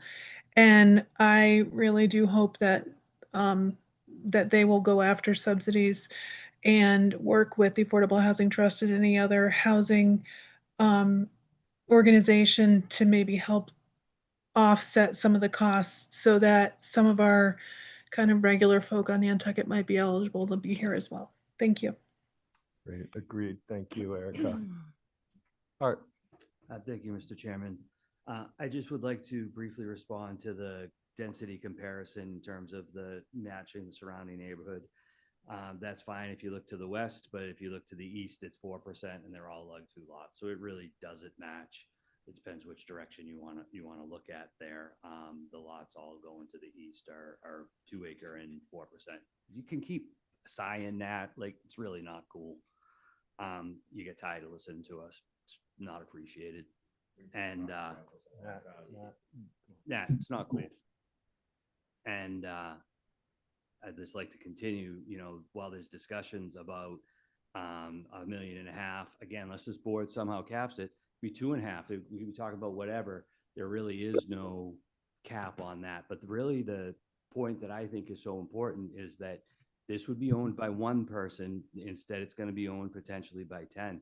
That's 10 different propane deliveries. That's 10 different trash pickup services. That's all your landscape services. Those are the impacts that I hope the board will consider in allowing that amount of change to happen under just what's simply a definition on what would otherwise just be one lot. Thank you. Thank you, Art. Mr. Chair, I'll be very brief. There will be no fossil fuels here. These will be electric homes. Sorry, Nat. I just lost a vote, but that's how it goes. Also, as part of your special permit review process and hopefully there's an approval of some sort, you should be looking at things like landscaping and coordination of trash pickup and all those sorts of things that do go into, other developments of this sort. So this is the first time, to my understanding, the planning board has heard an application under the elder housing facility bylaw, but you do have, experience with similar things to this. And, to Leslie's point, this does need a lot more detail. And I understand that. They started off tonight by saying, I still don't even know how many bedrooms and how many structures we're going to have here. So I'll have more clarity about that soon. And I hope to have it for tonight, but I'll have it next time I'm before you. And, maybe from staff or after this meeting, I can hear in writing different things that board members or staff would like to see from me in that next application. So we can move this closer to a very clear understanding that the neighbors and the community at large can have about what it is that would be built here. Thank you. I think there's a ton of work to be done here. But I think I like where we started. Go ahead. I'm sorry. No, that's okay. So I think we do need this type of housing for all the reasons that have come up. I think we have a challenge, which is we have the zoning we have, and it's very hard to change. And we have areas that are zoned with more density that we would love to see developed in certain ways, but there's no one coming forward to develop them. Now we have someone who owns this piece of property coming forward to develop it in a certain way that's like quite inconsistent with the zoning. And those are just sort of I think, considerations we have to think of as a planning board. One of the realities that's different about this is that it is like a borderline. So you can't, you have to have transitions between areas to make them feel like they make sense. You can't, so we have very intense and industrial zoning, and then we go to, single family homes on a low use zone, and it is in the country area. So I'm just trying to figure out, how do we reconcile these so that we create a community with small units for older people to downsize into that is a really amazing place to live, with amenities, with a feeling that feels good because of the way the houses relate to one another. Maybe it has shared parking, so we don't have a cottage with, you just see cars in front of it all the time. There are housing developments around that we can take inspiration from. I just would like to see a lot of development of these ideas. If we are going to ask the neighbors to accept something that, and we're going to ask, basically the public to feel good about this community. I think it needs to have a lot more in it, which makes the cottages relate to one another, hides the cars so you don't just see a sea of cars, has some concept for amenities for older people to build community, and that we can see that laid out on this parcel so that we can feel like we're really doing the right thing, letting it be developed in this way. Sure, I hear you on all those things. Thank you. Mr. Chair, you have John Kitchener's. Okay. John? Thank you, Mr. Chair. I'll try to be brief. I mean, I understand the challenges that we've heard tonight, from neighbors, from members of the board and so forth. I do. But I also think that this development, it fills a growing need on the island.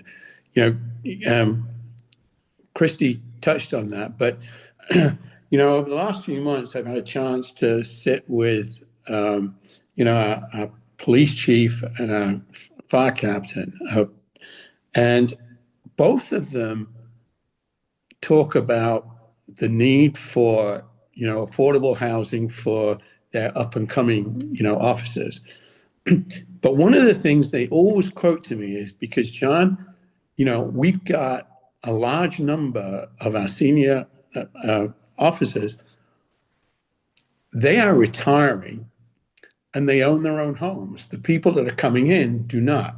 So this goes to, yeah, there is a growing number of people that are going to be retiring that maybe would want to downsize their homes to something like this. So I think it is a growing need. I think what's for me is encouraging is that even with the challenges that are coming, seems to me though there is an overarching desire to collaborate and help Stephen get this done. And I just feel that there's a spirit of collaboration in here somewhere. So I just hope that we work hard together for as long as it takes to get this thing to a place that everybody can get behind and appreciate. So I look forward to, helping that process. But yeah, I think it's great. So that's my thoughts. Great, thank you.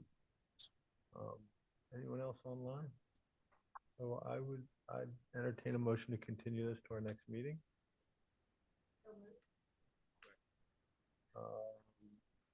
With that said, you have enough, kind of what we're thinking, and I do. Okay. I didn't have my pen out, but I'll rewatch the meeting, and I know Dan was on here, and okay, great. we will And I think- work and communicate and come back to you with something Awesome. with much more detail. All right, great. So motion made by Hillary, seconded by Nat. Hillary. Aye. Nat. Aye. John. Aye. And I'm an aye as well. Thank you, Stephen. Thank you. I would entertain a motion to call it a night. Is that it? Is this the Other last one? business. That's it. If anyone That's has it. anything, whatever. We have a regular planning board. Our next planning board meeting is March 9th. March 9th, 2026. Wow. So wait, I haven't, did someone make the motion? Motion to adjourn. Second. Second. Motion made by Hillary, second by Nat. Hillary. Aye. Nat. Aye. John. Aye. And I'm an aye as well. Good night, everybody. Night. I didn't know till we were here. Felt like you all want to spend extra time. I don't know what we did to get the honor of Mary Malaves in the room. What was wrong? I gotta turn on my car. I'm not freezing my butt.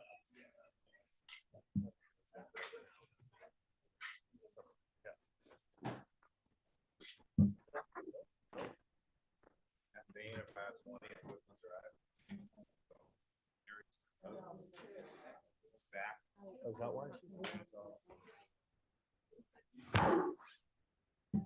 Stuff is like back when, I mean, it shouldn't be out. Well, they have it, I'm complaining about it, are they? See, that's the catch. To eat dinner, actually. They don't mind it. I did, The best one is this, though. Aren't these, isn't this beautiful? All that free land in RC2.